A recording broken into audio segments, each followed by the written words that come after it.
to talk Yankees and Mets. WFAN, WFAN FM, WFAN FM HD1 New York, and Odyssey Sports Station. Evan Roberts. Tiki Barber. It's Evan and Tiki on WFAN, The Fan, 101.9 FM, and always live on the free Odyssey app. They're still trying to scrape Joel Embiid and the Philadelphia 76ers off the floor of Madison Square Garden after that incredible ass whooping. Welcome to Evan and Tiki. Tiki is back. We're here for the next 4 hours. We got a lot to talk about. The Yankees continue to roll. The Mets actually won a game. But right now, Tiki, and I try not to over-exaggerate, especially to the regular season, but here we are in the postseason, and I try not to over-exaggerate or overreact to postseason games because it's a long run. Right. And we certainly saw that when the Knicks lost Game 3 to Atlanta to drop down 2-1. But the way this basketball team is playing right now, the way they are dominating, the way the Sixers had no answers last night, and they are a talented team. All right, it's a little different than Atlanta. Right. They're also a playoff experience team. It is difficult to not watch the New York Knicks and realistically think there could be a parade in the latter part of June. Well, I mean, the last three games, they've been effectively blowouts, right? It's how offensively dominant they've been against an inferior Atlanta Hawks team and obviously against a much better 76ers team who beat the Celtics. But I think, to me, this felt like a dumb loss by the 76ers. What do you mean? So there's certain ways that the good teams, and we saw this throughout the regular season, defend the Knicks. And part of it is basically letting Josh Hart do whatever he wants. You have to put an athletic, whether it's a wing, usually it's got to be a wing, or if you have an athletic center on Karl Anthony Towns, someone who can run with him. What the 76ers did felt like, all right, we're not even going to try today. Joel Embiid, run around with Karl Anthony Towns. Yeah, good luck with that. And get toast. I mean, Embiid he was dominant in the 76ers series. Give him his credit. He's been a dominant player, Hall of Fame type player for his entire career.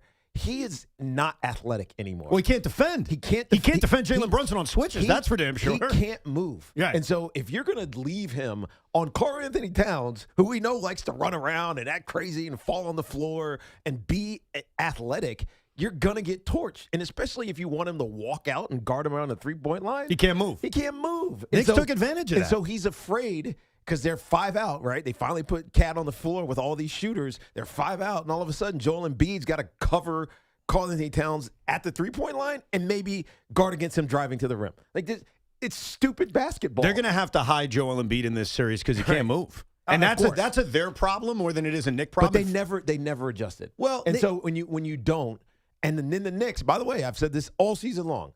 If you're gonna give them open threes and they're gonna make them, you're gonna get your doors blown off. Well, I mean, they're not just making open threes right now. 51%. And so it's like the 76ers just said, we're going to hand you this game one to give you confidence. Maybe we'll figure out what to do in game two. And so, look, do I think should be a long series? Yes. But if we get game two, Knicks 76ers, and it looks the same, then I'm just going to believe that the 76ers are stupid defensively. Well, I think that Nick Nurse is going to make adjustments, and we see that over the course of a long 7-game series. But I think one thing that the Knicks provide, and this is why I think they're going to win the series, which is why I think every Knicks fan thinks they're going to win the series, is there are certain adjustments Nick Nurse can make, and it's not going to change anything. The Knicks pose a lot of matchup problems for this team. They have to treat Joel Embiid right now, who can still be a major factor in this series, no doubt, but they have to hide him defensively. Yep. Because he cannot guard on the perimeter. He can't deal with Jalen Brunson on pick and rolls when they switch. He just can't. They almost have to hide him on Josh Hart. Right. It's basically what they're going to have to do defensively. But there's other things that Josh Hart's going to run him ragged. Yeah. There's other things that have to change, like Tyrese Maxey for whatever reason, and maybe we just have to give credit to Mikal Bridges. Yeah. But Tyrese Maxey was tentative in game one. Yeah. And that's a credit to Mikal Bridges because Mikal Bridges didn't have the greatest regular season in the world. He didn't have the greatest early part of this postseason. Remember, he was benched by Mike Brown. Mm-hmm. And Mikal Bridges, throughout this regular season, would struggle against those quick, jittery, move real quick guards like Tyrese Maxey. Well, guess what? Last night at Madison Square Garden, he didn't have a problem. Like, we saw defensively the best of Mikal Bridges. And that's the thing. And Knicks fans, I'm sorry to bore you with this. There's just a lot of compliments to hand out. Like, there's a lot of Bridges did this, OG did this, and we haven't even mentioned Jalen Brunson, who couldn't miss a shot. Right now, and yes, there will be adjustments that Nick Nurse will try to make. But right now, when you look at Philadelphia, and you can even think of Detroit or Cleveland, I don't think any of these teams have answers. And right now, honestly, and I say this as a Knick hater, G pointed out, I don't like the New York Knicks. Yeah, but you know what's fun about that? I can really give you an honest perspective. There's no fanboy in this. Yeah, even if it's bad, it's the same thing. Well, I'm just going to analyze it for you. Other than the Thunder, I don't think anybody can stop you. Well, I'm being honest. When you're playing, when you rephrase that, when you're playing your best basketball. Well, that's true. So there's the caveat. That's always the caveat. They can stop themselves. If Mike Brown is not playing the right type of rotations, if he's not running the right kind of sets, whether it's a pick and roll with Cat and Jalen Brunson, like all of those things, if they just let this Knicks team play iso ball, then they can lose. Well, okay, so I think that is the best way to phrase this. You're 1,000% right. The only thing besides the Thunder, we'll put them to the side, that can stop the New York Knicks are the New York Knicks. Yeah. When they play their best basketball, and yes, we've seen them do it now over 4 consecutive games against Atlanta and now Philadelphia. When they play their best basketball, defensively, they are elite. Offensively, they are elite. We've even seen this coaching staff make changes. They are deeper than everybody. Yeah. Like, this is not me telling you they're going to win an NBA championship, and I'm not trying to jinx you. I'm trying to be fair in analyzing this because a lot can happen. And you're right. They can stop themselves. But what we've witnessed over these 4 games is that when they're at their best, teams can't even compete with them. Right. When they're at their best, no, the Sixers are not beating them 4 to 7 times. When they're at their best, even Detroit, who everyone wanted to anoint back in January and February, and I feel pretty good how loyal I was to let's not anoint them yet. Well, you were loyal to their lack of experience, which proved to be true in that Orlando series. And you know what else proved to be true? Forget Detroit for a second, because it isn't about them. It's about the New York Knicks. What do the New York Knicks have over the Philadelphia 76ers? What do the New York Knicks have over the Cleveland Cavaliers? What do the New York Knicks have over, who's the other team? Oh, yeah, the Detroit Pistons. It's a simple little thing. Jalen Brunson? Nope. Yes. Winning series experience? Not even that, but all fair, by the way. Yes, they've won series. They have that experience. That's the key word, though. Did we get partial credit, me and Sean? I'll give you partial credit. Okay. They have, and I heard this word before, it was used while criticizing the Knicks about a month ago, connectivity. They are so connected right now. Yeah. They have so much experience together. How did that happen? You know, because it felt like it was lost. I want to say gone because it obviously had been there before, non-existent, but it didn't feel like it was there. No, it wasn't there because I think it was about a month and a half ago during a part of their struggles. It was Vince Carter and Carmelo Anthony talking about this, and they said, they're just not connected. There's almost like, not dysfunction, but they're just... They're not connected. They're not connected. Disconnected. Right. And Jalen Brunson, after the game, was asked that question. He's like, how are you guys so connected right now? And he gave a very simple answer. And it's such a great answer. It's why I love Jalen Brunson. Okay. I hate him because I like him. That's why I hate him. I hate him because he always knows the right thing to say, and it's so true, and it's a life lesson. Jalen Brunson, when asked about, hey, how are you guys so connected? How are you guys so good right now on the pick and roll? How do you guys know where everyone's going to be? Why is that connectivity at such a high level? And he looked into the camera and said, practice. And it's so simple and it's so true. Like actual practice or just playing the game, which is like practicing? Practice, and then the other term he used was trial and error, which means the advantage that the Knicks have over not just the Philadelphia 76ers, but other teams that still don't have that full connectivity is they've done it. They've played together. This Sixer team hasn't. How many times has Joel Embiid, Paul George, and Tyrese Maxey actually played together this season? And Edgecombe, to be honest, because he's a rookie. Sure. And VJ Edgecombe was at a great rookie season. How often have they learned to be connected? James Harden was traded to Cleveland a few months ago. How much connectivity do they have? Especially in high-stress, pressure situations of the postseason. Absolutely. Yeah. And so what you are seeing right now, and I gave a stat yesterday, Tiki, and I'm curious if you find it interesting because I think it matters so much. The loser of the Eastern Conference Finals over the last 3 years, every time has come back and won the East the following year, starting in 2023. The loser of the Eastern Conference Finals, a battle.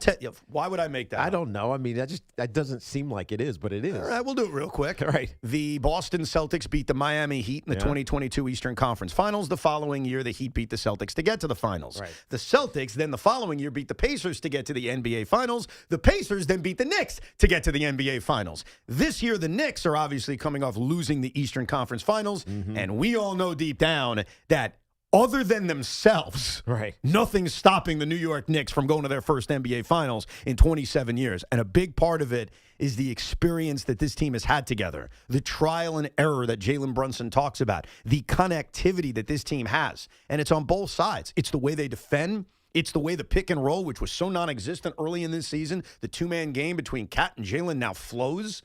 It's a connective tissue right now that is so good. Right. And even when they faced adversity last night, because they did, let's not ignore the adversity they faced. Karl Anthony Towns picked up a couple of dopey fouls. Mitchell Robinson picked up a couple of dopey fouls. We even saw Nick Nurse, and I have no issue with this, playing Hakamich. He said, I'm going to play Hakamich. And guess what? It sort of worked because Mitchell Robinson missed all 4 free throws that he was forced to take with 2:56 to go in the first quarter and 2:50 to go in the first quarter. And then finally, Mike Brown said, okay, I'm going to make a little bit of an adjustment. I'm going to go to Ariel Hukporti in the first quarter. And so between Cap being in foul trouble and Mitch being in foul trouble and Hakamich sort of working, the Knicks actually faced a little bit of adversity. And guess what they did to that adversity? They spit in its face. They spit in its face disrespectfully. Yeah. And it also helps that Jalen Brunson couldn't miss a shot. That's true. But a part of why he couldn't miss a shot is that the Sixers can't defend him. No.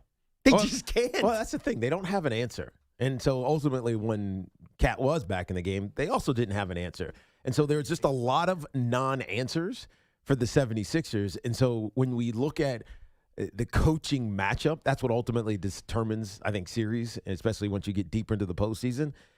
For in our minds, Mike Brown has the advantage for the first time. Yeah. Because Nick Nurse, even though we know he's a good coach because he won a championship up in Toronto, he doesn't have an answer.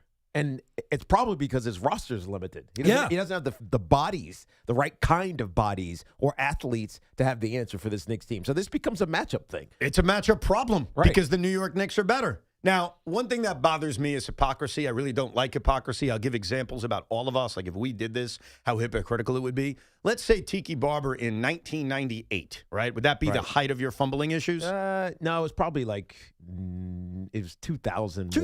2001. 2001. 2002. Yeah. Okay. Let's say in 2002, Tiki Barber, with a straight face, turned on a microphone and started criticizing other running backs that were fumbling the football. We would probably look at him and be like, What's wrong with you, dude? why are you saying that? It's like Sean Morash criticizing somebody for hating on the Jets too much. It's like, dude, you're the one saying that? It's like me saying, hey, you're whining too much about the Mets. It's like, we're not the right messengers for this kind of message. Right. It's like McMonagle saying you're kissing Aaron Boone's ass too much. Very good. That's a great point. It's like Craig Carton saying, hey, you're chewing on the air. That's disrespectful. You know what I mean? Like, we all have it, right?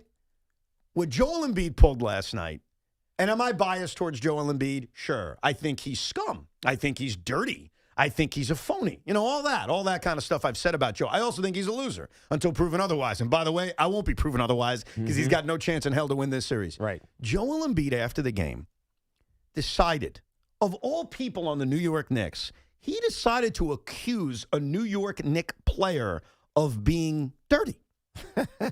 Now, stop right there before I even explain anything. All right, I thought this series was going to go long. It's over. It's over Because of the fact that Joel Embiid is saying this? when you're making excuses like this for the reason that for whatever reason you were off your game, the Knicks are in your head without even trying to be in your head. So this is more evidence this series is over? Oh yeah. So Joel Embiid, who is he's one of the best players. He's and he's already making excuses. Well, he's also one of the dirtiest players in the NBA. Yes. And we all know this. We all remember what happened 2 years ago with Mitch. I certainly have my memories on some of the dirty stuff he's done. We all know Joel Embiid is dirty. Nobody can deny that. For him to stand in front of a microphone, and I'm going to play you the audio because we need to hear from this clown. For him to accuse anyone of being dirty is beyond me. Now, I'll tell you the situation in case you forgot. It was late second quarter. Knicks had a big lead. Right. and Joel Embiid was setting a screen. And Mikal Bridges, that's right, that's the guy he's accusing of being dirty. Mikal Bridges, it's time to step up. Mikal Bridges, he wouldn't hurt an ant. He wouldn't hurt a fly if it was flying. And Joel Embiid's calling this guy dirty. I'm sorry. I'm going to step up and defend my former guy. Joel Embiid is setting a screen. And Mikal Bridges, who sometimes, I would be critical of this, won't fight through screens. A little soft on the screens. Well, Mikal knows what's going on. It's playoff time. So he fights through that screen. And because he fought through that screen and hit Joel Embiid's chest, because how else are you supposed to fight through a screen? That's what you do, especially when he's bigger than you. Joel Embiid thought he was attacking the spot where he had the appendectomy. Right. And thought that what Mikal did was dirty. Take a listen to Joel Embiid after the game on his own, bring up numerous times that may have been a dirty play. I don't know if it was, obviously based on what's been going on. I guess I got to protect him more, so I don't know if it was dirty or not. So, yeah, I guess I got to do a better job of protecting my, especially that part. Do you remember what play that happened? Was it a screen at some point? Or? Yeah, it was off the screen. I don't think that was necessary because screen, Tyrese was already gone and he was kind of like, after the play. I just felt like it wasn't necessary, but we move on. It's whatever, it's playoff basketball. So, if that's the reality of it, I guess we got to go out and be physical too and do it too. Oh, my God. You're a whiny bitch. I mean, come on, man. Yeah. Come on, man. It was a screen. He was fighting through it. Right. Mikal Bridges, I would love to give him credit and say, boy, he was really going after that area. He had the appendectomy. He wasn't. He was literally fighting through his screen, and Big Baby is crying about it. If it was that bad, then don't play. If it's going to hurt you. Don't give him any ideas, Tiki. To physically be hurt, and someone might run into you, accidentally or otherwise, don't play. Well, I remember when I had a broken arm when I played in 2000. I had to tape my other arm because they were like literally stepping on my arms. Right. Just because they knew I had a broken arm.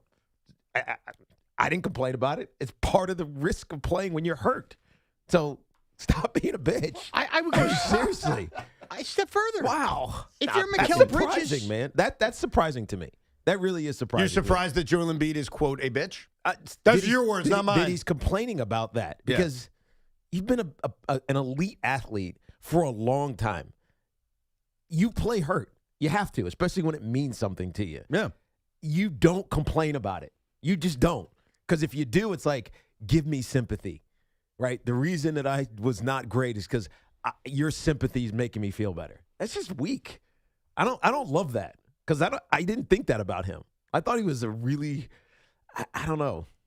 That's just weird. That's like a crime against sports honor. wow, look at that. I'm being honest. I mean, you've said a lot of things here in the last 30 seconds about Joel. Right. I think you called him the B word, and you said this is a crime against sports honor. And it also calls attention to the fact, and we know Joel is not playing healthy. He's never played healthy. He's always hurt. Right. But he's calling attention to the fact that area is a sensitive area. It's his chest. I mean, It's his stomach. or his stomach. Isn't the stomach and the chest the same thing? No, it's just like the intercostal reason. Oh, Yeah, okay. He kept holding down by his belly. I saw a belly. Well, don't call attention to it. And also, Mikal Bridges is frail. And if it's that bad, don't play. Well, again, you're giving him ideas. No, but this is the other thing that's missing the place where he's an idiot.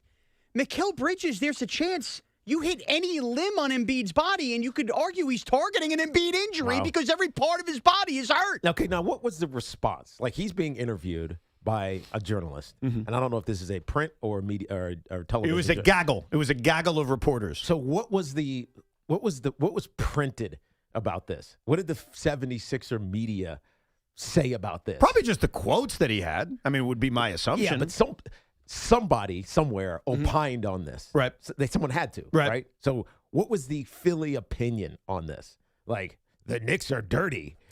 Like, what?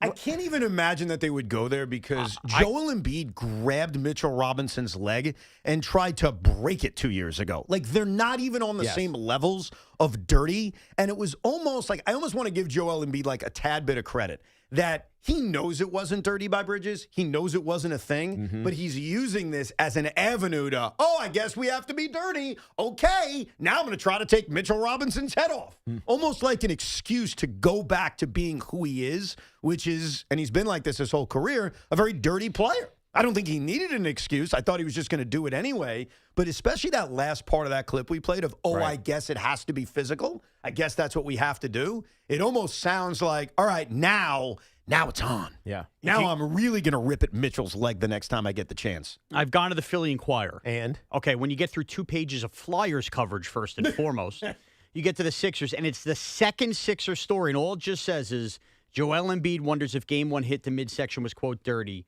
providing early spice to next now series. do they opine on it? Are they saying it was a dirty hit? It's just kind of going through his quotes and his mindset. The Philly Inquirer is not backing up that they thought. Yeah, because they don't want to put their own asses out on the line. Like, the Knicks are dirty. They hit Joel Embiid in the gut.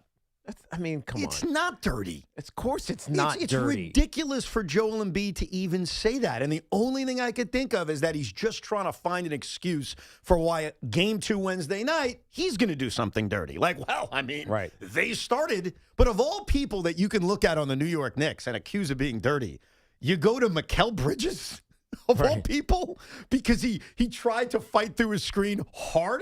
Come on. Right. It's absolutely insane. But maybe you're right, and maybe this is the good news the Knicks fan can take out of this. It's a sign that they know they're cooked. It's a sign that they know they can't compete with you. But you watch a game like last night, following what they did to Atlanta in Game 6, what they did to Atlanta in Game 5, and what they did to Atlanta in Game 4, it's tough not to imagine that this team is more than capable of winning an NBA championship. We'll get to your calls about it. Where's your confidence level after the romp of Game 1? 888-808-1019. And if you think that Joel Embiid was soft for trying to accuse Mikal Bridges of being dirty, you're not going to believe some of the excuses. These are real excuses coming out of Philadelphia for why they lost Game 1. We'll get to it all coming up, but right now it's time for the Yankee Turning Point of the game. Be the first call to correctly identify yesterday's Yankee Turning Point at 866-540-WFAN, 866-540-9326, or receive a $100 Wendy's gift card. It's from our friends at Wendy's. Eat great even late at Wendy's, and your flagship station for Yankee baseball, The Fan. John Oliver and Seth Meyers in residency at the Beacon Theater. 27 sold-out shows and counting, and due to demand, 4 additional dates have been added in 2026 on September 27th, October 25th, November 22nd, and December 13th. Tickets are on sale now. There are limited tickets still available for upcoming shows on May 31st and June 14th. So get your information, tickets, and all other ideas from Ticketmaster.com. Spring is the perfect time to refresh your home, and Windorama is making it easier than ever during the spring refresh sale. Save up to 30% on your window and door project. Plus, take advantage of low to no interest payment plans when you purchase and install with Windorama. It's simple. Book your free in-home consultation, shop from home, and let their local certified experts handle measurement and installation. Visit Windorama.com to book your free in-home consultation today. Our friends at Town Fair Tire remind you that at Town Fair Tire, you always get the guaranteed lowest price on name brand tires. From Connecticut to Maine, nobody beats Town Fair Tire, nobody. And this portion of the program was sponsored by Amazon Hub Delivery. Hey, business owners, it's Tiki Barber. Are you looking to earn extra money? Of course you are. When your business partners with Amazon Hub Delivery, you simply drop off packages to Amazon customers in your neighborhood. Get started at Amazon.com/Hub Delivery. We're throwing one of the biggest parties of the year and want you there. Come hang with us at WFAN's annual kickoff to summer with Boomer and Gio. Live from DJ's on Ocean Avenue in Belmar on Friday, May 22nd at 6 a.m. We'll get your Memorial Day weekend started with a bash featuring special guest, certified platinum country rock band, Parmalee. Home is where my heart is still beating. We want to see you and your friends down the shore for WFAN's Kickoff to Summer 2026. It's all brought to you by Flag and Anthem, Spiked Aid, and your home for New York sports, WFAN. Welcome to 215 Maple Drive. We just put this property on the market. Love the crown molding. Oh, wait until you see the walk-in closets and the bathroom tile. Does it have Verizon Fios? 100% fiber internet? No Fios, but it looks like it's got cable. Let's check out the kitchen. No Fios? Yeah, no thank you. Don't you want to see the rest? Okay, bye-bye. Get Verizon Fios, because when you're moving, it's 100% or nothing. The most important meal of the day just got better at Dunkin'. Now you can get a medium hot or iced coffee, 6 crispy hash browns, and a bacon, egg, and cheese sandwich, all for $6. That's a full breakfast meal for $6. 6 crispy golden hash browns, a warm, delicious bacon, egg, and cheese, and a medium coffee to start your day right. Do breakfast the Dunkin' way and order Dunkin's $6 meal. No substitutions, participations and times may vary. Limited time offer cannot be combined with other offers. Exclusions and terms apply. Take the guesswork out of cooking, folks. The Chef IQ senses a must-have wireless cooking thermometer that eliminates under or overcooking chicken, fish, or steak. Order the newly released 3rd-generation Chef IQ Sense at chefiq.com. That's chefiq.com. We all hear the radio ads about the IRS. They tell you to be afraid, to be scared, and they try to frighten you into calling. I'm not here to do that. Tax Relief Advocates is different. TRA is here to tell you that if you owe money to the IRS, whether it's $5,000, $50,000, or $500,000, we have a solution. It doesn't matter if you're sitting in your car, at work, or with your kids. No matter where you are, call now. 800-575-4094. Don't lose hope. TRA can eliminate or reduce what you owe to the IRS. Generous programs are now available that can give you a fresh start. Our passion is taxes and helping individuals fix their IRS problems. We have over 1,000 5-star reviews on Google and an A+ with the Better Business Bureau. You don't need to be afraid of the IRS any longer. End your tax nightmare today by visiting us online at TRA.com or call 800-575-4094. That's 800-575-4094. Tax Relief Advocates. Real solutions for real people. T-Mobile has an exclusive bundle for customers 55 and up. I'm Sarah Bowl. Yeah, I'm Frank Bowl. A reliable network is key for us. And with T-Mobile, it's been wonderful. And going to the 55-plus plan saved us so much money. A lot. And that's important. Trying to keep costs down. The home internet's been perfect. It's fast, it's quick. The setup was so easy, it took less than 15 minutes. It was like, ta-da! If you want simplicity, coverage, reliability, you want the whole package, T-Mobile has it.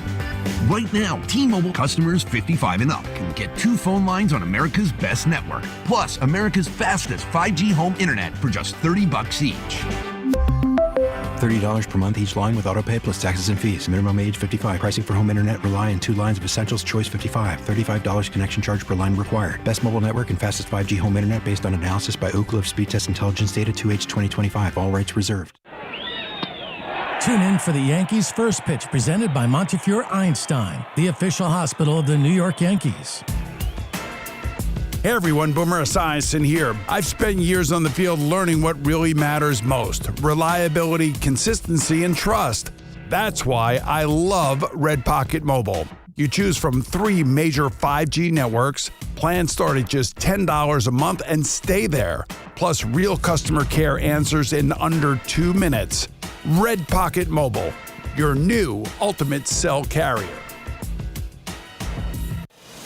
FanDuel is giving you better payouts on same-game parlays all NBA playoffs long, with more ways to build and more value every time you play. You could stack your picks your way for every game, every matchup, and every moment. From spreads to player points to threes and more. Build it all into one same-game parlay and go for bigger payouts. So if you're betting same-game parlays this NBA postseason, bet them on FanDuel. More options, better payouts, all NBA playoffs long. Head to FanDuel.com/New York to get started. That's FanDuel.com/New York, an official partner of the NBA. Play your game. We just love the app around here. It has all the betting markets you could possibly want. It's safe and secure. When you win, you get paid instantly. FanDuel Sportsbook is the official sportsbook of WFAN. 21 and over and physically present in New York. For help with a gambling problem, call 877-8-HOPE-NY or text HOPE-NY 467-369. When it comes to getting the guaranteed lowest price on Falcon tires, there's only one place to go, Town Fair Tire. And when it comes to getting more free services for life than anywhere else on Falcon tires, there's only one place to go, Town Fair Tire. So when you're in the market for the best deal on Falcon tires, get to Town Fair, because nobody beats a Town Fair tire deal. And I mean absolutely nobody. Name brands at discount prices. Town Fair Tire. This is Sal Licata. You definitely don't want your AC system to fail this summer. So call my friends at Edison Heating and Cooling, New Jersey's air conditioning experts. Have them check your cooling system now. I know Edison Heating and Cooling. They are the real deal. Go to EdisonHVAC.com. I'm Neil, founder of Clay Room. When I found ceramics, I realized my calling was to give others the space to be creative. So I set out to open my own studio. Having a Chase Ink card has allowed us to grow it and bring people together. Now we're molding a creative community. With the Chase Ink Business Cash Card, you can earn up to 5% cash back on business essentials, so your business can go from here to possible. Chase for business. Make more what's yours. Real business owner compensated for their participation. Cards issued by J.P. Morgan Chase Bank, N.A. member FDIC. Subject to credit approval. Terms apply. It's now time for the Corona Lime Time highlight of the night, presented by Corona. 3 seconds left. Brunson got it. Jalen Brunson with the last 11 for New York ends the first half with a bang. 27 points through 2, and the Knicks lead by 23 at the break. York Knicks over the last 4 games are slaughtering their opponents. They have outscored their opponents in the last 12 consecutive quarters. So they haven't lost a quarter. 12 straight quarters they've won. And if you go back to the last 19 quarters of basketball they've played, they have outscored their opponents 17 times, tied one of those times, and lost one of those times. That is the domination that we are witnessing right now. And a part of it is, yes, they're shooting the lights out. No doubt. They shot 63% from the field yesterday and 51% from 3. In Game 6 against Atlanta, they shot 59% from the field. The game before that, they shot 57% from the field. But what's nuts, Tiki, is that even though, yes, they are shooting at a clip that feels unsustainable, it's not like they're making a lot of crazy shots. No. I mean, they're making kind of their typical shots. Well, they're also just making the shots that are given to them. And I think we saw this in the Atlanta series, and it kind of became informative of what could happen in the 76ers series. We know that Atlanta likes to play fast, right? That was their MO. That was their advantage over the Knicks. And what did the Knicks do, especially in those last 2 games, in 5 and 6? They're like, all right, you want to play fast? We're going to play fast. And we're gonna execute better than you, playing fast. And so when they get to the 76ers series, the Sixers don't want to play fast. And so Joel Embiid is getting run around because the Knicks are now playing a different kind of basketball. And so this is something, when we asked this question before the playoffs even started, you said, who's going to be the guy we most talk about on the Knicks, whether it was Cat or Jalen Brunson or Mike Brown? I said Mike Brown, and I thought it would be for a negative reason. Right. Now you have to give Mike Brown credit. Sure. Because he found an advantage against the Hawks, and he destroyed the 76ers doing the same thing. Yeah. And so, like, I didn't see it coming, but I think the unexpected nature of how the Knicks are playing against the 76ers is what led to this massive blowout. So can Nick Nurse adjust? That's what we're going to find out. And speaking of players who are performing at a high level, obviously Jalen had the massive first half, but OG Anunoby continues to be non-human with the way he's played over the first round series and the way he shot the basketball last night. Right. You aren't going to believe some of the excuses coming out of Philadelphia. We'll play some of those coming up at 11 o'clock, and we'll talk some Yankee baseball in a few minutes, including guessing the Yankee turning point as they rack up another victory. They sweep the Orioles and pay tribute in a very classy way to the great John Sterling. 888-808-1019. AJ is in Eastchester. Good morning, AJ. Good morning, boys. What's up? How you doing? All's well, dude. Oh, it's a great day. Listen, we're gonna hear a lot more excuses coming up because I think they realized last night that they cannot handle the Knicks in any way. If you look at the balance in scoring, this is the way when all the trades were done. Cat's there, OG. Oh, by the way, OG is going to go down as one of the greatest trades the Knicks ever made. And I'm on, I swear to you, that the most valuable player on the team, defensively, offensively. But back to my point, balance of scoring. This is the way it's supposed to have been when McHale joined the team and Cat joined the team. You get 35 from Brunson. You get anywhere from 17 to 30 points from any one of those four guys. You get 8 and 8 from Hart or 10 and 10 from Hart. This is the way it's supposed to have been. And it feels like the regular season is almost like an experiment, like just to kind of get, you hear it all the time. Oh, let's just get through the regular season, get to the playoffs. But that's what it feels like. Now you unlock Mikal Bridges and look, you rewind to last year. What did Mikal Bridges do? He saved us in a lot of those series with his defense. And we want to complain about the 5 picks and everything, but he's stepping up in these crunch time moments, man. He really is. He's been a different player in the postseason, especially defensively, which is why when Mike Brown benched him a week ago or so now, the response couldn't be, great, we benched him, he sucks. It's they got to find a way to get the best out of Mikal Bridges, like we saw last year when he had 2 incredible, you'll-never-forget defensive stops to help him beat Boston. Last night on Tyrese Maxey, he did a great job.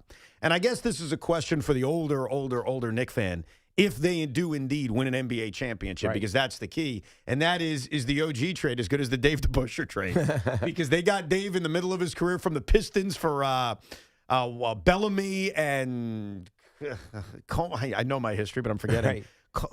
Harold Co something. Hold on, I got to look this up now. But they got him in the middle of his career from the Pistons, and 2 years later, they're winning an NBA championship. Harold Comives? Comives, yeah, I was close, see? One of the greatest trades in Knicks history.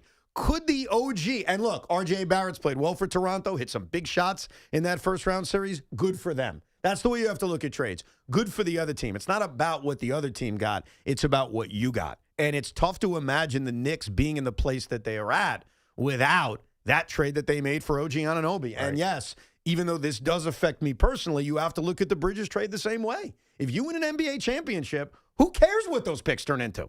It does not matter. And right now, they're all incredibly valuable pieces to what they're accomplishing. Bob is in Comac. Hey, Bob. Hey, guys. How are you? Good. You touched upon this before. Two things. The reason why the Knicks are shooting so well is the game plan that Mike Brown put into effect had Karl Anthony Towns run the offense at the top of the key. Yes. They are creative. And Nick Nurse is not going to have an answer because they are got 2.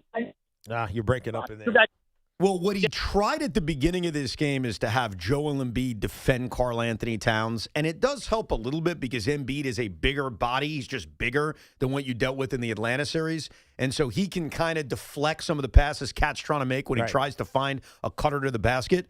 But overall, that's not going to work either. But running the offense through Karl Anthony Towns, you talk about some of the adjustments that Mike Brown has made, that's been one of the best ones. Yeah, of course. I mean, we had the stat he's an adept passer. No doubt. And we had the stat on Friday. It's insane. In the final 3 games against Atlanta, just the last 3 games against Atlanta, Tiki, he had more assists than he had in his entire playoff run the previous year. Wow. Think about that. And we were going over that on Friday, and it was like, my God, that's insane. Right. And it's because the offense is running through him. Again, credit to Mike Brown. No question about it. Adam is in Levittown. What's up, Adam? Hey, guys. How you doing today? All's well, dude. Good. First of all, Tiki, I just want to say you literally turned me into a Giants fan, so I'm super excited right now to talk to you guys. I appreciate you, dude. Thank you. I'm originally from Jersey, but I live out in Pennsylvania right now. And, oh, my God, it is killing me right now all over social media, all these Philly fans talking about how dirty New York is. It gets me – really, man, it's literally – it's crazy. Because they're the most oblivious fans in the world, I'm telling you. But it gets me a little nervous because now you guys are talking about running out Cat as like running the ball through him. I feel like Philly is going to make it a point to try to get Cat and Mitch to foul out. And I feel like that's our advantage right now is with Cat and Mitch. And if they get them out, then I know we've been killing it, but it gets me a little nervous that if that's going to be their play and they're going to want to come and be dirty and Embiid's going to be dirty again, that they might try to knock them out. And I don't know, it just makes me a little nervous. I just want to hear what you guys have to say about that. Well, I think getting those guys into foul trouble is obviously a strategy, and we saw it last night. It actually worked last night. Remember, Cat had the 2 quick fouls and had to sit. Mitch ended up picking up his second foul. They were also trying Hack-a-Mitch on him. And so they effectively, at the end of the first quarter, got both of them out of the game. That's why we saw Huck Porty. And while, yes, that is a fair concern in this series, especially when I'm trying to defend a guy like Joel Embiid, who is, I mean, he's the master of baiting. He really is. Yep.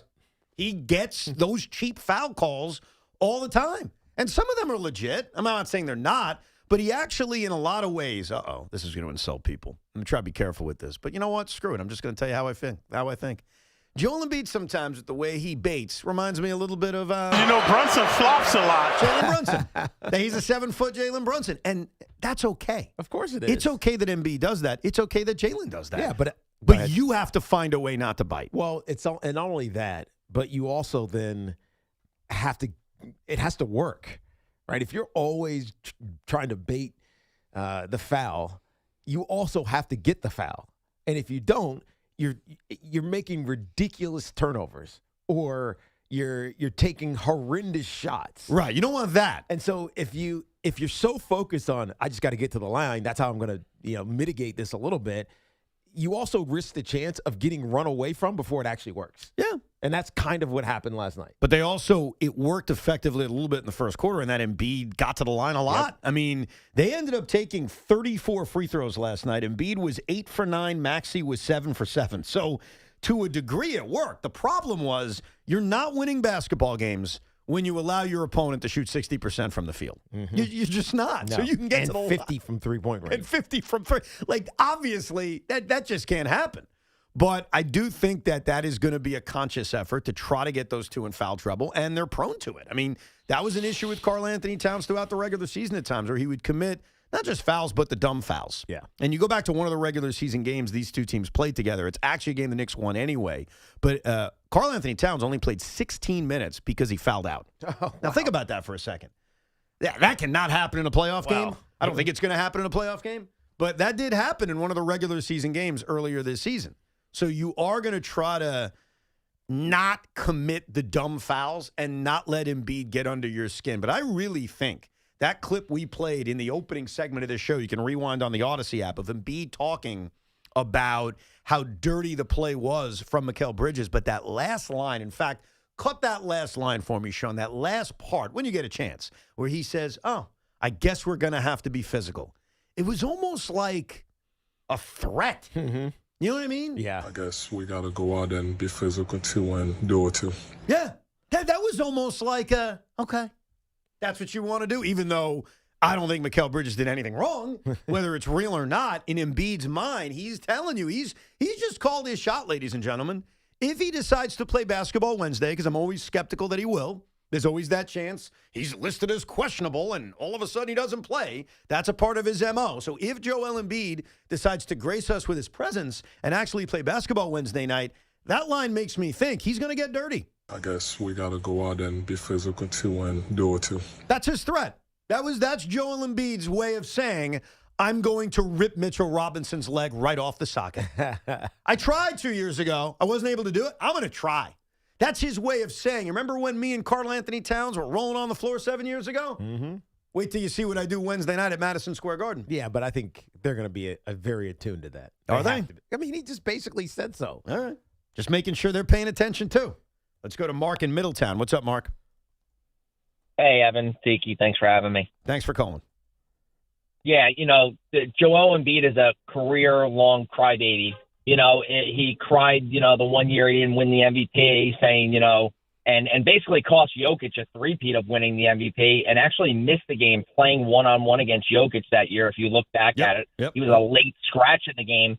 And then what ended up happening is Jokic put up some career best that year and didn't win, and then won the next year, which actually cost Luka Doncic an MVP award. So this guy constantly with his crying antics, cost Luka Doncic an MVP award, cost, Jokic a three-peat. And going back to the Knicks, just on a short point here, I used to be a huge Knicks fan. Patrick Ewing is my all-time favorite player. I mean, just watching this team now, and I'm not, not taking anything away from what they're doing. They're just so much more talented than those teams in the 90s with the players that they have now compared to what Ewing had around them to try and win a title. Right. That's just my opinion. I think you're 1,000% right. I think if you say that too loud, you'll piss some people off, and it'll turn into a stupid debate of comparing the 90s Knicks to this team. Here's the only comparison that matters.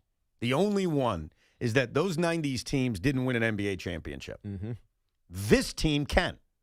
They can. I mean, they can. That team could have too. They could have, but they didn't. They lost the game 7. Yeah, I get it, but they did right, not. They were a little bit blocked, and we know just because history has already happened, what happened. Yeah, and we don't know what's going to happen with the Knicks. But that's going to be Knicks. the definition of this era. Of course. Because I think we look back at the 90s Knicks fondly because the following era was so bad, and that era was definitely a fun era. But I think if you ask most diehard Knicks fans, they'll tell you there's an emptiness to it because they did not win an NBA championship. This team has a shot.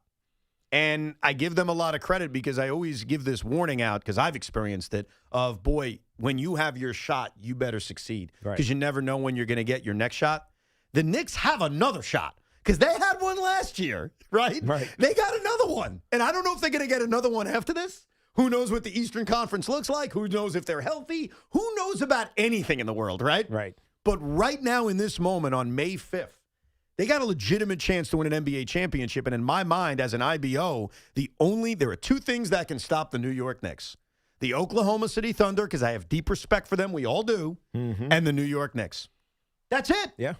It's those two things that can actually stop them. Given everything staying exactly how it is right now. Right, look. I think you're right. Injuries can happen, no doubt about it. That's why, like in the Thunder aspect of it, they could get to an NBA Finals, be a big underdog against OKC, and they are a sprained muscle away from being the favorites. You know what I mean? Right. I mean, it works both ways. I fully understand that. That can happen to the Knicks, too, in this series or in a series a couple of weeks from now against Detroit or Cleveland.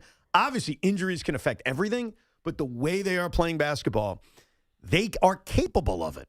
And Joel Embiid has always been a crybaby. And he cries about everything, whether it's MVP awards or dirty fouls. That's just who he is. People are bitching because they're bitches. Yeah.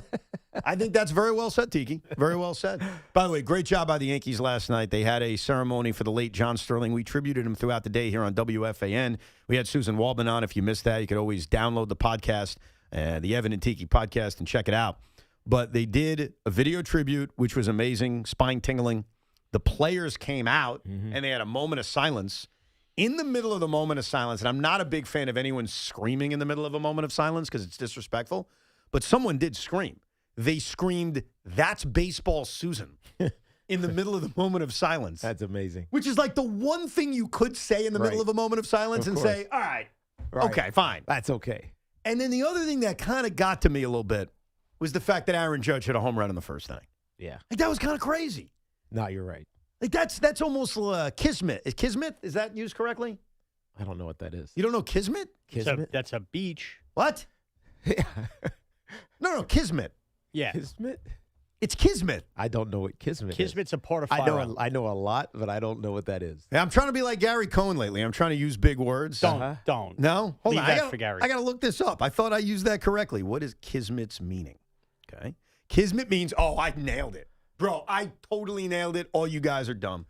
Kismet means fate, destiny, or a predetermined course of events, often referring to a significant, lucky, or meant-to-be occurrence. I totally nailed that one. Aaron Judge's home run was kismet. Listen, it was a nice moment, but he hits a leadoff home run almost every game. So. Nah, come on, That's man. true. Come on, man. But it was appropriate that it did happen in the tribute. It was, but it wasn't to John Sterling. Shocking, but yes. Yeah. Boy, you really just want to not give me credit for the kismet term. Is that what this is? Well, I do like that word. I just didn't know it. You didn't know that one? I did not know that one. What I'm so proud of is whether you agree or not, like it's kismet or not, fine, Sean. He hits home runs off all the time. I actually used that correctly. You did. But it did feel very magical for Aaron Judge to hit a first-inning home run. With that said, it's not the turning point of yesterday's Yankee game, in my opinion. But it was in that at-bat. Well, I mean, Emmanuel Barbari may have picked it, and whoever won the Yankee Turning Point contest, congratulations. Yep. Maybe that's what they picked. I'm just telling you, as an IBO, as a baseball fan that consumed the game last night, along with the Knicks ass-whooping and the Mets stunningly winning a game, though that game was over right around 8 o'clock or 7:30, that was not the turning point of the game. Do you agree with me, or do you want to fight? So what is your turning point? Jake Bird's strikeout of Jeremiah Jackson with the bases loaded and 2 outs and a 3-1 lead in the top of the 6th inning. That him cleaning up the Cam Schlittler mini mess that he created. Yeah, because he walked in the run. The only run they scored was a walk. Look, you're probably right, but I wasn't watching what I'm going to talk about in real time. I saw it after the fact. That's fine. But a buddy of mine, Chris Young, former Major League Baseball player. Look at you name-dropping Chris Chris Young. is a good dude. He's an awesome guy. And you mean the Chris Young who actually played for the Yankees, not the former pitcher who's the GM of the Texas Rangers. Right, so he's on MLB. Right. And I saw this after the fact. They're watching it live, right? Yep. And so and Shane Baz throws it's 1-2. He throws a 90-mile-an-hour cutter. It is a strike. Yes. It's a strike. He does not, and the catcher does not challenge it. It's called a ball, but it looks like a strike. It's called a ball, it looks like a strike. And Chris Young goes, you got to challenge that. I understand that, you don't want to use your challenges early in the game, but you got to challenge it. And then he says, you know what? I hope Judge hits a home run because just to teach him a lesson. And 3 pitches later, Judge smashes a home run. And Chris says, I told you, you can't give Aaron Judge 4 strikes. He's a great point. And so to me, the turning point was Aaron Judge's first inning home run. Well, technically, your turning point is the non-challenge. Right. If I want to like zoom in, get like closer detail, it's pitch 5 of Shane Baz is outing or at bat against Aaron Judge. Dude, that's a great point by you and Chris Young because I'm still learning a month plus on the challenges. Like, when should you challenge? When should you not challenge? It feels like it's been all over the place. Like, sometimes the Mets do it too aggressively. Right. The Yankees have been doing it way too aggressively. I think there are moments where it matters more than other moments. And you are so right. Right. If it's one strike, don't challenge it. Right. But it's strike 3. And it's Aaron Judge. Like you have Aaron Judge out. Like, think about that. That's what's on the line with that kind of challenge. Right. And so I completely agree with you. Like, even if you get that one wrong, and I think they would have gotten it right because I'm looking at the map. It looked like a strike. It's just worth it. It's one of those scenarios. It's like, it's different but the same. When Mendy didn't challenge the run being scored on the timing play on Saturday night, you have to challenge it. Right. It's worth it. It's a run on the board. That's right. And so I kind of agree with you that if you are the Orioles, not our problem, but if you are the Orioles, they're bad. you got to challenge that. Whether you're Shane Baz, the pitcher, or you're the catcher, you got to challenge that. Anyhow, so you're going Judge home run. Yep. I'm going the strikeout. You guys are both wrong, so I'm just going to let you guys know. What? Yep. So here we go. All right. 2-1 pitch. And way outside, gets off the catcher's glove. Coming home trying to score is Dominguez, and he is out. Head first slide, and the pitcher, Boz, got there in time to receive the relay off the rebound from the back wall, and Dominguez stutter stepped about a third of the way, and that cost him. They're going to look at this. After review, the call is overturned. The runner is safe. There you go. Alertness and great speed by Dominguez, and a head-first slide. Get the left hand in. The Yankees have a 4-1 lead. Yeah, I get it because it led to 3 runs because it would have been the third out, but they already have a lead. And Jake Bird just made the biggest pitch of the game. That was the turning point. Which one? Really? Making it because you had no faith. Jake Bird got that out. The reason that was huge was you were shocked he did. Nobody had faith in the Yankee bullpen up 3-1. They needed that run and it exploded everything. Yeah, but that's an assumption. Okay, but you also That's a turning point. Okay, hold on. How many runs have the Yankees scored in this series? A lot. Exactly. Yeah, So a bleep ton. once they get into the Orioles bullpen, I don't care what the score currently is, they are going to murder them. 16, 20, So 39. 39 runs.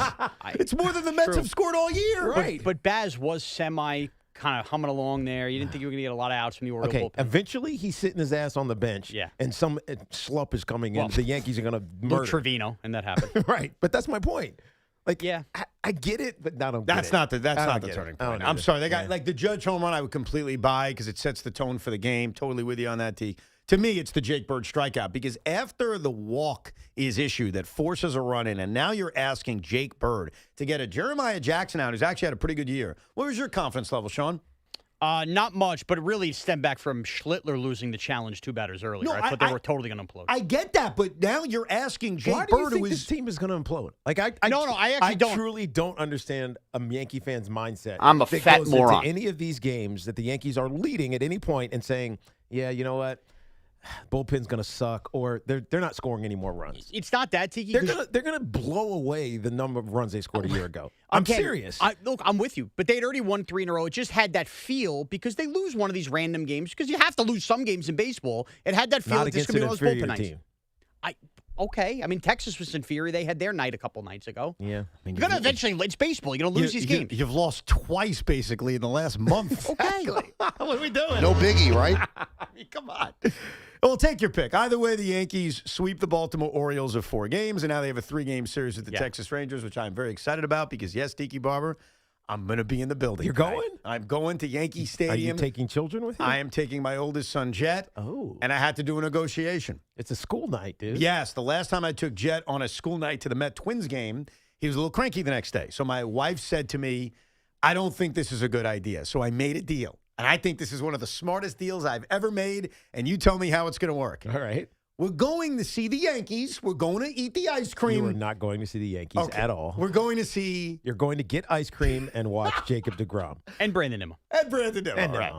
Nimmo. So I said to my wife, the moment deGrom comes out of the game is the moment we leave the building. Watch, he's going to pitch a no-hitter. Which actually might work out. Tiki, why are you being so negative about the Yankees? They kill everybody. I'm just talking about. I'm trolling Jet Roberts Yeah, right he's now. trolling me that I made He's going a to be in a promise. 9-inning game in the Bronx. He's got to go to school the next morning. Well, he wants to stay the whole game. That's just the deal I made with his mom and my wife, which is, you know what? When Jake leaves the game, we'll leave. Now, that could be if the Yankees have their way in the second inning. But you know what? If Jake throws a no-hitter, that means it's going to go quick. That's true. Should. Like a no-hitter will be fast. Yeah, we'll be out of there by 9:20. Evan's wife's rooting for 7 Yankee runs in the first inning. Let's be honest. No doubt. We'll get back to your phone calls coming up, 888-808-1019. Plus, the Philadelphia 76er fans and media members are making some of the wildest excuses. We'll hear some of them coming up here on Evan and Tiki. The Fan Focus is presented by Chef IQ. Watch the game, not the grill. Get your gear at chefiq.com. The Mets got a Carson Bench home run. They won once again 4-2 over the Rockies. And the Yankees, as we just talked about, honored John Sterling with an early Aaron Judge home run, a dominant Cam Schlittler until the 6th, and won 12-1 to complete the 4-game sweep of the struggling Orioles. And the Knicks won 137-98. They're the first team in NBA playoff history to win 3 straight games by 25 points or more.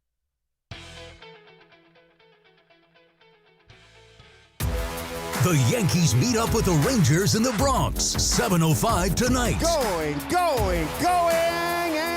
go! Susan Waldman and Dave Sims call all the action. The home of Yankees baseball is The Fan. 1019 FM, 660 AM, and always available en Espanol with Ricky Ricardo on the Odyssey app. This is an Odyssey Sports Minute. After destroying the Philadelphia 76ers last night, the New York Knicks, the first team in NBA playoff history to win 3 straight games by 25 points or more. And it feels like the ceiling of this team has been raised where not just winning the Eastern Conference is a possibility, but Knicks fans can now dream about winning an NBA championship. If the Knicks play with this level of intensity on offense and defense, the sky's the limit. I'm Nick Costos. Need to sell your house fast? Whether you're facing foreclosure, stuck with bad tenants, or just ready for a fresh start, House Buyer Network can help. We buy homes as is for cash. No fees, no commissions, no repairs. Get a fair cash offer in just 24 hours and close in as little as 7 days. Call 833-719-5877 now for your free no-obligation offer. That's 833-719-5877. House Buyer Network. Fast cash, no hassle. Offers are typically below market value in exchange for speed and convenience. Call for details. Allstate is Metro New York's trusted auto insurer, protecting cars across the tri-state area. We're by your side when you need us most, providing you with affordable auto coverage you can rely on. So switch to Allstate today, and you could save an average of $713 on auto insurance. You're in good hands with Allstate. Based on the national average annual savings for new customers surveyed in 2024, savings vary, subject to terms and availability. Finding great candidates to hire can be like, well, trying to find a needle in a haystack, but not with ZipRecruiter. Its powerful technology actively finds and invites qualified candidates to apply to your job. So while other companies might deliver a lot of hay, ZipRecruiter finds you the needle in the haystack. See why 4 out of 5 employers who post a job on ZipRecruiter get a quality candidate within the first day. Try ZipRecruiter for free at ZipRecruiter.com/team. That's ZipRecruiter.com/team. ZipRecruiter. Mother's Day, celebrate her with something truly special. At P.F. Chang's, enjoy a 5-course celebration experience starting at just $89.99. Featuring premium entrees like New York prime strip steak tataki, oolong Chilean sea bass, and lobster and prawn fried rice, plus the bold signature flavors she loves. It's more than a meal. It's a celebration made just for her. Reserve your table now and make Mother's Day unforgettable. Only at P.F. Chang's. Available when you dine in for a limited time only at participating locations. Offer may vary. Hey Yankees fans, gather a group of 10 or more and take advantage of our 2026 Yankees group ticket specials. Whether you're getting together with family and friends, organizing a fundraiser, or entertaining clients, your group will love bonding over the Bronx Bombers. Start planning your 2026 group outings today. Log on to Yankees.com/groups. Call 212-YANKEES or email us at groups@Yankees.com. That's 2026 group tickets. Call 212-YANKEES or visit Yankees.com/groups today. As the official bank of FIFA World Cup 2026, Bank of America knows how much hard work it takes to achieve a dream. So when it comes to owning a home, we're here to help. Get guidance and resources to buy a home you love, including up to $17,500 in select markets when combining down payment and closing cost grants. Visit BofA.com/home team. What would you like the power to do? Bank of America N.A. Equal Housing Lender. Credit and collateral is subject to approval. Restrictions apply. This is not a commitment to lend. At Nielsen,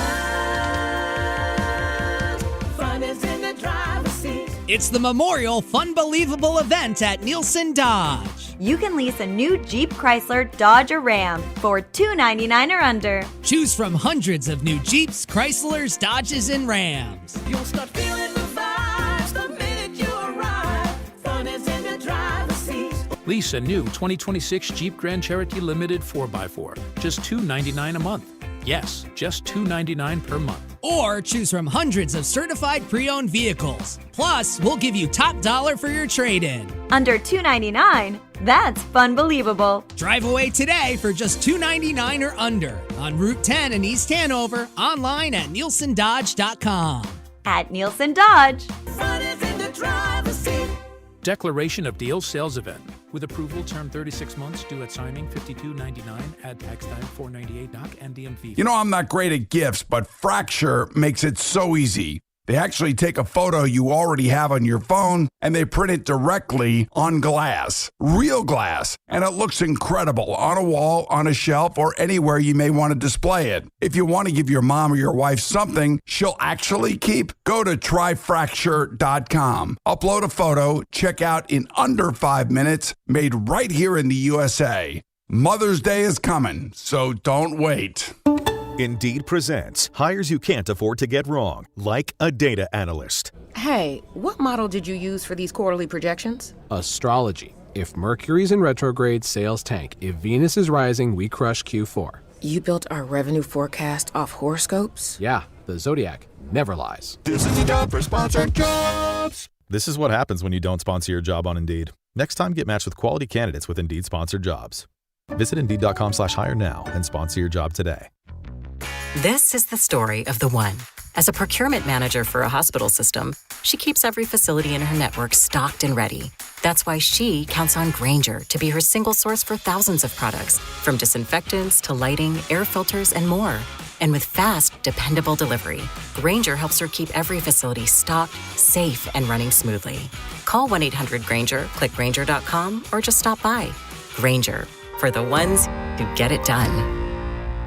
My dad passed away unexpectedly. Of course, it was awful in every way, but we are very grateful that he had life insurance. So even after he was gone, he was still able to provide for us. And that's why I have life insurance for my family. Ethos.com. They make it fast and easy to get covered. It's 100% online. You get a quote in seconds, and you can apply in minutes.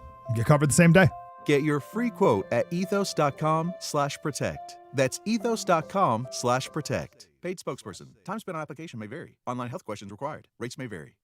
Hey, New Jersey, the Mega Millions jackpot is up to $195 million. Who couldn't use a little extra money in their pockets? Get your ticket today. Anything can happen in Jersey. Talk sports with Craig Carton and Chris McMonagle on The Carton Show. Afternoons from 2 to 7 on WFAN, WFAN FM, WFAN FM HD1 New York, and Odyssey Sports Station. The New York Knicks destroyed the Philadelphia 76ers last night at Madison Square Garden. If you've missed any of our discussion on it, you can rewind on the free Odyssey app. But right now in Philadelphia, they're doing what they like to call coping. They're coping with the fact that they got their ass kicked, and the excuses are coming. They are hot and heavy. So I pulled a couple of Philadelphia sports media members making excuses for the Philadelphia 76ers. Mm-hmm. And, it's as pathetic as you'd expect. Tired has to be one. Oh, yeah, that's an easy one, right? Yeah. That's a shot in the bucket. A long series against the Boston Celtics, and just exhausted. Or emotional, things like that. Yeah, Joel Embiid doesn't play this many minutes. It's he's not used to it. Yeah, how about the fact that Joel Embiid has now played I think it's 5 straight games? The last time he's played 6 straight games? Do you want to know the answer to that? I want to say 2019. No, that's a little too far. I mean, he's won an MVP. Nah, the Knicks series from 2 years ago. Oh, yeah. That's the last time he's played 6 consecutive games. So it's not normal for him. Let's start with the Philadelphia 76ers postgame show and hear what their excuse is. One of the fears I think that we all had was that the emotion from the Celtics series was, really, it was, I'm going to use the word, it was so overpowering that it's hard to come back to earth. I know everybody, they talk the talk, but in reality, it's a very, very difficult. It's a 48-hour turnaround on a team that's sitting there waiting on you. Yeah, it's emotional, man. A whole 4 days. That's a lot. It's a lot. Well, it's 2 days, right? Saturday night, Sunday night. So it's 2 days for them. No, I'm talking about for the Knicks. Oh, for the Knicks, it's 4 days. The Knicks were waiting like a whole month.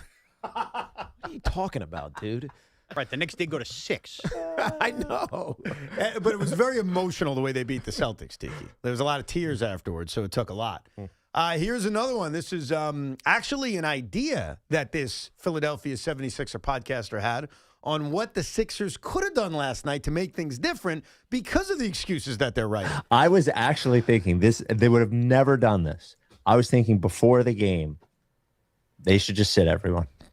They should sit everyone before the game because they're playing this. I love that. And I know some Knicks podcast is going to clip this and laugh and point. Yeah. Well, we're not a podcast, but would you like to laugh and point? It's actually not a bad idea. Oh, come on, Teak. I'm being honest. That they should sit their players before game one? Just concede it. Honestly, just concede it. That's horrible. The more I think about it, the more I think I'm in line with Tiki. I'm not even joking. If you assume you're going to lose, and you're really worried about guys like Embiid and rest anyway? Let's listen to the excuses, and we'll continue to listen to them. All right. So, one, they're physically tired because of a 7-game series with the Boston Celtics. They're emotionally exhausted because of an emotional 7-game series with the Boston Celtics. Joel Embiid does not play multiple games in a row. He hasn't in 2 years. So if you were this is going to happen. Right. The writing is on the wall. You could have made those excuses before ball was even tipped off, right? For the 76ers. Just sit the guys. Wow. We're coming back for game 2. So I actually don't think that was a bad idea. Well, he actually expanded on this. Let's hear more from random Philadelphia 76er podcaster. As draining as that Celtics series was, as draining as Game 7 was on the road, it felt quick to me. I wasn't even playing basketball. And the problem with they had to play everybody. But the advantage to not playing everyone is it's not like there's 2 days in between this game and the next game. Anyway, they're playing again on Wednesday. So what was going through my head is you're never going to win that game anyway. Just sit all the guys and punt the game right in Adam Silver's face. Say, oh, yeah, we're tanking a playoff game. What are you going to do about it? That makes me like it even more. So now you're sold on this? I'm just, if I'm a 76er, I could have appreciated. I could have gotten online with the plan. Wow. I'm talking about if I'm a player. Right. And so the Knicks are hot. They are coming off 2 blowout wins. I mean, yes, they only rested 2 more days, but it was basically half a game that they played last week. Right. Again, the last game 7. I mean, even the game before that was half a game. I mean, I think the entire bench got the whole team played. Yeah. Oh, no doubt. Every player. In the fourth quarter, the bench was completely emptied Yes. on Thursday. So your point is fair that the Knicks basically took the second half off. They played 27 minutes. I think it was the top minutes for the Knicks. So they had a half a game off plus 4 days. There was no way that they were going to be on this. The 76ers would be on the same level as the Knicks. Yeah, but I actually kind of really like that. But you're idea. looking at it because in it is kind of a slap in the face to Adam Silver. Oh, it would be a huge slap in the face. This is the to biggest Adam problem Silver. with Adam Silver. They take their sweet-ass time in round one, Yeah. not playing every other day. That's right. And then as the rounds get more important, they go to play every other day. Yeah. How is it fair that you could take 3 days off in between games in the first round of these crap series, and then a team wins a game 7, Right. and Get within those 48 over hours to play in? Get those over with quickly. Yes. No, so here's where you're wrong. Well, two parts, because you just brought up something else. My argument against you is then don't go to a seventh game. Like, that's your penalty for having to play a seventh game. I mean, go win the series in 5 then. The Philadelphia 76ers didn't do that. They fell behind 3-1. It's not as easy as it says. Well, that's part of the game, man. Knicks won their series in 6. Their game 7 would have been Saturday as well. And it didn't happen. We want to know why? Most of the series went deep. Yeah, no, the first round ended up being wildly entertaining. We were very wrong about that, especially in the Eastern Conference, where 3 or 4 series went the full 7. But I don't like that as an excuse because that's your problem. You went 7 games. You don't get extra days off. So that's where I disagree with you. And in terms of you, I thought, and I'm wrong, I'll raise my hand, I thought the Sixers had a chance to steal last night based on the emotions of winning a Game 7. Coming out on fumes, on excitement. You know what, Evan? In theory, you're right. But when one of your biggest cogs is Joel Embiid, it's not going to happen. He can't give it to you every night. And he looked exhausted. He looked lethargic. He looked like he didn't care. He looked slow. And slow. And if he's going to be slow, he's going to be a major defensive liability. He's got to be on the floor because he's there. I mean, I guess you could throw Andre Drummond out there, but what's he giving you? He's not providing offense for you. Maybe he gives you rim protection, but the Knicks are just going to say, fine, we're going to put 5 shooters out there, and good luck, right? We're gonna shoot 60% from 3-point range. So, like, they don't have a real advantage that they can exploit right now, other than trying to get, I don't know, less fatigued. So here's what I get from Tiki. As much as you killed Joel Embiid in the first hour, and that was some good stuff, I appreciate it, you are now agreeing with the 76ers' excuses. You're agreeing with it. I'm not agreeing with their excuses. I'm saying if that's going to be their excuse, I think that this certain podcaster / host suggestion is actually a valid one. Yeah, you can't do that, though, in the play. You got to go for it. You got to steal wins, man. Of course you can't, but it's actually a good take. Well, guess what? Too bad you got to deal with it, Philly. Now you got to play a day later. There's no long breaks. By the way, don't just sit the guys. Play them 10 minutes.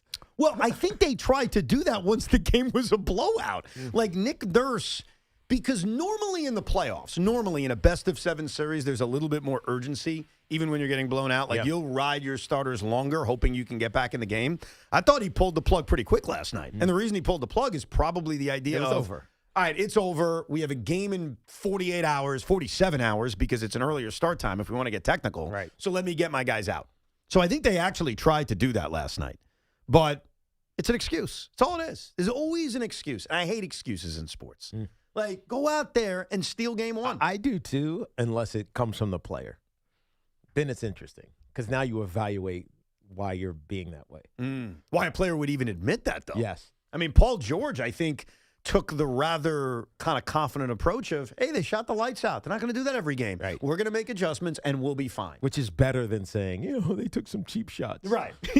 They took cheap shots, or, we were really tired. I tell you, the Sixer thing Do you remember when you tried to break Mitchell Robinson's ankle? Right. That was fair. I wish someone followed up on that. I know. The real weird thing for Philly, because Sean had an analogy for me yesterday, and it was actually very good about what the Sixers accomplished by knocking off the Celtics should not be forgotten. They never beat Boston.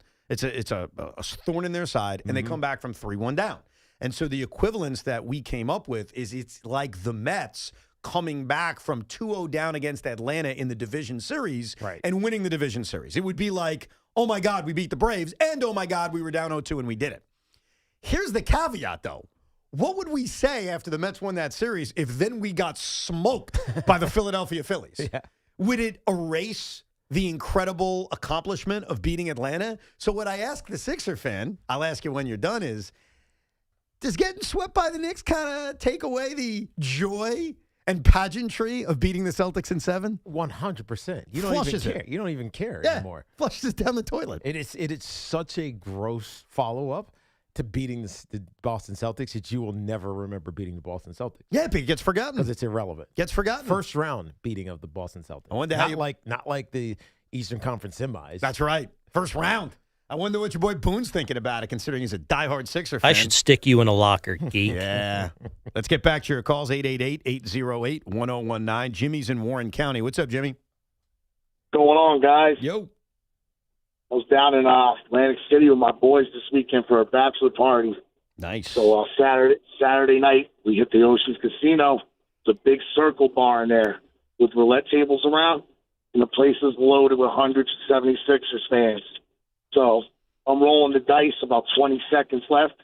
Huge "We Want New York" chant starts. And I hate Philly. And you know what? It was crazy because usually I'll get really mad, and I did at first. But then I just said to myself, I am so confident right now. These dirtballs have no idea what's coming to them. But they had a little bit of confidence. We gave it back a little bit. My buddy Dave started screaming, "We'll see you at the Garden. We'll see you at the Garden." Yeah. You know? They were rocking that joint. I get why they had a level of confidence, only because they forgot. Like, it's been 2 years, and you also played a very different Knicks team, and you're also a very different Sixers team. Mm-hmm. And when you beat a rival, a championship rival with the championship DNA, Tatum or not, in a Game 7 on the road, a historic venue, it feels like we're invisible. Yeah. Like, wow, we could really beat anybody, but the reality is they can't. No. And they got a Boston Celtic team that just played horribly those last 2 games. Jaylen Brown was bad. No doubt. And Tatum clearly was compromised. I think, what did they ultimately say? Knee swelling or something like that? Right. Something or other, but it feels related, even though it may not officially be, but if you're not playing in a Game 7 at home, right, after having a 3-1 series lead, I trust Jason Tatum enough to say it was serious. Yeah. Like, if he wasn't playing that game, when I mean related, I mean related to the Achilles. Yeah.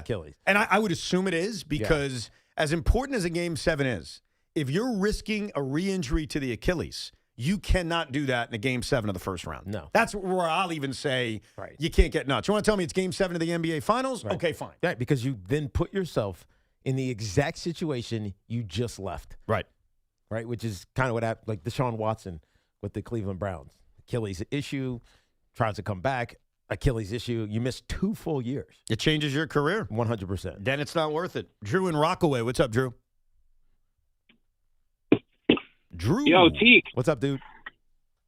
Yo, you've been making big money in North Jersey for like 2 decades. You didn't pick up a little Hebrew along the way, bro? What's going on over there? I should have known. Is that what it's from? Is that a Hebrew word, Kitzma? You're right. And Drew, I go to a Seder every year. Two of them usually. You're absolutely right. But what are we doing? I just didn't know that one. Know that. You don't know? I should have known that one. You're right. That's on me, Drew. That's my bad. But anyway, I had a different question, but I'm going to ask you, Ev, if you got all those geeky little scorecards that you keep, those scorebooks, if you got them all in a pile, you lit them on fire for a Jet Super Bowl, do you do it? Ooh. I think I'd have to, Drew. That's a great question. It's a great question. The way you started the question, I didn't know what you were going to say, but I think for a championship, see, I'm going through a moment now. Hold on, this is the same team. So you're putting your Mets scorebook, fandom, years, and exchanging it for a football championship. Yes, I would do it. That's not. It'd be one thing if you're like, burn all your scorebook for a Met championship. Right, I'm going cross sport. You're going across the sport. Yeah, no, I have to because I've been going through some moments the last 48 hours in which I see the New York Knicks and I see a legitimate chance that there's a parade in late June. Like, they legitimately can win the NBA title. Do I put my money on the Thunder still? Sure, I do, but the path is there for the New York Knicks winning an NBA championship, which I'd be the first to tell you will destroy me. Like, I'm totally open and honest about that. Would kill me. It would be very painful. I also see a very open lane towards the New York Yankees winning a world championship. They are clearly the best team in the American League. Mm-hmm. If I'm sitting through a Knicks and then Yankee championship, while the Mets have a sub-500 year, the Nets is still garbage. The Jets are rebuilding. Hey, you're streaking with the Mets. Stop it. We're streaking. It's a moment of I will never see my teams win. You guys winning especially would almost like, wow, I'm really never going to see anything. So when Drew asks, would you burn your scorecards for a Jets Super Bowl? I mean, how could I say no? Right. How could I say no? You couldn't. I think other than my family, obviously, I'd give up almost anything for a championship at this point. Family first, clearly. After that, it's like, all right. Big toe. Yeah, easy. No, that's not easy. What needs a big toe? What's it there for anyway? Balance. Maybe a pinky toe. No. Exactly, Tiki. You sit there on a bed and you have somebody come over with the clippers going, all right, this is it. The big toe's coming off. And I'm getting a championship? You're not doing it. Yeah. No, I am doing it. No, you're not. Let's go to John in Bayonne, New Jersey. Hey, John. Hey, the nice win by the Knicks, and I hate Philly too because I had an incident in the Meadowlands with the Giant game years ago, and I was going into the bathroom and, doing my thing, and a bunch of Philly fans start chirping his stuff, and I say, the famous words to them, and all of a sudden they start ready to beat my what. And the stalls opened up, and a bunch of Giant fans just came out and just took things under control. I walked out of here laughing my what off, and it was fantastic. I mean, as far as anything, but the Philly fans are out of control when it comes down to it. Yeah, they're a little crazy. But I am calling about the other night watching the Yankee game against the Orioles. Yeah. I couldn't believe they did this. They had a double play, and they challenged both challenges. Yes. The play on second and then the play on first, yes. Right. Well, ain't you supposed to get one challenge, and if the first challenge is knocked down, you lose your challenge, right? I totally agree with your sentiment. When I saw that, and I've seen this before a few times, where it usually happens on a double play, where there's a close play at second, there's a close play at first, and the manager will say, I want to challenge both. Yeah. I think that's ridiculous. I think you need to pick what you're challenging. Right. Because if you get one right, which on that play they did, I think it was the play at first base they got right, throwing in the bonus challenge of let's check second base too? No. I don't think you should be allowed to do that. I think you should have to use two challenges.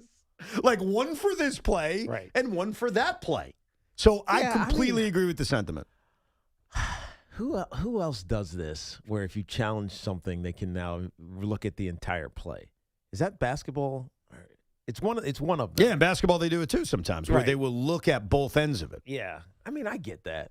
It just yeah, but you're not penalized for getting the other challenge wrong. Like if you get a challenge wrong, you lose a challenge. Right. If you get one right and one wrong, you don't lose anything. That's true. There's no penalty to that.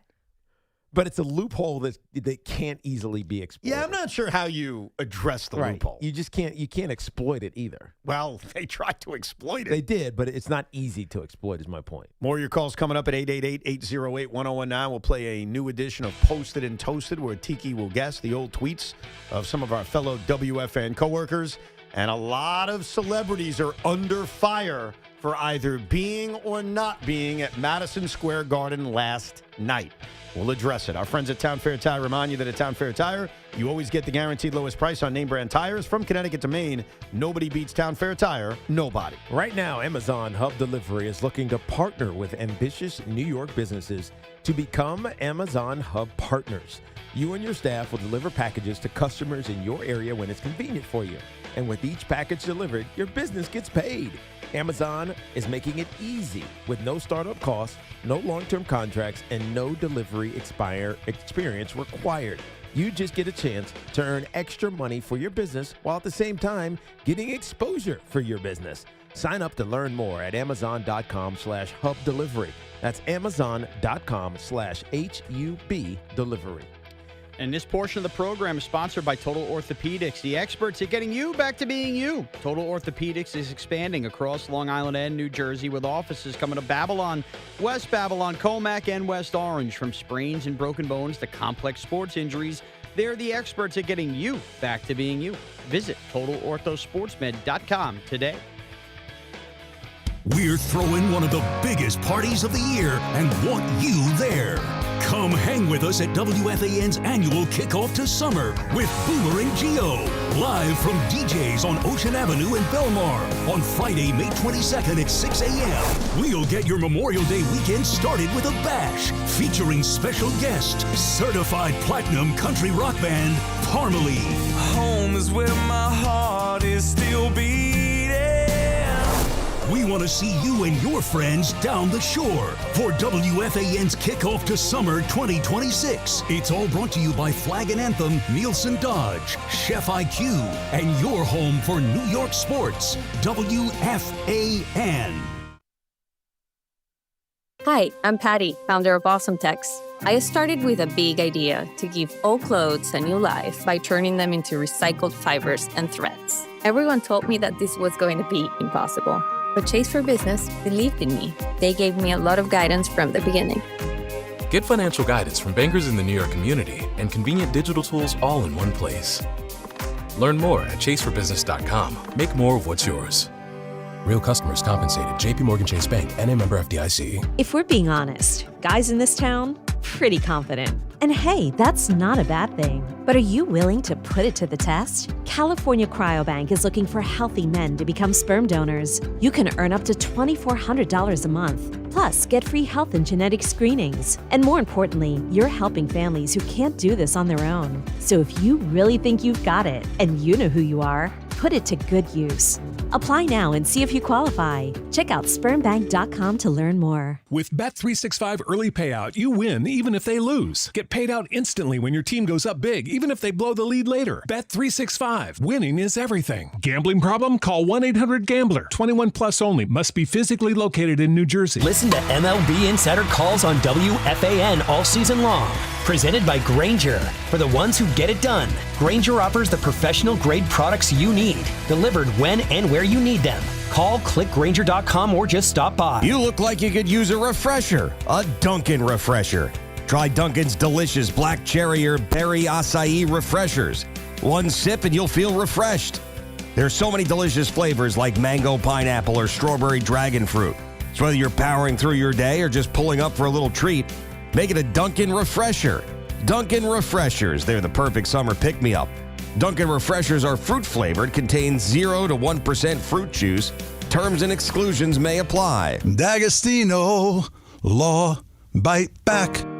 Did you know that Social Security disability takes a bite out of every one of your paychecks? So when they deny your claim, bite back. I'm John D'Agostino from D'Agostino & Associates, and I'm proud to announce our first ever Social Security Disability webinar. It's happening on June 3rd at 1 o'clock. In just 1 hour, you'll learn your rights, understand the appeals process, and find out how our experienced SSD attorneys can help you get the benefits you've earned. Spots are limited, so don't wait. Register now by calling 1-800-BITE-BACK, 1-800-248-3222, or go online to daglawteam.com/SSD webinar. That's daglawteam.com/SSD webinar. D'Agostino Law is here to bite back, to fight back, to get you the SSD benefits you've earned. Register today at 1-800-248-3222. My perfect day has sand, salt water, and friends. But my moderate to severe plaque psoriasis can take me out of the moment. Now I'm all in with clearer skin thanks to Skyrizi. Risankizumab Riza, a prescription-only 150 milligram injection for adults who are candidates for systemic or phototherapy. With Skyrizi, most people saw 90% clearer skin, and many were even 100% plaque-free at 4 months. Skyrizi is just 4 doses a year after 2 starter doses. Don't use if allergic to Skyrizi. Serious allergic reactions, increased infections, or lower ability to fight them may occur. Before treatment, get checked for infections and tuberculosis. Tell your doctor about any flu-like symptoms or vaccines. Thanks to Skyrizi, there's nothing on my skin, and that means everything. Ask your doctor about Skyrizi, the #1 dermatologist-prescribed biologic in psoriasis. Visit Skyrizi.com or call 1-866-SKYRIZI to learn more. Tune in for the Yankees' first pitch presented by Montefiore Einstein, the official hospital of the New York Yankees. Hey, this is Sal Licata. Right now is the time to make sure that your current cooling system is ready for hot weather. You don't want it to fail when it's 90 degrees out, and if it's over 15 years old, you're wasting your money. Get a new high-efficiency AC system right now from my friends at Edison Heating and Cooling. They are New Jersey's air conditioning experts and have been for decades. Take it from me. These guys have done plenty of work on my house. You'll save money and stay cool solar. Contact them now at EdisonHVAC.com. That's EdisonHVAC.com. If you're looking for a great price on Falcon tires, there's only one place to go, Town Fair Tire, where you always get the guaranteed lowest price on Falcon tires. But it doesn't end there, because Town Fair Tire gives you free services for the life of your Falcon tires. More free services than any other tire dealer. That's why we say nobody beats a Town Fair Tire deal, and I mean nobody. Name brands at discount prices. Town Fair Tire. FanDuel is giving you better payouts on same-game parlays all NBA playoffs long, with more ways to build and more value every time you play. You can stack your picks your way for every game, every matchup, and every moment, from spreads to player points to threes and more. Build it all into one same-game parlay and go for bigger payouts. So if you're betting same-game parlays this NBA postseason, bet them on FanDuel. So many more options, better payouts all NBA playoffs long. Head to FanDuel.com/New York to get started today. That's FanDuel.com/New York, an official partner of the NBA. Play your game. We all love the app around here. It has all the betting markets you could possibly want. It's safe and secure, and when you win, you get paid instantly. FanDuel Sportsbook is the official sportsbook of WFAN. 21 and older, physically present in New York. For help with a gambling problem, please call 1-877-8-HOPE-NY or text HOPE-NY 467-369. What makes Crystal Geyser Alpine Spring Water different? We always bottle our Alpine Spring Water less than 1.5 miles from the spring source, and all our bottles are made with 50% recycled plastic from our own recycling plants. Crystal Geyser, bottled at the spring source. Hey, Boomer Esiason here. You know, after years in the game, I don't guess. I go with what works. Red Pocket Mobile gives you 3 major 5G networks to choose from. Switching cities? Switch your network. That's like calling your own Audible. Visit redpocket.com to see why more Americans are switching to better wireless without paying more. Red Pocket Mobile, your new ultimate cell carrier. This is John Sterling, voice of the New York Yankees on WFAN. Now Rivera is set. And here's the payoff. Swung on and grounded to second. Cano fields, throws to first, in time. Ball game over. World Series over. Yankees win. The Yankees win.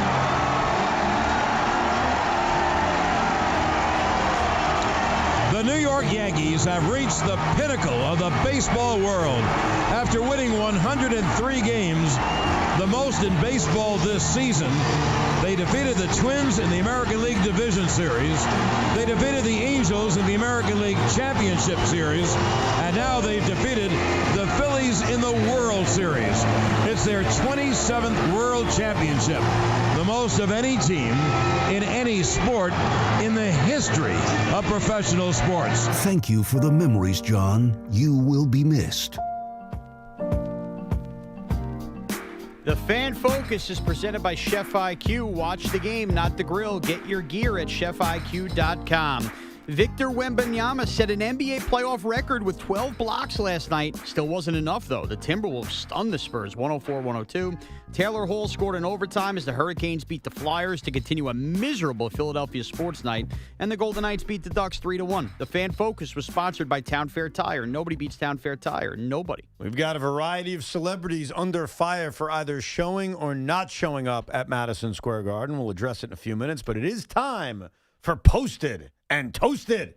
And, of course, Posted and Toasted is brought to you by the Rothenberg Law Firm, Injured, visit injurylawyer.com, and Princeton Longevity Center. Experience the power of personalized medicine. It's time for Posted and Toasted. Posted and toasted in 1, 2, 3. Posted and toasted where Evan finds the treats. Posted and toasted will Tiki guess them right? It's posted and toasted time. All right. I got some timely ones for Tiki to guess, including some random ones. Let's start off with April 28th, 2024. Okay. So in this series, Embiid has attacked Mitchell Robinson and taken him out for at least one game, elbowed Brunson in the face, and stomped on Hart's leg. And when the Sixers needed him the most, he disappeared in the fourth quarter. That's his legacy, as well as never getting past the second round. Is that Greg Giannotti, Chris McMonagle, Evan Roberts, or Craig Carton? That's Evan. You're wrong. So thought out and Yeah, detailed. a lot of detail, a lot of basketball, which, by the way, I agreed with everything that was said. Then it's Craig.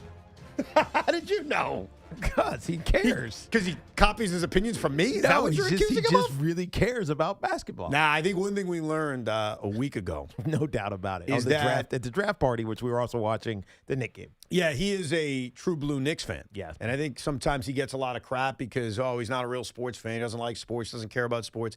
He has said many times that the Knicks are his baby. That's his number one. Mm-hmm. And I still think there was skepticism. We certainly saw it. No, we saw it live and in person. True blue diehard fan. No question about it. So, yes. He was hurt. He was bothered. Yeah, he was hurt. He's also incredibly arrogant when they're good. I mean, just off the charts. All right, here's one from December 27th, 2013. Pre-Mayor's Ball dinner on the East Side. Gorgeous night for a gala of this magnitude.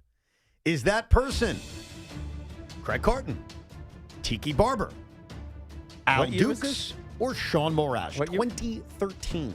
Oh, that was probably me. It's you? You're wrong. Sounds like you, right? Yeah. Dinner on the East Side, gorgeous Gala night on the for a East. gala of this magnitude. Certainly doesn't sound like me. Really? You're wrong. It is Sean Morash. I'm a Yes. fat moron. What? Yes.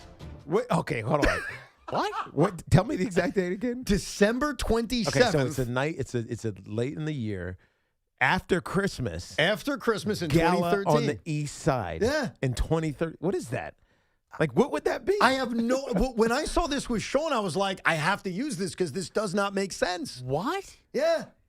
Pre-Mayor's Ball dinner on the East Side. Gorgeous night for a gala of this magnitude. Why in Sean the hell would you be Morash. going to the Mayor's Ball?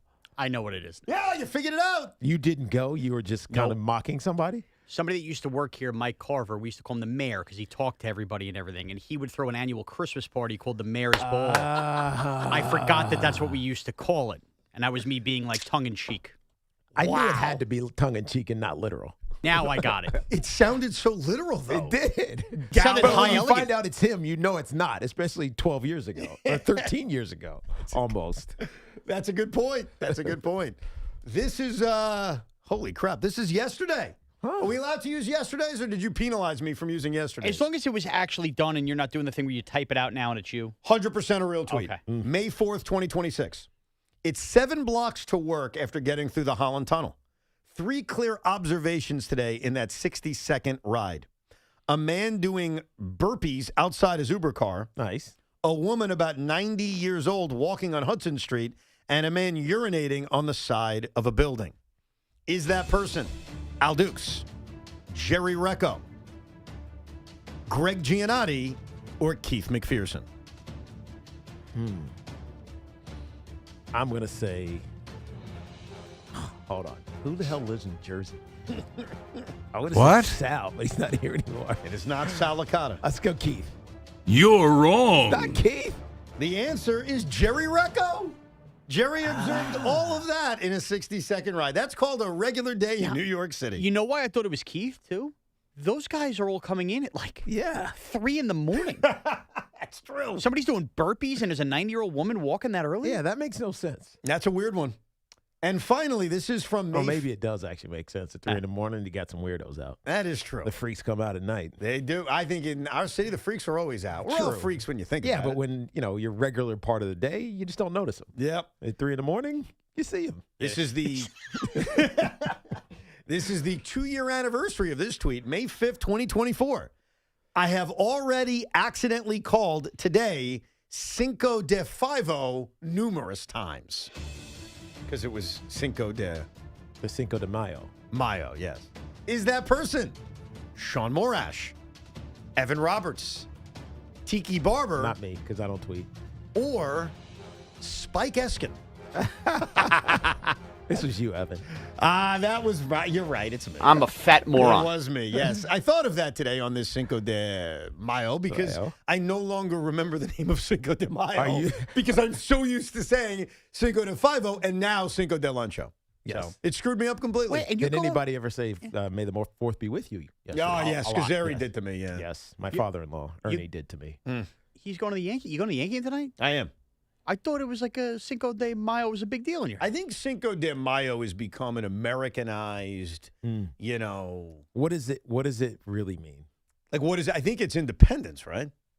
That's what I thought it was. I mean, your family's Mexican. I know, but I think, like, this day has been I'll ask her. I think it's been very Americanized. That doesn't mean they don't like Cinco de I just did it. You wrote Cinco de Mayo? I just did the same thing. I told That's you. not even called that anymore. I know. That's right. Well, Cinco de Five or Cinco de Luncho, I say a lot more often than Cinco de Mayo. I never say Cinco de Mayo. And even today on Cinco de Mayo, I basically forgot it was. The Mexican Army's unexpected victory over French forces at the Battle of Puebla. There you go. I've been to Puebla. On May 5th, 1862. How about that? And it was an upset. It's often mistaken for Mexican Independence See, Day. I often... which is September 16th. Yeah, I screwed it up. But I think that's one of those days where it's really become Americanized as an excuse to drink and party, when the reality is it is a holiday. It's a thing, but I think it's more of an American thing. Like, I don't think I'll be partying today. You're not partying tonight? No. Is it because it's a Tuesday? No, we partied too much down in Orlando. Oh, how was that? It was great. Nice. Successful outing for Central Jersey All-Stars. We had a first-place finish, which was Brooklyn's team, Major 5. We had a second-place finish, a bomb squad, and third, fourth, fifth, and then a seventh-place finish. So we had 6 teams. They all got through the finals, which is the first time that it's happened, and I don't know how – it's only the second time it's happened in the 20-plus years, 30 years that Patty Ann has run Central Jersey All-Stars. And you guys partied after you guys won like that? No, we just partied the whole time. Oh, yeah, you wake up and you're drinking. Nice. And surviving. So you need a break. You need a break. Yeah, it's a little break. Yeah. So who's on more of a roll right now, the Knicks or CJA? CJA. They also had a team that won Worlds a week ago. So wow. Well, congratulations. CJ's crushing it, man. Congratulations all the way around. There's 2 controversies I want to address concerning last night's Knicks game. It's obviously not the results because the Knicks made it look easy. It's who was there and who wasn't there. Let's start with who wasn't there, and that is, of course, Ben Stiller. Oh. Ben Stiller was seen at the Met Gala. Yes. And he was there, and he was wearing a Knicks tie, and every time, like, the media tried to talk to him, I think he did it numerous times, he responded with Knicks in 6. Which I think is a very pessimistic view, because I think this thing will be over in 4 or 5. But whatever. Ben Stiller is at every Knicks game. Ben Stiller routinely gets his fandom questioned because he's a celebrity. And so the assumption is he can't be a real fan. He actually was on Twitter or X, whatever you call it now, the other day, defending his honor against critics. In fact, would you like me to read you what he wrote? Because he was very passionate. He tweeted out, this was on May 3rd, so 2 days ago. Hi. I like how he starts it with a hi. Hi. My fandom didn't start when Twitter was invented. Ooh. Tweets don't equal fandom. Ask Spike. I've been a fan since 1973. Lived in L.A. between 92 and 2012. My posting is not indicative of my commitment to the team. Ask Ron Baker or Lou Amundsen or Henry Bibby or Mike Glenn or Bernard King or Louis Orr or Spencer Haywood. Parentheses. I don't actually know them personally, but I love the Knicks. I mean, that was... All right. That was to the point, because he was facing criticism that he never tweeted about the Knicks when they were bad. And his responses, and I kind of see where he's coming from, like, I don't live my life on Twitter. Maybe now I do. Maybe now I'm tweeting it obnoxiously all the time. Now but I have to. You have to. In order to be fully seen, you have to. Yeah, or maybe you just use it more. Like, I'm the opposite of Ben. I used to tweet all the time. Like, every little sports opinion would pop out on Twitter, and now I don't. That's because you have a radio show daily. Well, I had a radio show daily then. 10 to 2. It was 10 to 1 back then. Maybe that extra hour has made the difference. But my point is, my life is different. So me not tweeting now, does that mean I care about sports less? No, I don't. So Ben was very defensive about this attack on him that, well, he didn't tweet in 2013 or 2017 or 2018, so he was never really a Knicks fan. And you can see by that post that Ben took it very personal. Right. He then no-shows game 1 of this series against Philly to go to the Met Gala. Is that fraudulent? Sean, you're the king of calling fans frauds or not? I've slept on this. It's not fraudulent. I have no doubt that Ben Stiller is as real and authentic a Knicks fan as it is. However, Ben Stiller should be at a portion in his life, age-wise, and in his relationship with Marsha Brady, where the foot gets put down. Christine Taylor. Okay. The foot should have been put down. Melody, also known as. You cannot be at that Met Gala last night. Doesn't make you a fraud, but what it shows me is You don't have the stones to tell Marcia Brady, I'm not going to the Met Gala tonight. Hold on, was he phone's with away. her? Yes. Yes. But I only saw the picture with him. She was there. And he was very conservatively dressed. He Okay. wasn't like flashy. No, he He's did the not right thing. going to get a $5,000 in your suit or something. He just kind of showed up. I give him credit for that. However, You think he was watching the Knicks game on his phone? no, you can't. I was told there's no phones allowed. That's not true. Really? Not true. That's not true. Are you sure? Dude. That was the talk last night. Stick it where you can't find it. Well, that's. I'm talking about wearing like running tights and there's a pocket in the running tight. What did you think I was talking about? I don't know. Just because you like to stick your phone up your ass doesn't mean that I have. Whoa. Stick it in the side pocket, inside your pants. You'll be fine. Okay, regardless. Timothy Chalamet made him look terrible last night. Because Timothy and Spike Lee, who I think 2 years ago missed it for the Met Gala. But forget Spike Lee for a second.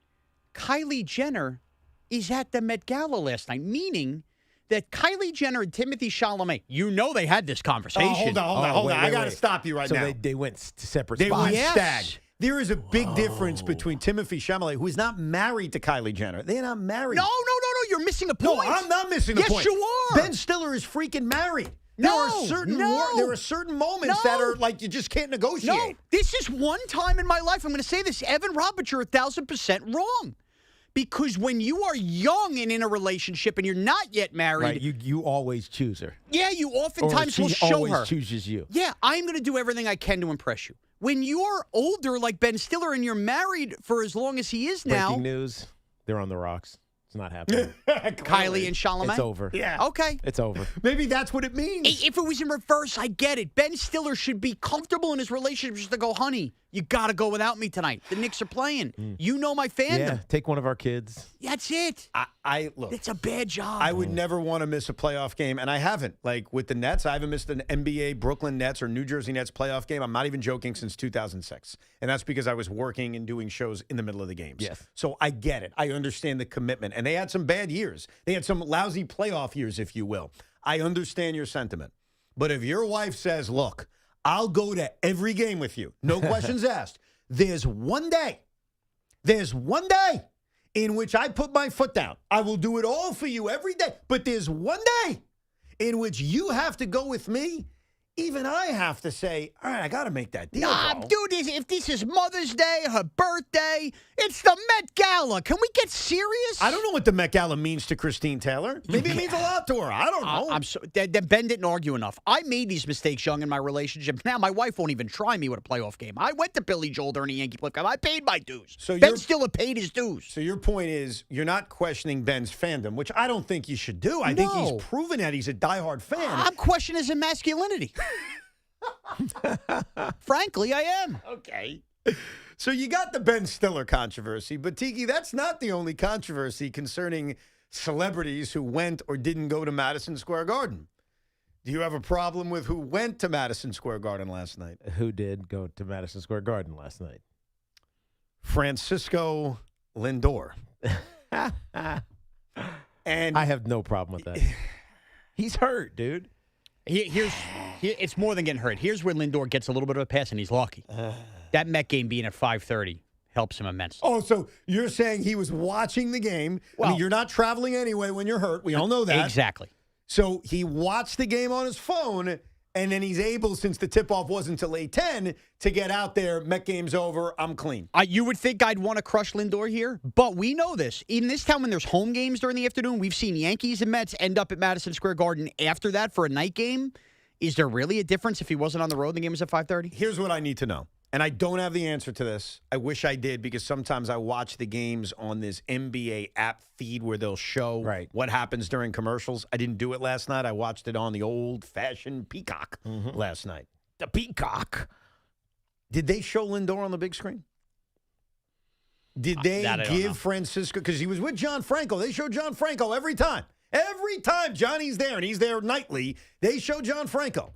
So what I need to know from a Knicks fan who was in the building last night is, did they show Francisco Lindor? That's number one. And then number two is, I can't imagine that he didn't get booed. That's interesting. I can't and I like Lindor. I love Lindor. But I got this feeling that if you show Lindor, who was hitting 225 when he got hurt, and the team stinks My assumption is that Garden crowd was vicious. You can boo all you want. Am I wrong? Do not boo. I would assume he must have heard it. But here's what I'd say about Lindor being at the Knicks game. And I get your point, Sean, about the fact that he could have watched the Met game on his phone and you're not traveling on the road. So it's not like Lindor wasn't somewhere else that he needed to be. Yeah. It's just one of those things where it just looks bad. It's as simple as that. It's just Really? yeah. Why? And I'm not mad at him. Because they're losing or he's hurt? They're everything you just said. Everything you just said. I don't think so. Right now, the Mets are an embarrassment. I know they won yesterday and they've played better baseball. And What, trust so me, because your team stinks right now, nobody wants to see you. Correct. You just nailed it. You just perfectly exemplified my point. Yeah, that's not fair. I didn't say it was fair. Did I say it was fair? No, of course not. I can understand why you're saying it. That's just not fair. It's not fair. I agree it's not fair. But when you suck, no one wants to see you. Suck, suck, suck. It's just a reality. And between the fact that he's unavailable to play, the team has been bad. No, I don't want to see him. Right. I remember Joe and I had this argument a few years ago, well, more than a few years ago now, about Matt Harvey. Very similar situation where Matt Harvey, I think it was when he had the Tommy John. So remember, Harvey was great before he had the Tommy John. It was certainly not his fault. And the team struggling, they had been bad for a while. And Matt was showing up to the Garden for Ranger games and for Knicks games. And Joe went on a tirade. I don't want to see you. I do not want to see you. And I was more defensive of Matt. This just feels different because Lindor is the face of the Mets. And right now, the Mets are an embarrassment. Like they just are. They're an embarrassment to New York sports at this moment. I hope it changes. Look, Maybe they've it's won on its 2 in way. a row. Okay, Tiki, like I said, they're playing better. 2 in a row. They're still an embarrassment right now in They're New York just sports. bad. They're not an embarrassment. They'll get better. Well, they're not an embarrassment. They're finding themselves. They're not a full embarrassment because for the last 5 days, we haven't talked about them. True. They've won 3 out of 4. I just had 2 callers that didn't want to get on the air that said they were in attendance last night and only Franco got shown on the Jumbotron, not Lindor. Wow. Wait, were they sitting next to each Yes. I saw them I saw them go in together. So let me phrase it that way. They walked into the building together. So you know what that means? That means Lindor knows I'm right. He didn't want to be seen. Or did he say, don't show me? Because I think sometimes they ask. Or did they just not show him? Oh, there's another caveat. I know way too much about this. I have another caveat. The rule is if they give you a free ticket, they have to show you. Yes. Right? If you buy your own ticket, they don't show you, which is why Spike Lee is never shown.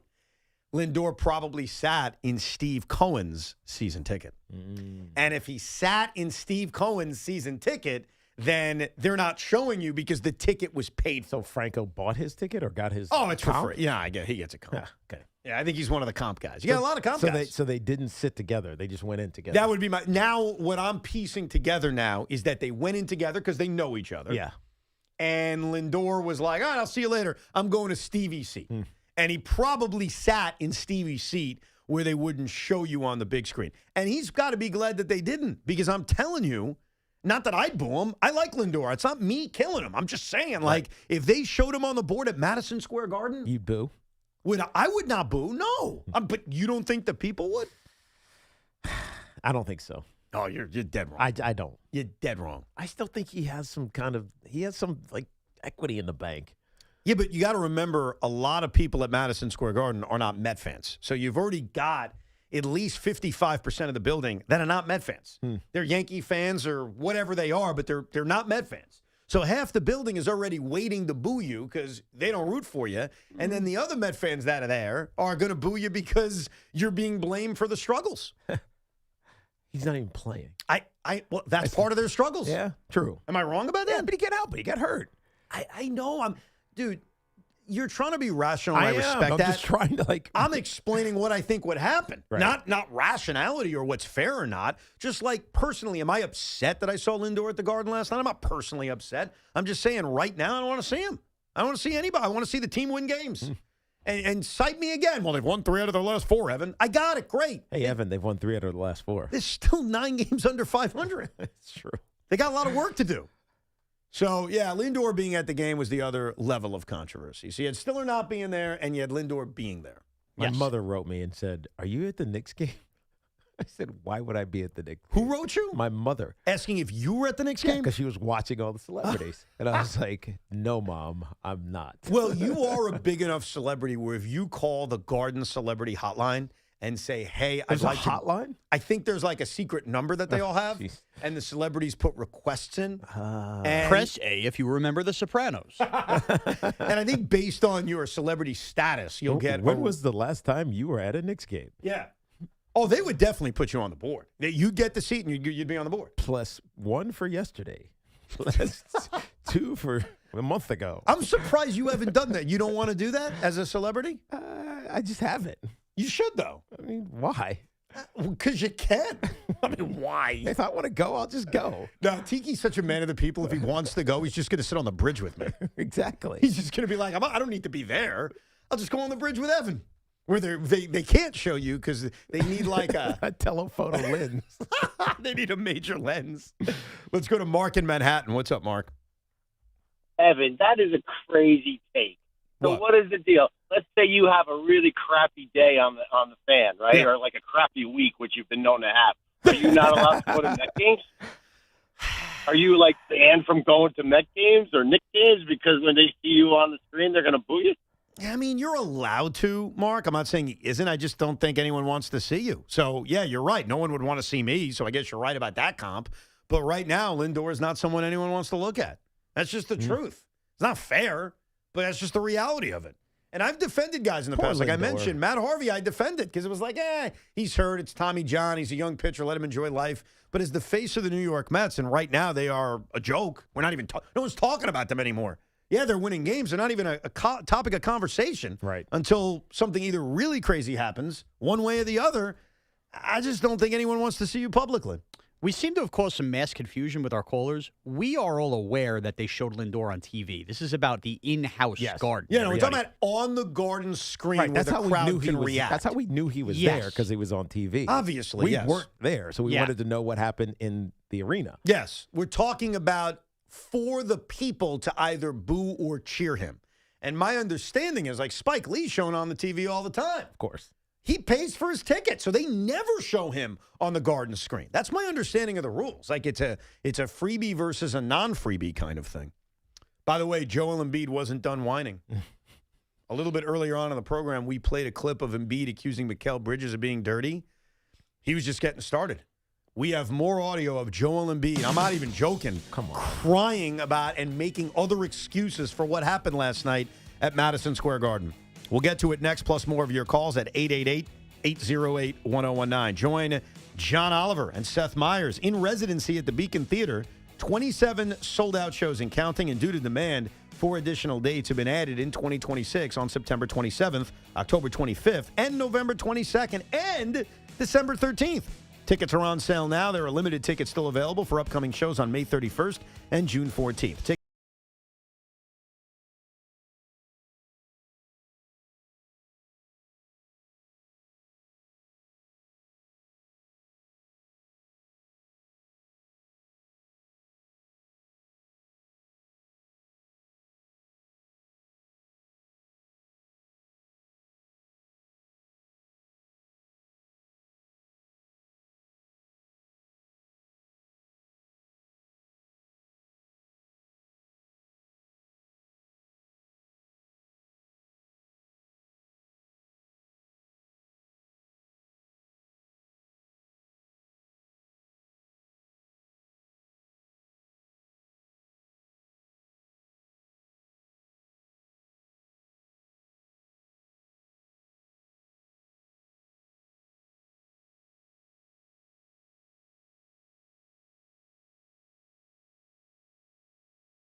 That's 1-800-ALARM-ME. Or you can visit Slomans.com. Get breaking sports news here. WFAN, WFAN FM, WFAN FM HD1 New York, and Odyssey Sports Station. This is an Odyssey Sports Minute. If I'm the Dallas Cowboys or the Buffalo Bills, I'm on the phone with the Indianapolis Colts to trade for the number 4 overall pick in the 2023 draft, quarterback Anthony Richardson. Buffalo's backup quarterback is Kyle Allen. Dallas's backup quarterback is Sam Howell. For two teams that harbor legitimate Super Bowl aspirations this year, that's not good enough. Anthony Richardson, a worthy roll of the dice for either of those teams. I'm Nick Costos. There's a new kind of energy at Starbucks. When your day needs a reset, try the all-new energy refreshers. Strawberry acai, mango dragon fruit, or the all-new mango strawberry. The refreshers you love, now with extra caffeine. New energy refreshers only at Starbucks. You know the rush when you reach that goal, when something you've worked for pays off.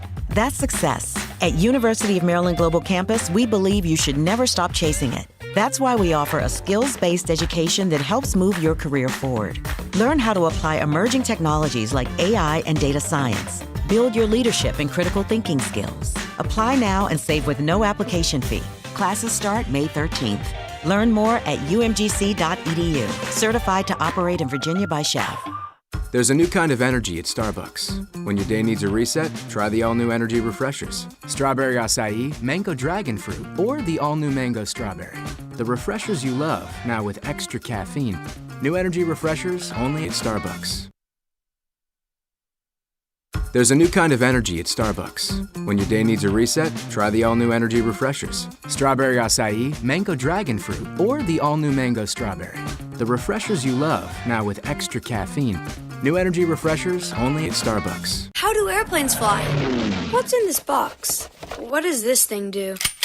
Kids are curious about everything, including guns. Learn how to store your gun securely and make your home safer at endfamilyfire.org. Brought to you by End Family Fire, Brady, and the Ad Council. Mostly sunny, windy, high 81. Weather brought to you by Duke's Mayo. Welcome to Duke's Mayo Country, where the mayo is so smooth and creamy, it makes every bite better. Duke's Mayo. Look for the yellow lid. Welcome to 215 Maple Drive.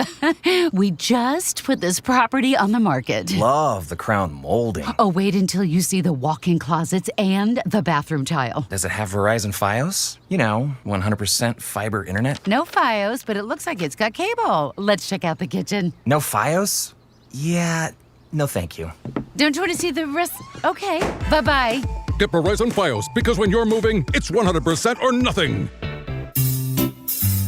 Wait! Before you change the station, listen to this. 1-877 Cars for Kids. KARS Cars for Kids. 1-877 Cars for Kids. Donate your car today. Donate your car at carsforkids.org. That's cars with a K. Pickup is quick and easy. You'll also get a vacation voucher and a tax deduction. 1-877 Cars for Kids. Donate your car today. Texting enrolls you into recurring automated text messages. Consent not required to purchase. Message and data rates may apply. I've got to share this. Nugenix Total T2 has been a game changer in helping boost total testosterone. My energy is up. I feel leaner, stronger, and more like myself again. Nugenix Total T2 uses a brand new formula fueling performance in and out of the gym. Join the thousands of men who are seeing results. Text MAIN to 215215 for your complimentary bottle of Nugenix Total T2. MAIN to 215215. These statements have not been evaluated by the FDA. This product is not intended to diagnose, treat, cure, or prevent any disease. Pump up the volume. Business moves fast. Orders roll in, deadlines close in. When you ship with USPS Ground Advantage, you can keep up with confidence. Every package stays in our secure network from dock to door. And with nationwide reach, dependable tracking, and upfront affordable pricing, you get built-in peace of mind. You run the business. We run the routes. Visit USPS.com/Ground Advantage to learn more. Shop the Sherwin-Williams sale and get 30% off duration, woodscapes, and super deck products May 1st through the 11th. Whether you're refreshing your interior or exterior, we've got the colors to bring your vision to life. And with delivery, getting everything to your door is easier than ever. Shop online to have it delivered or visit your neighborhood Sherwin-Williams store. Retail sales only. Some exclusions apply. See store for details. Delivery available on qualifying orders. This is the story of the one. As a procurement manager for a hospital system, She keeps every facility in her network stocked and ready. That's why she counts on Grainger to be her single source for thousands of products, from disinfectants to lighting, air filters, and more. And with fast, dependable delivery, Grainger helps her keep every facility stocked, safe, and running smoothly. Call 1-800-GRAINGER, click Grainger.com, or just stop by. Grainger, for the ones who get it done. Every morning, we rise and shine, make breakfast, and brush away the night's rest. These routines help us start the day off right. Nature-Made vitamins are a simple step in that daily care regimen.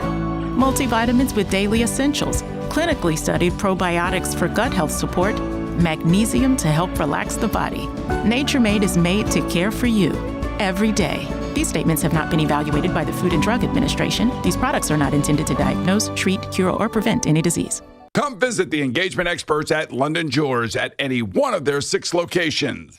Philadelphia rolled into the Garden with confidence at an all-time high. But it wasn't enough, as Jalen Brunson's big night brought the Sixers back down to earth. Will New York continue the domination back at the Shop Wednesday night? The latest breaking Knicks news, the biggest Knicks opinions, and the most trusted voices delivering them all live here.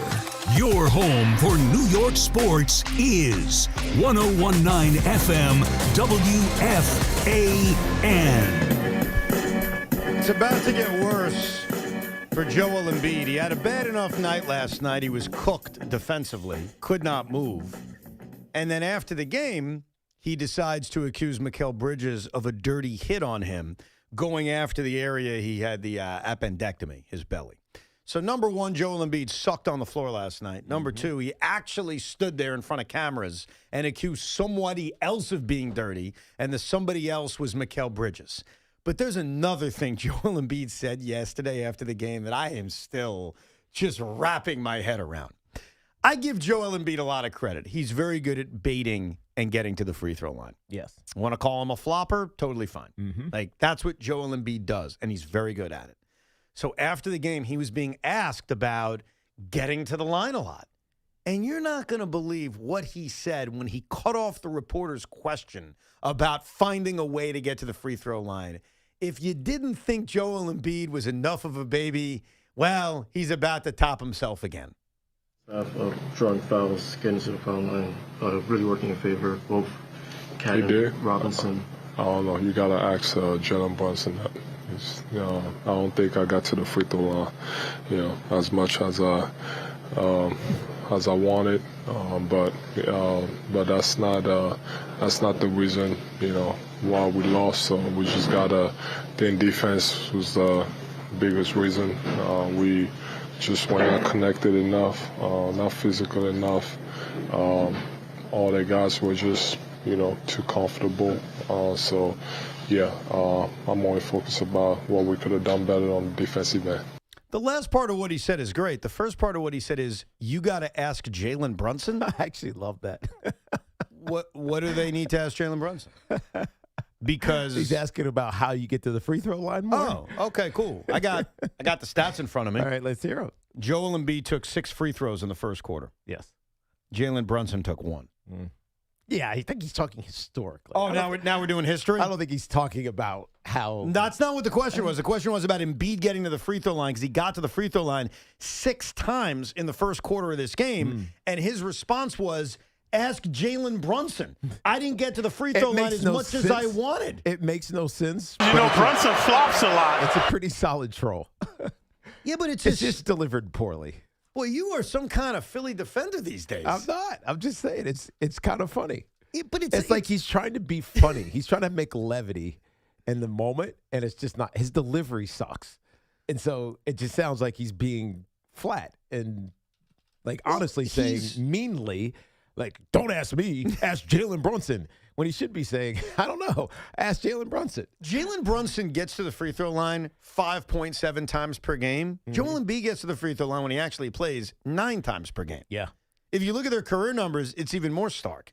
what the hell is he talking about? And I admit, Jalen Brunson flops. Like, I'm not denying that. And he's crafty at getting to the line. He's got bad information then. But his information sucked. His information sucked if you're looking at history or if you looked at the actual basketball game that was played. Jalen Brunson went to the free throw line in the first quarter of this game 1 time. Joel Embiid got there 6 times. Joel Embiid got to the free throw line more times in the first quarter than the entire Knicks team combined. So what are we doing? What are we doing? I don't think it's an excuse. I think he's just answering a question. I mean, he's answering a question with BS. Of course it's BS, because when you get your ass kicked, right, what can you say? Well, the last part of what he said was great. Right. Hey, that's not an excuse. Defense, physicality, like, all that's great. He starts by saying, ask Jalen Brunson? Yeah. Ask Jalen Brunson what? Because the question was about getting to the free throw line. Yes. Jalen Brunson is a master of getting to the free throw line. Not as much of a master as In fact, Embiid is. I think he answered a question that wasn't even asked. I think it's him being honest. By bringing up Jalen Brunson's By bringing name? up Jalen Brunson and Brunson and then talking about how bad they were defensively. So, like, I almost want to give him credit for that answer. How do you give him credit for that? Because he's shifting it to something else. Yeah, but he's also... Lying isn't the right word, because I don't think he's lying. He's misinforming. Yeah, he's obfuscating. He's obfuscating. That's the other word I was thinking about. Like, Joel Embiid is very good at baiting, getting calls, and getting to the free throw line. Yes. He was last night, right? He got there 6 times in the first quarter of this game. They got Karl Anthony Towns in foul trouble. They got Mitchell Robinson in foul trouble. And it's a part of the game. I'm not even complaining about it. Like, that's basketball. And he mentioned earlier, like, Jalen Brunson does it too, but he doesn't do it to the level of Embiid. Knicks fans wish he did. Knicks fans don't think Brunson is respected enough by officials to get the calls that Joel Embiid does. You'll hear that from Knicks fans throughout this series. But for Joel Embiid to be asked about getting to the free throw line and for him to actually say, go ask Brunson, go ask Brunson what? He went to the line 1 time in the first quarter. You went there 6 times. Like, what are we talking about? It's crazy to me. And then for totality, they ended up very close. Right. Embiid got there 9 times. Brunson got there 8 times as the game went on. So the numbers turned out to be kind of equal. That's why he said, just ask Brunson. No, but he said it as if he's doing it more. He's not. He's just saying he did it the same as I do. This guy's something else. Yeah. He really is. But I do give him credit for answering the question, at least the issue with their defense in that game. But I honestly think he was just trying to be funny. And he didn't deliver it funny. Oh, no. It was funny. Just not in the way he expected I'm getting a good laugh at it. And I do think that there may be more laughing on Wednesday night. Do you get the sense, because none of us want to over-exaggerate from one game because a series can turn on a dime. We certainly saw that in the Boston-Philly series. And we even saw it in the Knicks-Atlanta series. Right. They were down 2-1 after losing that heartbreaking Game 3. Do you honestly get the sense that the Knicks are just going to blow them off the court? Or do you think we are looking at a longer series? I think it's more of a longer series. But when you lose by 40, that's just, or almost 40 because it was 39. It's hard to see how things are different. Now, Game 2, if it's the same thing, if they win by 25 in Game 2, then this is going to be a very short series. So you're not going to buy the adage that the series doesn't begin until the home team loses? No. Yeah, more on who the actual home team is. When you're losing by 20 plus, yes, you could play on the moon. Doesn't matter. Yeah, if you shoot 60% from the field, you can play on the moon. Right. All right, let's get to your calls. Yankees, Knicks, all on the table, 888-808-1019. Chris is in Bayshore. What's up, Chris? Yeah, hey, guys. How are you? Good show. Listen, I got an idea, and I don't know, I've heard kind of rumblings a little bit on what the Yanks might do with the infield situation. What do you think about their desire and how real it is to maybe make a deal with Jazz and then free up second base and maybe have either Caballero go over or have Volpe come up and play second and have that combination? I hate that idea for this season. Now, if you're telling me they're not going to re-sign Jazz at the end of the year, which is certainly on the table based on the amount of money he wants and may get, that's a completely different story. But in the case of 2026, I want as much talent on my roster as possible. Yeah. And so I have no no intentions of trading Jazz Chisholm. But what I would do, and I appreciate that Aaron They could Boone lose him is what your point is. Yeah, but that's a 2027 thing. Yes, agreed. In 2026, I want him on my team. And nor do am I overly excited for Anthony Volpe to come back and be a contributing player. I just don't know if it's going to happen. Nor am I overly confident that Ryan McMahon and Jose Caballero are the left side of my infield. Right. Like, I need as many options as possible. Yeah, but he hasn't been bad. I'm not saying anybody's been especially bad. defensively. Yeah, I'm just both of them defensively have been fine. I'm projecting for the future. I'm not talking about right now. Yeah, Caballero's earned keeping the shortstop job. I want as many options as I can, and trading away Jazz Chisholm would make things worse. Jazz can carry the team for 2 weeks with this offense. None of the other infielders can. No, I agree. Chisholm! I agree.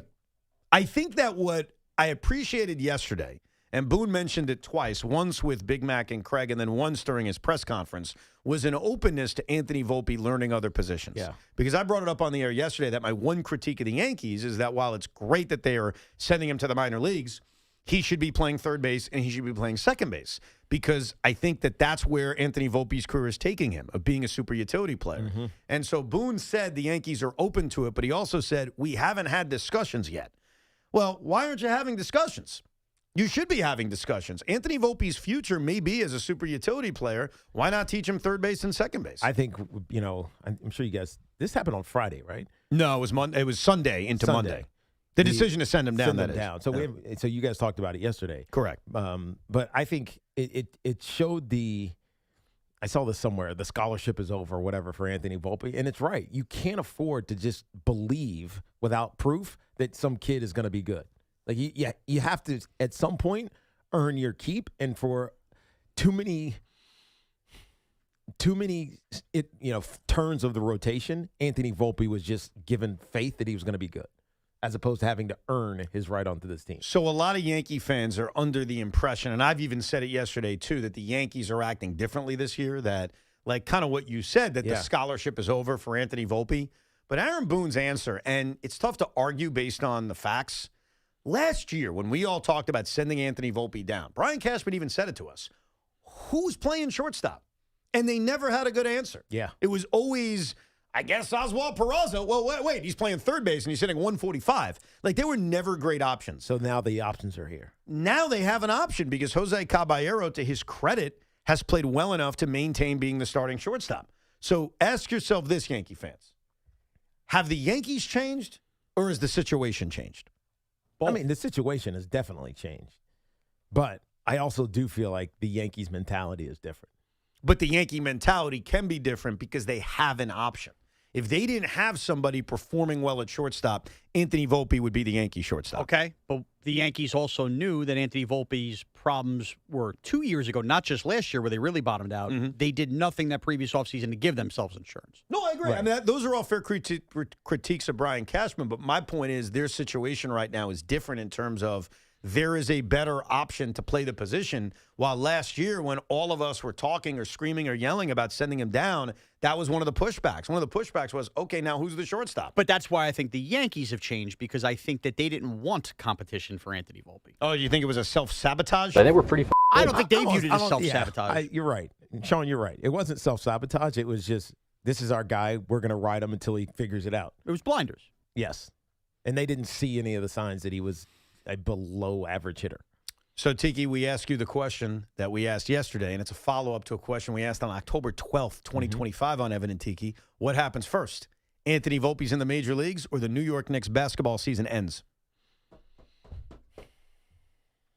Such a good question. Sean, that may be your best question you've ever asked. I always get the random ones. And you originally asked it in October. Mm-hmm. I think the Knicks season ends. The Knicks season. And that could mean a championship. Yeah. I mean, there's a chance. I'm looking at that as the end. Right. Like if the Knicks season ends. I don't see Anthony Volpe, unless injury aside. Like Jose Caballero gets hurt. It's a different. He gets hurt tonight. Volpe's up tomorrow. Exactly. It's a different conversation. But assuming health, I think it's going to be a while for Volpe because they don't need him. So the Knicks winning an NBA and title. He's got options, and it doesn't matter. Knicks winning an NBA title could be June 17th. June 19th, kind of in that range. Still a lot of baseball left. Yeah, but the injury factor is the big question. Right. Because you get one injury, and all of a sudden Volpe's up here. Yeah, my only critique is I like that Aaron Boone addressed Volpe playing other positions. I think he should be playing other positions. I think that's what I would be doing right now with him playing in AAA.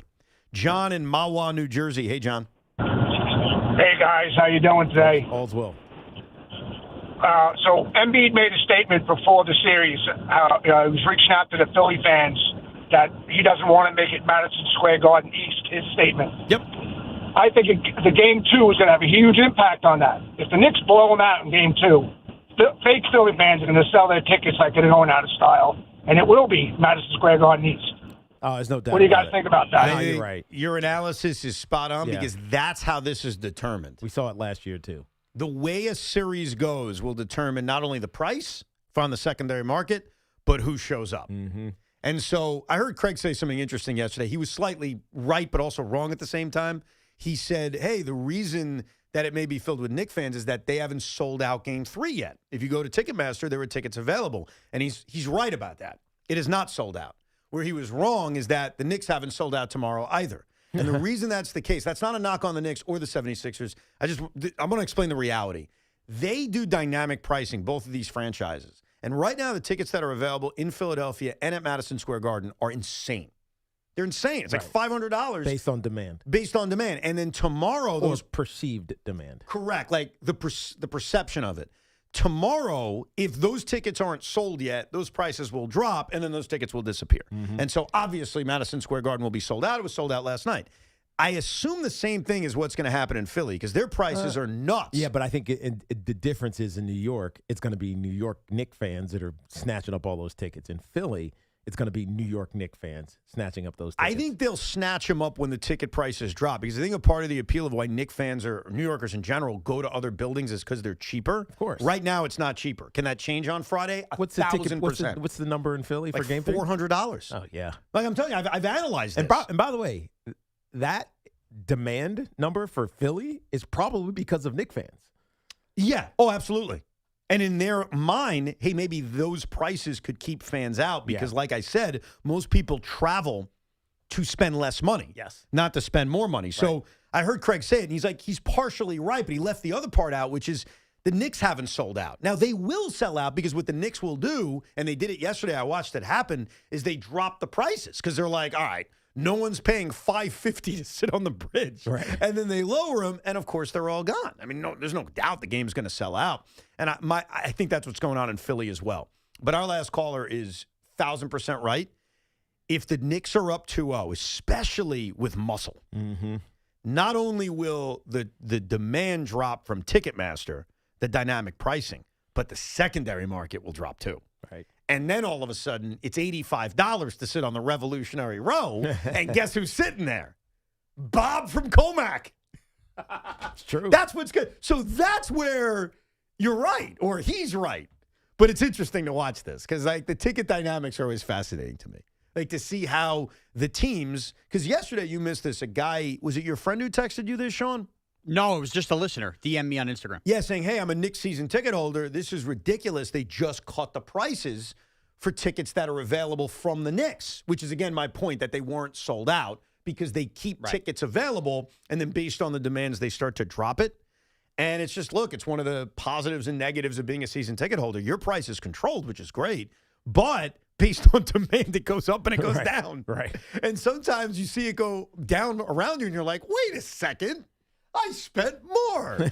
And then other times, it's so much higher. He wasn't happy with you either. About what aspect? I was telling the truth. The way home, he said, thank you very much for bringing this up. I used to look at Evan Roberts as the everyman at WFAN, and he's way too snooty now. He doesn't relate. No, I can relate because I was affected by it. I was just explaining why. He wasn't happy with your answer. Well, but look, you don't have to like my answer. It's what they do. It's what they do. And more times than not, you're going to benefit from it.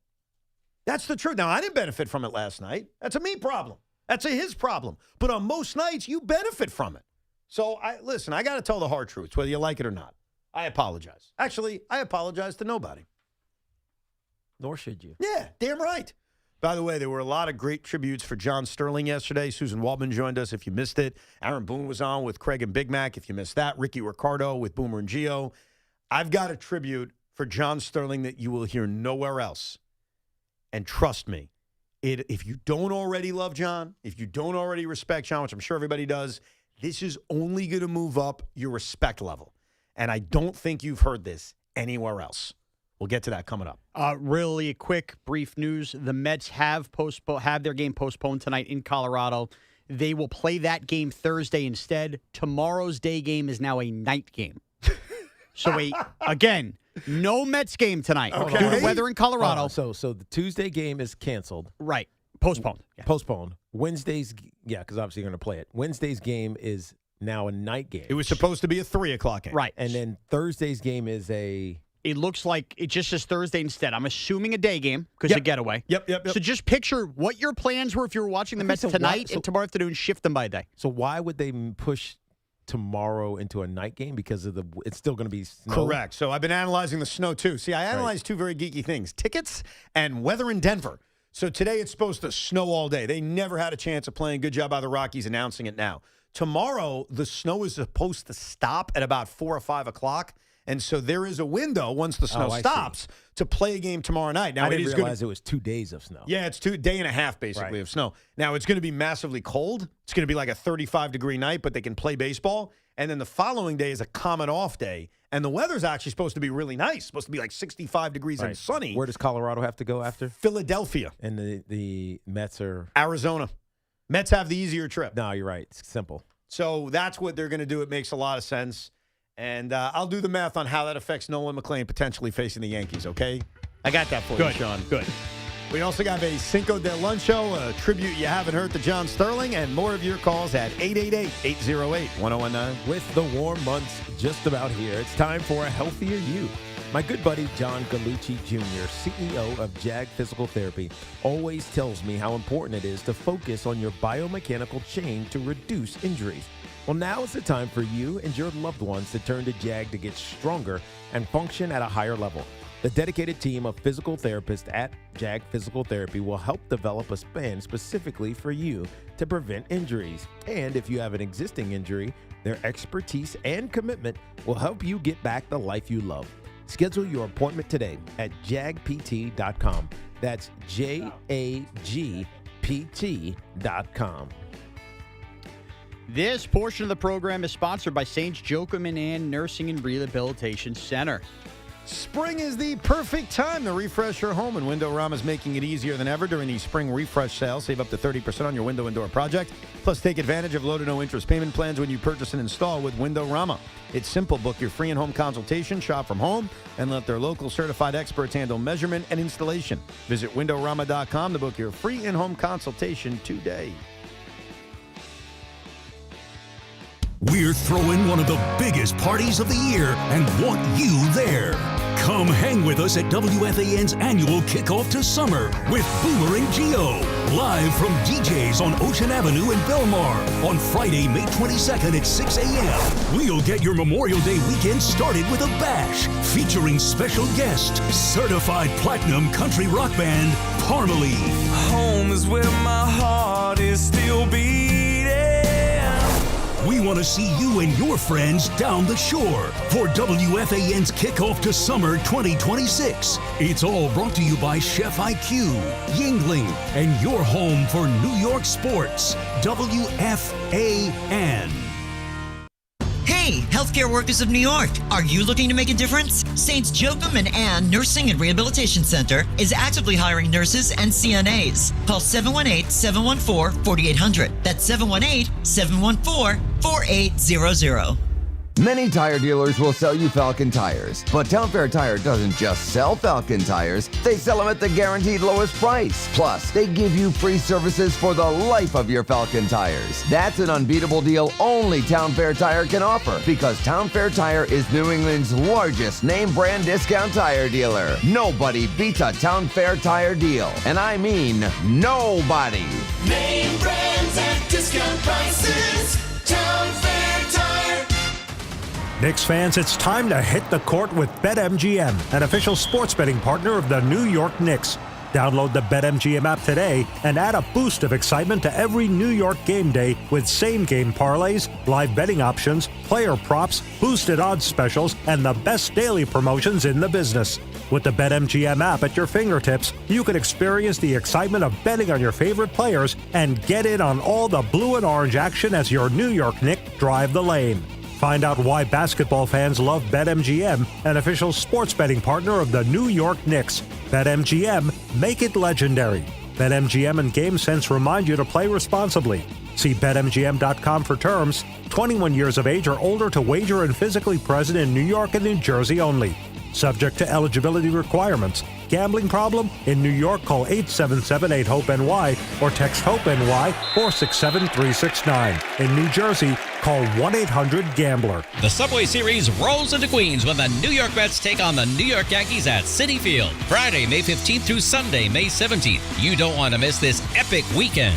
Go to Mets.com/tickets now and secure your seats for the Crosstown Showdown. The most important meal of the day just got better at Dunkin'. Now you can get a medium hot or iced coffee, 6 crispy hash browns, and a bacon, egg, and cheese sandwich, all for $6. That's a full breakfast meal for $6. 6 crispy golden hash browns, a warm, delicious bacon, egg, and cheese, and a medium coffee to start your day off right. Do breakfast the Dunkin' way or order Dunkin's $6 meal deal. No substitutions, participation times may vary. Limited time offer cannot be combined with other offers. Exclusions and terms apply. Hi, it's Alicata here for CertaPro Painters. I've been spending a lot more time at home lately, and my home is a happy place, especially when my wife is happy. For me, sometimes that can be challenging. But my friends at CertaPro Painters, they had no such problems. Big jobs or small, the good folks at CertaPro Painters are at your service. If you've been putting off a painting project, give them a call now at 1-800-GO-CERTA. That's CERTA with a C, and you'll see exactly what I mean. 1-800-GO-CERTA. And hey, ask about their spring sales event and get 10% off on qualifying projects. Each CertaPro Painters business is independently owned and operated right here in our community. Schedule your free estimate online at CertaPro.com. I need a little ranch, step to the ranch. There's a new flavor in town, the Jalapeno Ranch Club at Chick-fil-A. With that juicy Chick-fil-A original spicy or grilled chicken, a buttermilk ranch bun, candied bacon, pepper jack cheese, and jalapeno ranch sauce. It's got big ranch vibes with a little heat.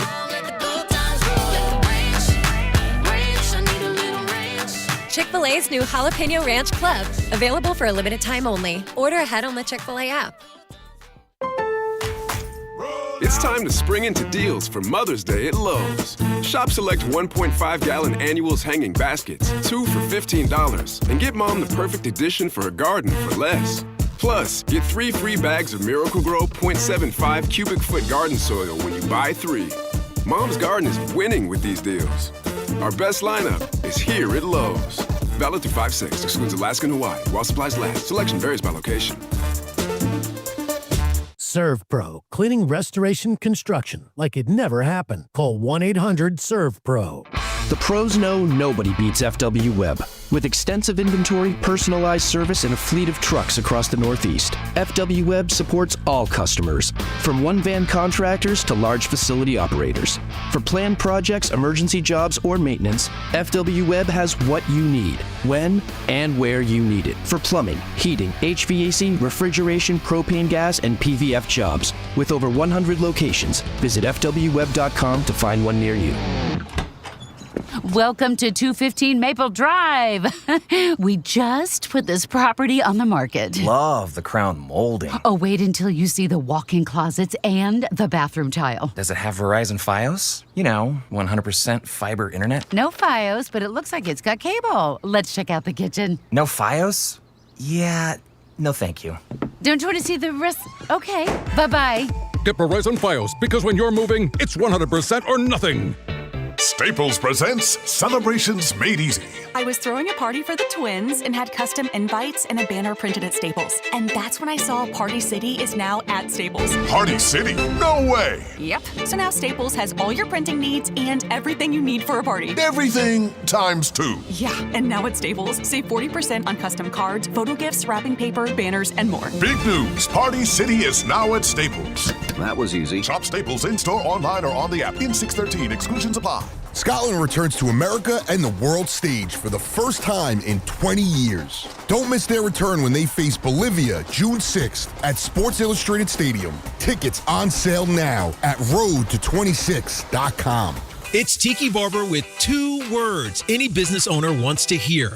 extra income. Amazon Hub Delivery is looking for New York businesses to assist with local deliveries. You get paid for each package delivered. Amazon Hub Delivery has no startup cost, no long-term contracts, and no delivery experience required. If you're a New York business ready to assist with local deliveries, sign up today at amazon.com/hub delivery. That's amazon.com/HUB delivery. WFAN remembers Yankees legend John Sterling. Giancarlo has tied it up with a Stantonian home run. Thank you for the memories, John. You will be missed. The Fan Focus is presented by Chef IQ. Watch the game, not the grill. Get your gear at chefiq.com. A little bit of baseball news from yesterday. Tariq Skubal is getting arthroscopic surgery to remove loose bodies in his left elbow. When he returns, that's anybody's guess. The Tigers don't even truly have an answer. This comes in Skubal's contract year, and it's the Tigers, really, who get screwed more than Skubal by this. Are the Pirates paying attention as it pertains to the future of Paul Skeens? Also, the Jets still have a quarterback 2 problem. Tyrod Taylor has signed with the Green Bay Packers. Yeah. With Skubal. Problem? Well, because they need to add a veteran to the room, is what Sean is saying. They have Cade Klubnik. No, they do need to add a veteran to the room. I wouldn't call it a problem necessarily. Well, but who's the other veteran? They need another veteran. No, I just said that they need a veteran. I just don't think it's like end of the world problems, and you're not going into camp with Cade Klubnik being your number 2. It's just not happening. With everyone that signs, we're another step closer to Russell Wilson. Stop. You're not signing Russell Wilson. I hope it's not Russell Wilson, but I do think they need to add a veteran to that room. Don't forget that Bailey Zappi is on this team. Oh, God. Like I said, they need to add a veteran He to is that a veteran, room. though. Yeah, I wish it was Tyrod Taylor. I always thought he made the most sense. Keep an eye on Teddy Bridgewater. How about him? Yeah, where is he? He's nowhere. He's Wow. still available. And he has a history with Aaron Glenn, and he has a history with the Jets. Bailey Zappi's been around for a minute. I know, but I prefer someone better, I guess, is my backup. Yeah, someone who's actually played and been decent. Yeah, that'd be nice. Teddy Bridgewater fills that. The Skubal thing is fascinating. It's obviously horrible news for the Detroit Tigers. So this injury that he has is the one that Sean Manaea has, but Sean has refused to have surgery, and he pitches through it, and he's got diminished velocity. Right. That's why his fastball is dialing in at 88. It's why he's a mop-up man in the Met bullpen. When it comes to Skubal, and you tell me, and I know that how he pitches upon his return will play a major role in this, but do you think this affects his free agency in a major way? I don't, because it's not, first of all, it's not Tommy John. Right. And even if it was, so many pitchers have come back from Tommy John and to be equally as dominant. So I think they've technologically figured out, or at least physiologically figured out, how to do these type of surgeries. So I don't think it's going to be devastating for the future of his career. I think the only way it would impact his contract is if he came back and struggled. If he came back and the velocity was diminished and he wasn't the same pitcher, I could see free agency being a little bit more of a challenge for him. You think maybe it's better for him not to come back? What do you mean? Not pitch at all? Not pitch at all. No, I don't think that would help either. I don't think that would be as bad as struggling, but I don't think that would be good either. Because the risk that Skubal's going to have is, I think Scott Boras is going to try to have him sign before the lockout. Remember, there's going to be 2 off seasons. Yeah, we had this in 2022 as well. There's the off season before the lockout, and then once there's the lockout, some guys don't sign. They settle however they settle, whenever they settle, and then there's a second tier of free agency. The idea that they're going to ask for a salary cap is probably going to push Scott Boras to say, hey, let's get this deal done early. Now, the question is, are teams willing to negotiate early, or are they going to tell Skubal and Boras, we're going to wait. We're not going to be aggressive in the first latter part or the beginning of the offseason. But I think the way Skubal comes back and how he pitches will have a major role on that. Would I be nervous about signing him to a long-term deal? I'd be nervous about signing any pitcher to a long-term deal. It's part of the risks. And I think the way you have to view it is, look at Max Fried. I think he's a good example of this. The Mets, the Yankees, gave him a very long contract. And there's no guarantee that's going to end well. But if you can get half of it to be effective, then it's worth it. You have to go in eyes wide open that, hey, it may not end well, but as long as I can get like 4 years, that would be my number. Give me 4 years of you being at the top of your game. I think you live with whatever the end of the contract looks like. Yeah, how many of those years are you going to be bitching about if he gives you 4 years and you don't win a championship? Ask Sean. I mean, Max Fried has been an utterly brilliant free agent signing. We're in year 2. Will you lose your mind in year 5 if he sucks and you don't have a title? Garrett Cole is the guy. Great point. We haven't seen Cole basically for a year and a half, and I have no regrets about that contract. That's a good point. No. None. Yeah, but it's also, you're talking about the Mets. Well, I'm talking about both teams. I think it's anybody. The Mets are my view on contracts are the same way, whether it's the Mets, the Yankees, or anybody. It's if I'm signing a pitcher, I'd be nervous about it, and just give me half of that where you're at the top of your game, and then I would look at it as a win. The Mets are actually like a good example because you look at the Mets with their approach to not wanting to hand out long-term contracts, and you kind of look at them and go, is that really what you want to be either? Right. You know, there's got to be some middle ground. So what are you saying, that it's more pressure with the Mets because they so rarely hand them out? I'm saying I'm less worried about a guy getting hurt in year 4 or 5 of a long-term pitcher contract and then having the other approach, which the Mets have, which is you really don't have an ace here. Right. Don't do it because we're fearful of what's going to happen while not having an actual ace. And that's why, like, you can't be fearful. Because I think if you're David Stearns or you're anybody, you have to realize there is a lot of risk in giving any starting pitcher a long-term deal. But life's about risks. Yep. It's about, who's worth the risk on. Is Tarek Skubal worth that guy, that being the signing that you hand out? Yeah. I think he is, despite the loose body issue. And so you've kind of got to live with it and grow with it. Let's go to Mary in the Bronx. Hey, Mary. Hi. Thank you for taking my call. I'm so happy. Thanks for calling. What's on your mind? I want to tell a story about John Sterling calling the end of the Yankees when we win. It was 1997. Mike Gallagher, he's now a national radio show host. He had a morning show like you guys, 7 to 11, let's say. And I used to listen to the games going home from work. And in the morning, the station that was on was that station.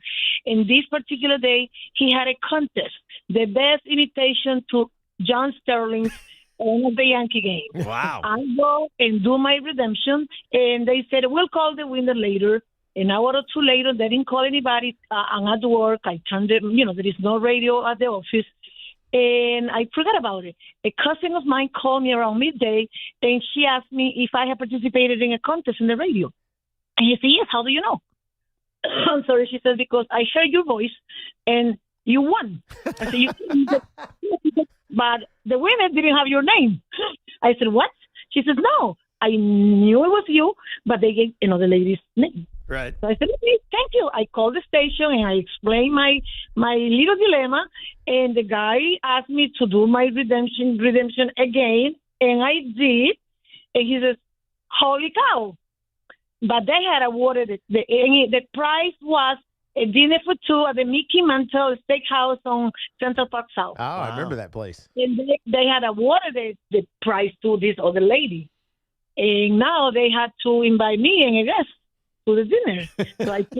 So I took my then 12-year-old son, who's a Yankee fan, my husband Yankee fan, but it was only for two, and my husband gave his the ticket to my son. I wouldn't have left my son. And anyway, we went over there, nice couple. She brought her husband. We were almost there 3 hours, nothing but Yankee talk. Everybody remembers, she was much older than I was. And so she knew of players. She had watched players that I didn't. But we had a fabulous time. I still have Mike Gallagher's picture. I see it once in a while. It was so much fun, and That's we awesome. laughed I like the that. whole dinner. So I wanted to share that. No, that's great. Great story. Love John Sterling. Nobody could describe the letters, interlocking letters on the hat. If you never saw a hat, a Yankee hat, you could picture it the way he described it. Well said, Mary. Yeah. By the way, Mike Gallagher was a conservative talk show host. I assume he's still around somewhere, but I have no idea where. But yeah, she was referring to WABC. WABC, of course, still around. Yeah. Used to have the Yankees. And so they probably had like the Turning Point contest, all that, the stuff we do. And Mike Gallagher, who's a conservative political talk show host, he's not the same guy as the politician. I think there's two Mike Gallaghers, if I'm not mistaken. Yeah. I'm talking about the talk show host, Mike Gallagher. And I guess he did a John Sterling imitation contest. You realize Mike Gallagher and I have the same birthday? Is that true? He's older than me by he's 15 years. Yeah, but he's an old man. He's an April 7th guy. How about that? There you go. I'm trying to see what he's doing now. He probably, if I had to guess, he's doing a conservative talk show on a podcast. That would be my guess. Because he's a conservative talk show host, right? So he's probably still doing it. No, he has a podcast. He's got a YouTube channel, I'm Yeah, sure. He's got a podcast. There you go. Oh, congratulations. She won the John Sterling contest. And speaking of John Sterling, right after Sean gives us his Cinco, I have a new way to tribute the late John Sterling. And I want you to promise me, look me in my eyes when I say this, promise me that you won't call me a troll. Why? Just promise me. Okay, I promise you. I'm just trying to think of what it could be. Okay. It's going to be trollish. No, it's not. But it's not. That's the thing. I'm not trolling. I'm going to show you another example of the brilliance of John Sterling. Okay. But first, Sean Morash is going to feed us. Sean Morash in the booth. Somebody hide the castle. Optics flying, phones ringing, Evans yelling. No! Tiki's laughing, chaos cracking. Nobody's in control. It's Cinco de Roncho. Bam! Crunch! Let's go! Let's go! It's Cinco de Luncho on Cinco de Mayo.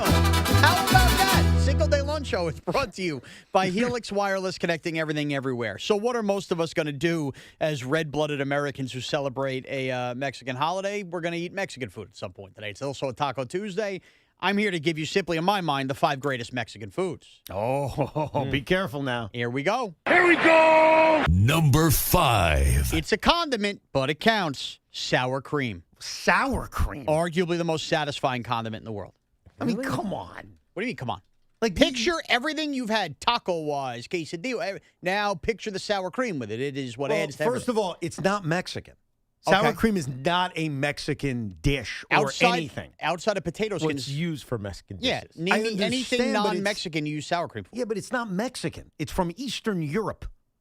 It's Mexican. I'm looking it up because I knew this is BS. It's a Mexican food, But though. it's not. It is, because it's paired with It's it. Eastern European.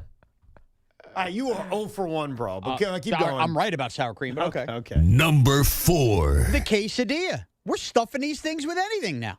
I mean, whatever you want could be in a quesadilla. That hot-pressed tortilla, oh, mamma mia. I completely agree about the quesadilla, but the first thing I did when I Googled sour cream in Mexican is an article labeled, Why Sour Cream Might Be a Red Flag in a Mexican Restaurant. Oh. How about that? I can't wait to read it's that. not actually Mexican? Exactly. No, but it makes, come on. It's everything you eat Mexican food-wise says sour cream. It counts. Stop being so literal. I think the quesadilla is great. Big fan of the quesadilla. All kinds of quesadillas, cheese quesadilla, shrimp quesadilla, chicken quesadilla, any kind of quesadilla you want. Yeah, thank you. All right. Number 3. Number 3 is the taco. Imagine having something either hard or soft, and either way it's delicious. I think a taco is great. Chicken, beef, barbacoa, pork, anything you want in a taco, fab, the lettuce, the cheese, mamma mia. Love the taco. All right.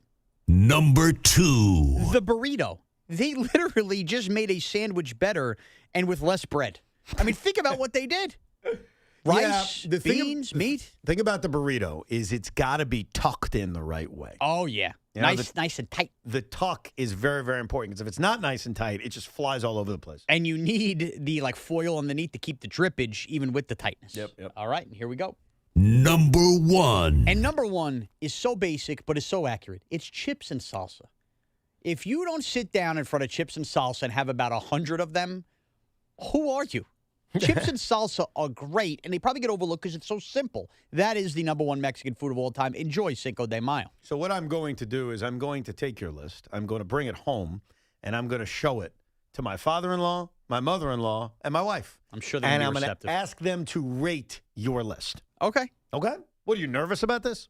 Of course I am. Your father-in-law is a fabulous chef. Okay, well, his eyes need to see your list just to see. I mean, it's your opinion. You have every right to your opinion, but I'm curious. He better not come at me with Mexican street corn. He better not throw that back in my face. Don't threaten him. He can put Didn't make the list. He can put whatever he wants on the list.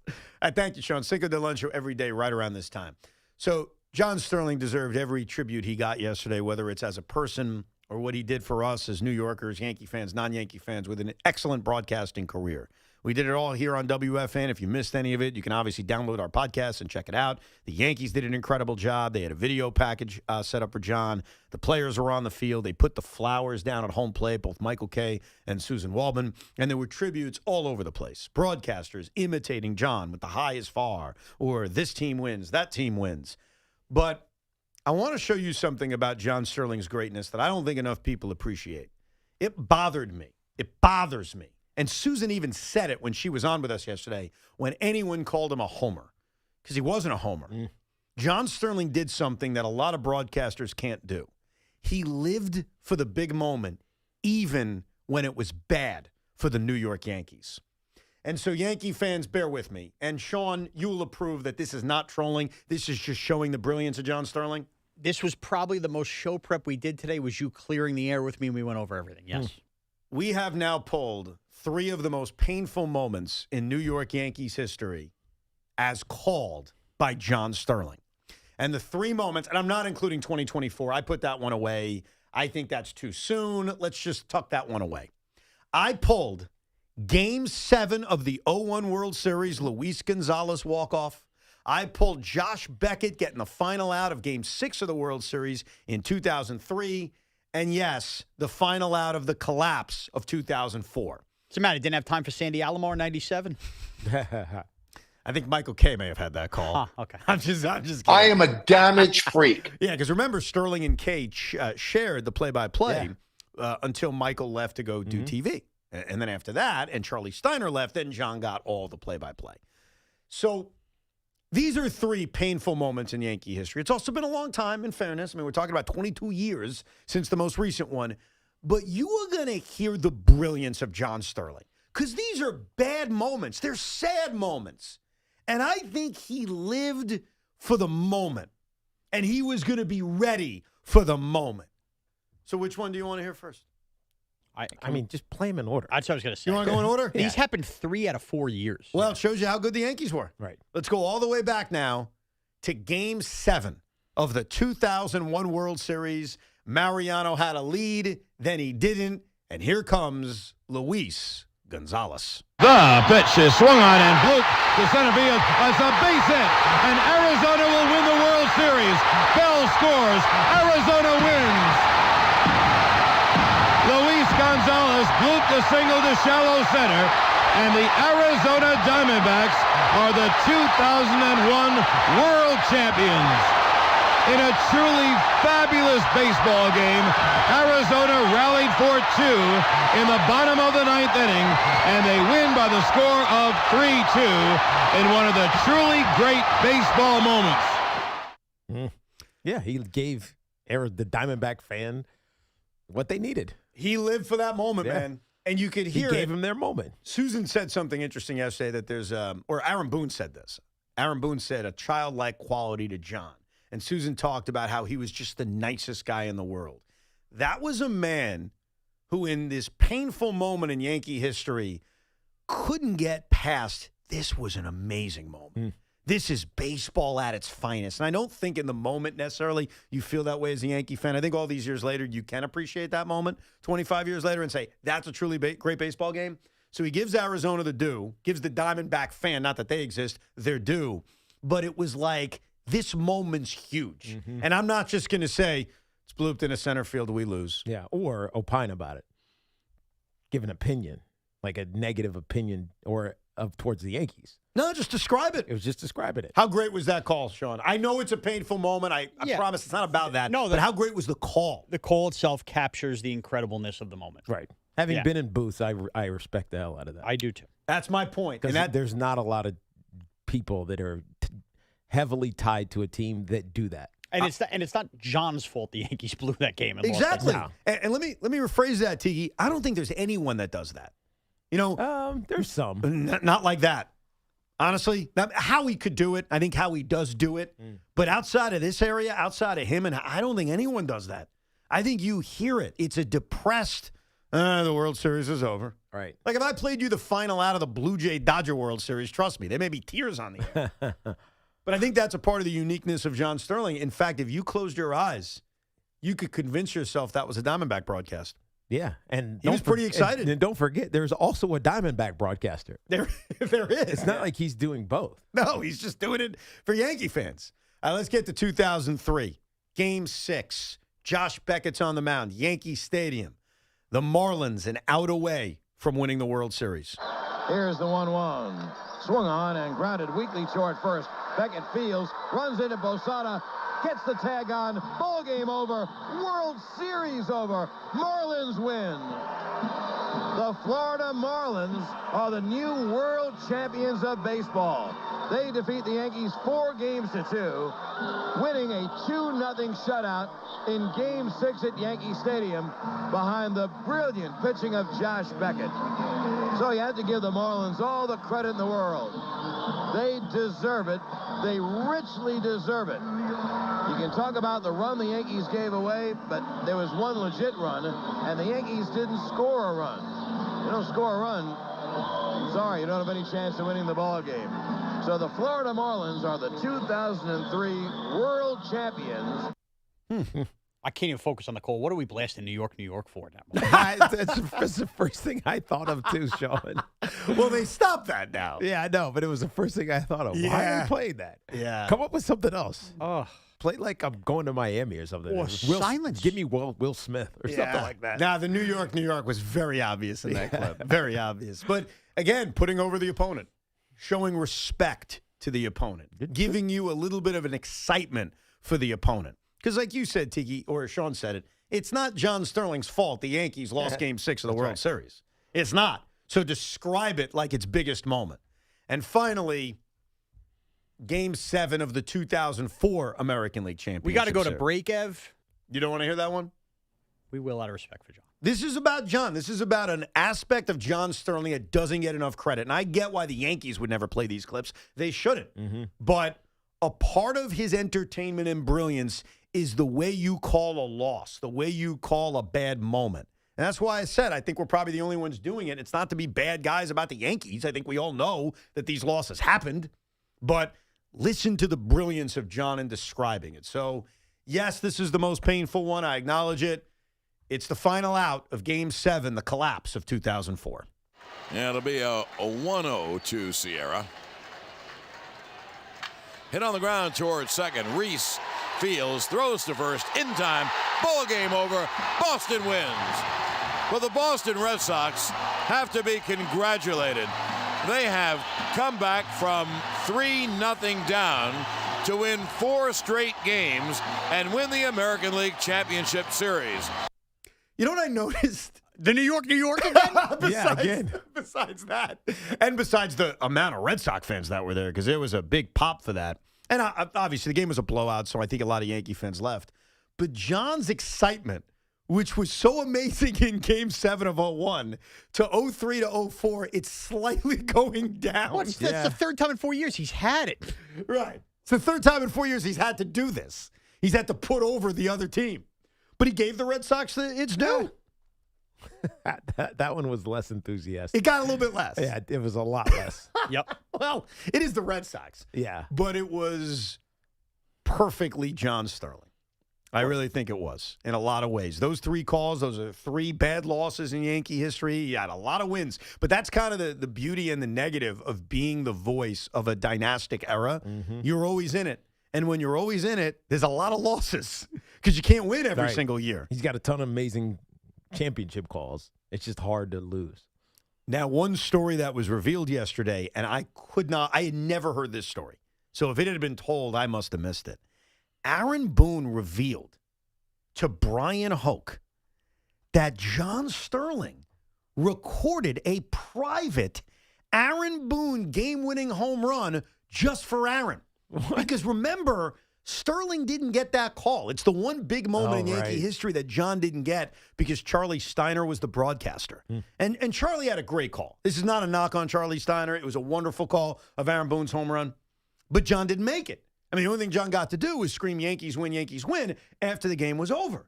And so it's like one of those big what-ifs in Yankee history. Like, what would that have sounded like if John did it? And apparently, according to Boone, John Sterling recorded a private version for Aaron Boone. Do you have it? Here's the worst part. You ready for what Aaron Boone said? I don't know where the tape is. Oh, come on. I'm sad to say. He's lying. You think he's lying? He knows where it is. This is what he told Hoke? He just doesn't want you to hear it. What? He doesn't want anybody to hear it. Why not? Because it's for him. It's his. Yeah, but Sterling did it for him privately. So we can't. It's his. We can't enjoy that success. No. Wow. So you think Boone's lying? 100%. I don't know where it is. You think he's lying, Sean? I kind of do, but why even reveal that he did that at that point if we're not going to have it? This is the tweet I read today, yesterday from Brian Hoke. Something I learned today when Aaron Boone was at ESPN. John Sterling re-recorded Boone's 2003 pennant-winning homer. The original radio call belonged to Charlie Steiner. Quote, "In all honesty, I don't know where the tape is now. I'm sad to say," Boone said. He's got it. He's got it digitized somewhere. You think so? Yeah. We got to hear this. It's the lost call. We have to find it. I think Craig and Big Mac should both text Aaron Boone every single day until he releases the tapes. The tapes need to be released. And not only in honor of John Sterling, but for all of us as baseball consumers. We'll get back to your calls next, 888-808-1019, plus a deeper dive on what it's going to sound like in Philadelphia once Knicks fans show up. It's Evan and Tiki here on The Fan. Total Orthopedics and Sports Medicine is expanding across Long Island, New York City, and New Jersey with new locations opening in Colmac, Babylon, and West Orange. Expert care is closer than ever. Their top-rated doctors treat everything from everyday injuries to complex orthopedic conditions. Whether you're on your journey, they are there to help you move forward. They are the experts at getting you back to being you. Visit TotalOrthoSportsMed.com to schedule your appointment today or call 855-321-ORTHO. I'm always busy and on the go, and knowing my family is safe when I'm not with them is of utmost priority for me. It's why I turn to our partners at Sloman's, who recently installed the Sloman ShieldLink system into our home. Sloman ShieldLink system is a smart security system that combines safety, convenience, and peace of mind.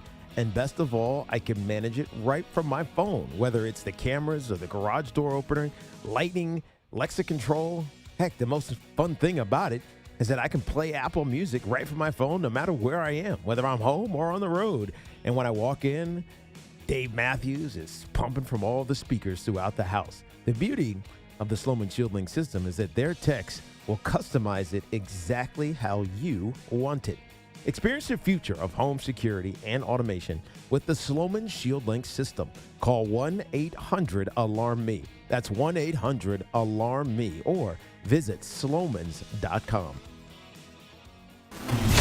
Get the latest on the Giants and Jets on WFAN, WFAN FM, WFAN FM HD1 New York, and Odyssey Sports Station.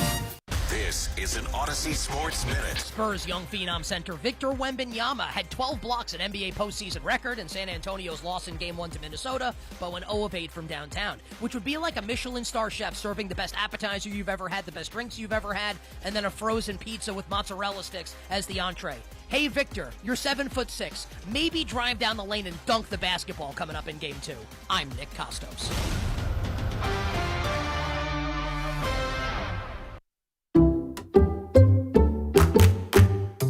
Hey, Metro New York. Ready for real savings? Switch to Allstate today. Because drivers who switched saved an average of $713 on their auto insurance. So, what are you waiting for? Check Allstate first for an auto insurance quote today. You're in good hands with Allstate. Based on the national average annual savings for new customers surveyed in 2024, savings vary, subject to terms and availability. This is the story of the one. As a maintenance tech at a university, he knows ordering from multiple suppliers takes time away from keeping their arena up and running. That's why he counts on Grainger to get everything he needs, from lighting and HVAC parts to plumbing supplies, all in one place. And with fast, dependable delivery, he's stocked and ready for the next tip-off. Call 1-800-GRAINGER, click Grainger.com, or just stop by. Grainger, for the ones who get it done. In a world in need of a hero, one man rises to the challenge in style. He is... just driving the kids to soccer practice. Make every day feel epic in the all-new Hyundai Palisade Hybrid with up to an EPA-estimated 619 miles of range on select trims, advanced tech, and class-leading interior space. Visit HyundaiUSA.com or call 562-314-4603 for more details. And hey, come on, no cleats on the seats. Finding great candidates to hire can be like, well, trying to find a needle in a haystack, but not with ZipRecruiter. Its powerful technology actively finds and invites qualified candidates to apply to your job. So while other companies might deliver a lot of hay, ZipRecruiter finds you the needle in the haystack. See why 4 out of 5 employers who post a job on ZipRecruiter get a quality candidate within the first day. Try ZipRecruiter for free at ZipRecruiter.com/team. That's ZipRecruiter.com/team. ZipRecruiter. At Nielsen,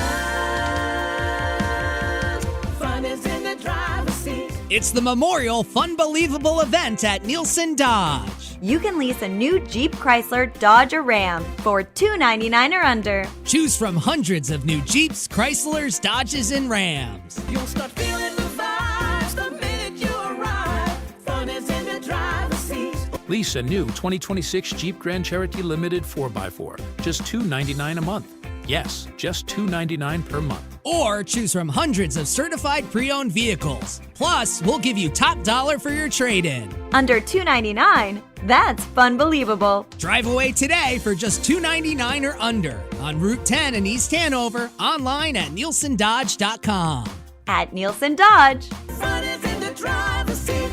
Declaration of Deal Sales Event. With approval, term 36 months, due at signing, $52.99, add tax time, $4.98, doc, and DMV. Hi, I'm Kamiko, the founder of Miko's Hot Chicken. When we started our family restaurant, we were also raising a family. But let me tell you, it wasn't easy. Our Chase Inc. card was there to reward us on all of our business needs. Now we have a thriving location, and we're hungry for more. With the Chase Inc. Business Unlimited card, you can earn unlimited 1.5% cash back on every purchase, so your business can go from here to possible.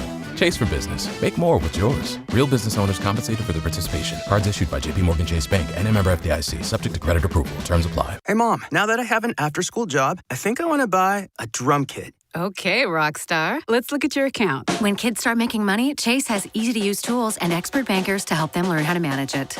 And next month, I'll buy the bass drum and the cymbals. Oh, and maybe some noise-canceling headphones for you. Aw, you've thought of everything. Help kids save, budget, and build financial independence, all with Chase. That's good for kids and good for parents. Visit your local Chase branch and get started. Account subject to approval. JPMorgan Chase Bank and a member FDIC. Finding great candidates to hire can be like, well, trying to find a needle in a haystack, but not with ZipRecruiter. Its powerful technology actively finds and invites qualified candidates to apply to your job. So while other companies might deliver a lot of hay, ZipRecruiter finds you the needle in the haystack. See why 4 out of 5 employers who post a job on ZipRecruiter get a quality candidate within the first day. Try ZipRecruiter for free at ZipRecruiter.com/team. That's ZipRecruiter.com/team. ZipRecruiter. It's game day. Are your moderate to severe Crohn's disease or ulcerative colitis symptoms keeping you from the action? Skyrizi, risankizumab Riza, could help you get back to the game. Skyrizi is proven to help people feel significant symptom relief, achieve remission, and visibly improve damage of the intestinal lining. Skyrizi is a prescription injection medicine for adults. Don't use if allergic to Skyrizi. Serious allergic reactions, increased infections, or lower ability to fight them may occur. Before treatment, get checked for infections and tuberculosis. Tell your doctor about any flu-like symptoms or vaccines. Liver problems leading to hospitalization may occur when treated for Crohn's or ulcerative colitis. Ask your doctor about Skyrizi, the #1 prescribed biologic in Crohn's and ulcerative colitis combined. Learn more at skyrizi.com or 1-866-SKYRIZI. We all hear the radio ads about the IRS. They tell you to be afraid, to be scared, and they try to frighten you into calling. I'm not here to do that. Tax Relief Advocates is different. TRA is here to tell you that if you owe money to the IRS, whether it's $5,000, $50,000, or $500,000, we have a solution. It doesn't matter if you're sitting in your car, at work, or with your kids. No matter where you are, call now. 800-575-9834. Don't lose hope. TRA can eliminate or reduce what you owe to the IRS. Generous programs are now available that can give you a fresh start. Our passion is taxes and helping individuals fix their IRS problems. We have over 1,000 5-star reviews on Google and an A+ with the Better Business Bureau. You don't need to be afraid of the IRS any longer. End your tax nightmare today by visiting us online at TRA.com or call 800-575-9834. That's 800-575-9834. Tax Relief Advocates. Real solutions for real people. Our friends at Town Fair Tire remind you that at Town Fair Tire, you always get the guaranteed lowest price on name brand tires from Connecticut to Maine. Nobody beats Town Fair Tire. Nobody. The bats from the Boogie Down will be swinging for the fences in Queens as the first stop of the Subway Series is set for Citi Field. But before we get you the game, WFAN takes the train to Midtown for an all-day broadcast extravaganza. Friday, May 15th from the MLB NYC flagship store. The warm-up show, Boomer and Gio, Evan, Tiki and Morash, Carton and McMonigal will get you ready for Rivalry Weekend live from inside the MLB NYC flagship store on 6th Avenue. It's all brought to you by Major League Baseball and your home for New York sports, WFAN. Major League Baseball trademarks used with permission. Lot covered on today's show, including it's now making the rounds that Tiki Barber called Joel Embiid a whiny bitch. Your words. So true, though. Am I lying? You are not lying. So we've talked a lot of Knicks today, a little bit of Yankees as well. You can rewind on the free Odyssey app. One thing we touched on was the celebrities that were and weren't at last night's game. Ben Stiller's taking a lot of heat for being at the Met Gala. He's defending himself on social media. So Ben Stiller not being there, does that make him a fraud? I don't think it does. I think it just makes him married. And sometimes you got to listen to your wife. And we also talked about Lindor being there. And I asked, did they show him on the big screen? Well, our buddy Al Cintron was there, and he said they did, but it was very quick. So what they do sometimes at the Garden is they go quickly through the celebrities. Like, bang, bang, bang, bang, bang. And, sometimes they give you your own entrance, like your own. They're not trying to get a reaction. Well, I think they have so many celebrities at Madison Square Garden that sometimes they don't give you your own video package and chance for a round of applause. I don't know the difference on why, but Lindor was a part of that. And so Al said there just wasn't any reaction because it was all very quick. Right. I mentioned earlier that if they gave him the big intro, he's probably going to get booed just because the Mets have been awful and he's off to a bad start and he's injured right now. I mean, you keep saying that, but I don't think so. Well, we don't know because it didn't happen.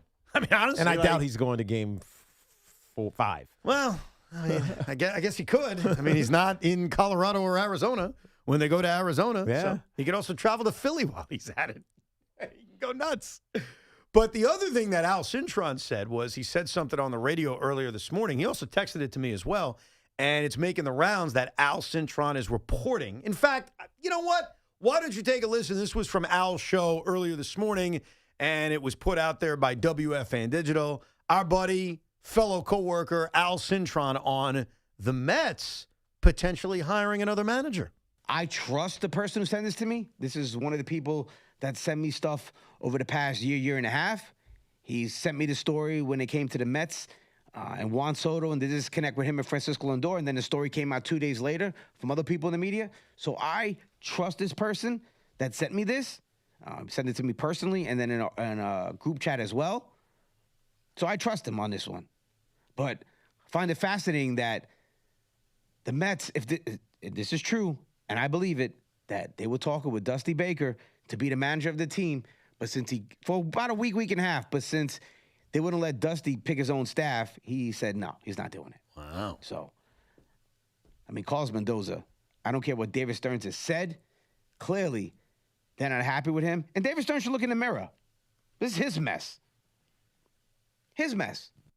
What do you make of that? I mean, Dusty Baker's 76 years old. That is true. He's an old man. He also managed Team Nicaragua in the World Baseball Classic. Yeah, and by no means do I think he would do a terrible job. But he's 76 years old. Well, my boy Al's getting criticized like, oh, this isn't true. He made it up. First of all, Al didn't make anything. Right. Okay? I don't think he made it up. Now, is the person who told him right? I don't know. Like I always say, sometimes sources are wrong. Sometimes people leak stuff out for different reasons or they just get bad information. So, number one, I will defend my guy by saying he ain't making it up. He's heard it from a trusted source who told him other things. Here's where I could believe it.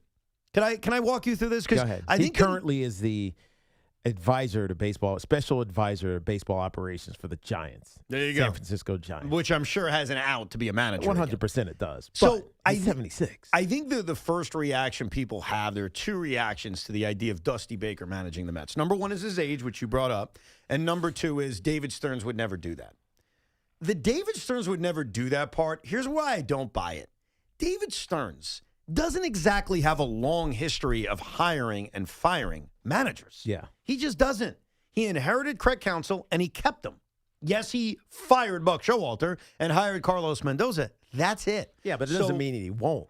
Doesn't mean he won't, but what I'm saying is there's no track record to say these are the kinds of managers he hires or doesn't hire. Oh, I see what you're saying. He's literally hired one guy to manage. Yeah. In his entire career. There's no track record of him saying he wants a, experienced or young or player-friendly or... There's nothing. Analytic or whatever, adjective you want to throw towards one of these guys. There's no evidence for Right. it. Like, I think what we surmise is that, he would only hire somebody that he can control. He would only hire a geek, right? That's the assumption. There's no proof of that. Because, again, I'm just following the facts here. He's hired one manager in his entire career, and that's Carlos Mendoza. That is not enough to say that's the only kind of manager he would hire. Number two, the thing about Dusty Baker, when you're 76 years old and you've managed 100 different teams, is you could make the assumption, wow, I call up Dusty Baker and I tell him, you get to manage the Mets again. But you're going to listen to what I say. That's on the table. Yeah. It's not like the doors are being knocked But down for a 76-year-old manager. I don't think he would want to do that. But did Dusty take the job? No, according of to course Al? not. Okay. Yeah. So number one, I don't disagree with you. Right. But when people try to talk themselves into, well, that would never happen because David Stearns would never do that, you honestly have no idea what he would ever do because he's only hired one manager. The man from Milwaukee. So because I gave that thought because I trust Al and I was thinking about it like, all right, does it make sense? Does it not make sense? Is it true? Is it not true? First of all, I have no idea. His valuable source could have been wrong. I don't know. But I don't like making assumptions based on one hire. So could I see the Mets viewing Dusty Baker as the best of every world? Like he's a player-friendly manager. Right. People respect him. The media and fans would love it because Dusty's so popular. And then C, he can still be an analytically driven manager because he's going to listen to everything the front office says because he knows at 76 years old, this is his last managerial job. Yeah. Can I put all that together and say that's how it could happen? Sure. Why not? But you also don't want to neuter his baseball instincts. That would be the challenge. I get you. You want to hear from somebody that claims to know Dusty Baker's niece? Maybe we'll get some more information on this. Go ahead. Let's put it all together. Willie in Howard Beach. Willie, what you got? What's going on, fellas? What's up? All right, so check it. I know a girl named Courtney, right? This is a true story. Okay. I actually just texted her. So I know a girl named Courtney. She's from Houston. She's a flight attendant. I know her from JFK because she's always on layovers over here, right? Right. And in Howard Beach, in my neighborhood, the airport has a couple houses that they put pilots and flight attendants on layovers. They're like safety houses. Right. So I always see pilots and flight attendants getting coffee, bagels. It's a common thing in my area, right? Yep. So I meet this girl 3 years ago. She's really Dusty Baker's niece. She sent me mad pictures and videos with him. She's from Houston, right? And I mean, we don't talk every day, but I texted her hey, it's a big thing going on in my city right now. We're trying to get confirmation if the Mets reached out to your Uncle Dusty, et cetera, et cetera. Now, side note, when I do get an answer on this, because she'll definitely respond, I'm actually a fan of Al Cintron, and I call his show once in a while, and we follow each other on Instagram. So if I get an answer on this, I'm going to break the news on Al's show out of respect. That's a good job that's a good job out of you. So I will be listening. And we're going to find out. Absolutely, fellas. There you go. I promise you what I'm saying. This is not BS. I call all the shows. I'm a big fan of you guys. And I know how serious you guys are. I don't play around about the Mets either. All right? First of all, that's a classy job by you because as much as we want you to break the story with us, he doesn't know the answer yet. He doesn't know the answer yet. Yeah. Right. He may know the answer at 2 a.m. Right. Al's on. He'll call him up and let him know. And we'll find out. Keep this in mind, okay? Because Zach Gelb, remember Zach Gelb? Yep.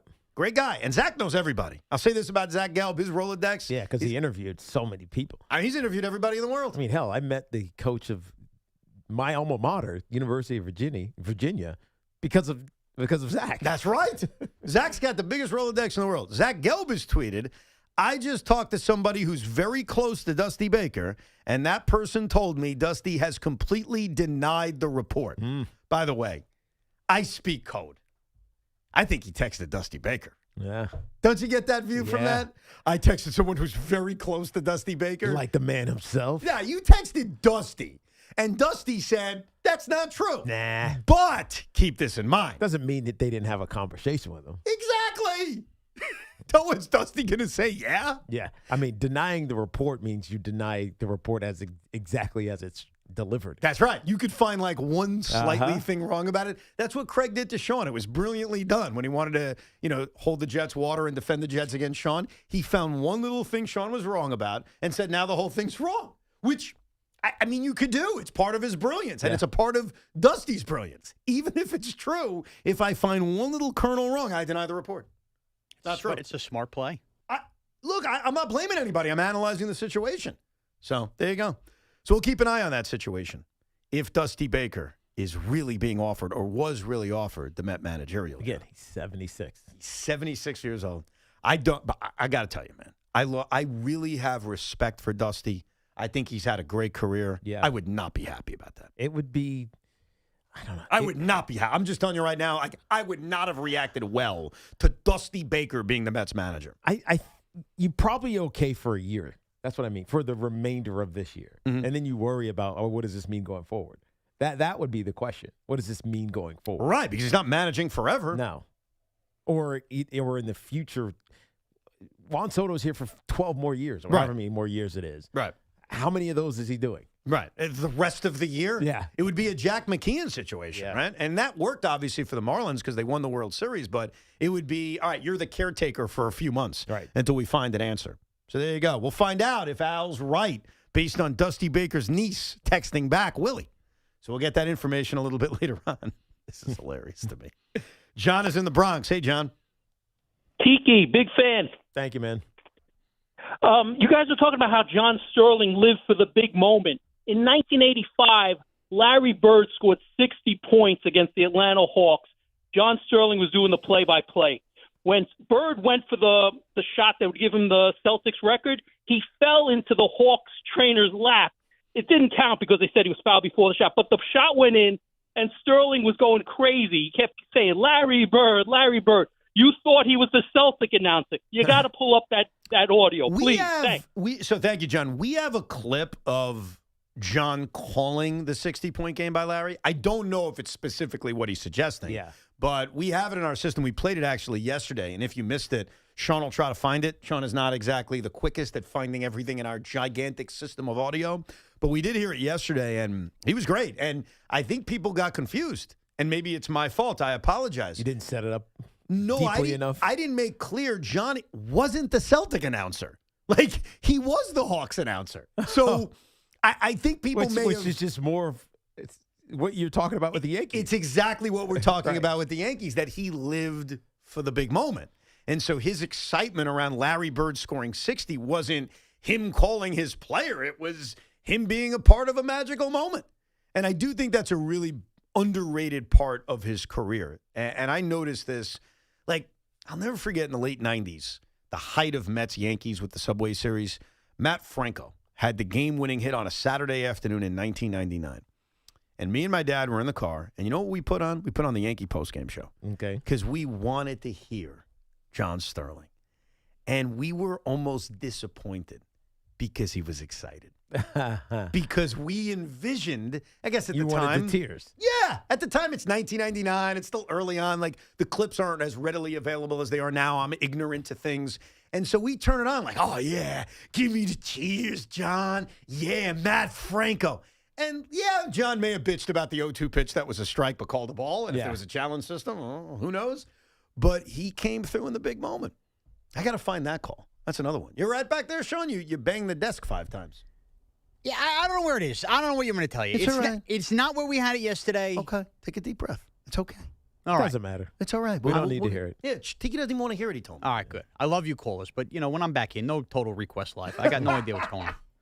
Yesterday, we were taking requests on any Yankee home run because we have a collection of every John Sterling home run call with his, with the nicknames that he used to do. And then we have the fake John Sterling. Well, yes, that one will have to be retired. But yes, then we have the John Sterling machine. But yes, we had the real John Sterling from all the home run calls he had. We started nicknaming guys probably between 2005, 2006 to his retirement. And so anytime someone called in, they would name a player and we would play it immediately.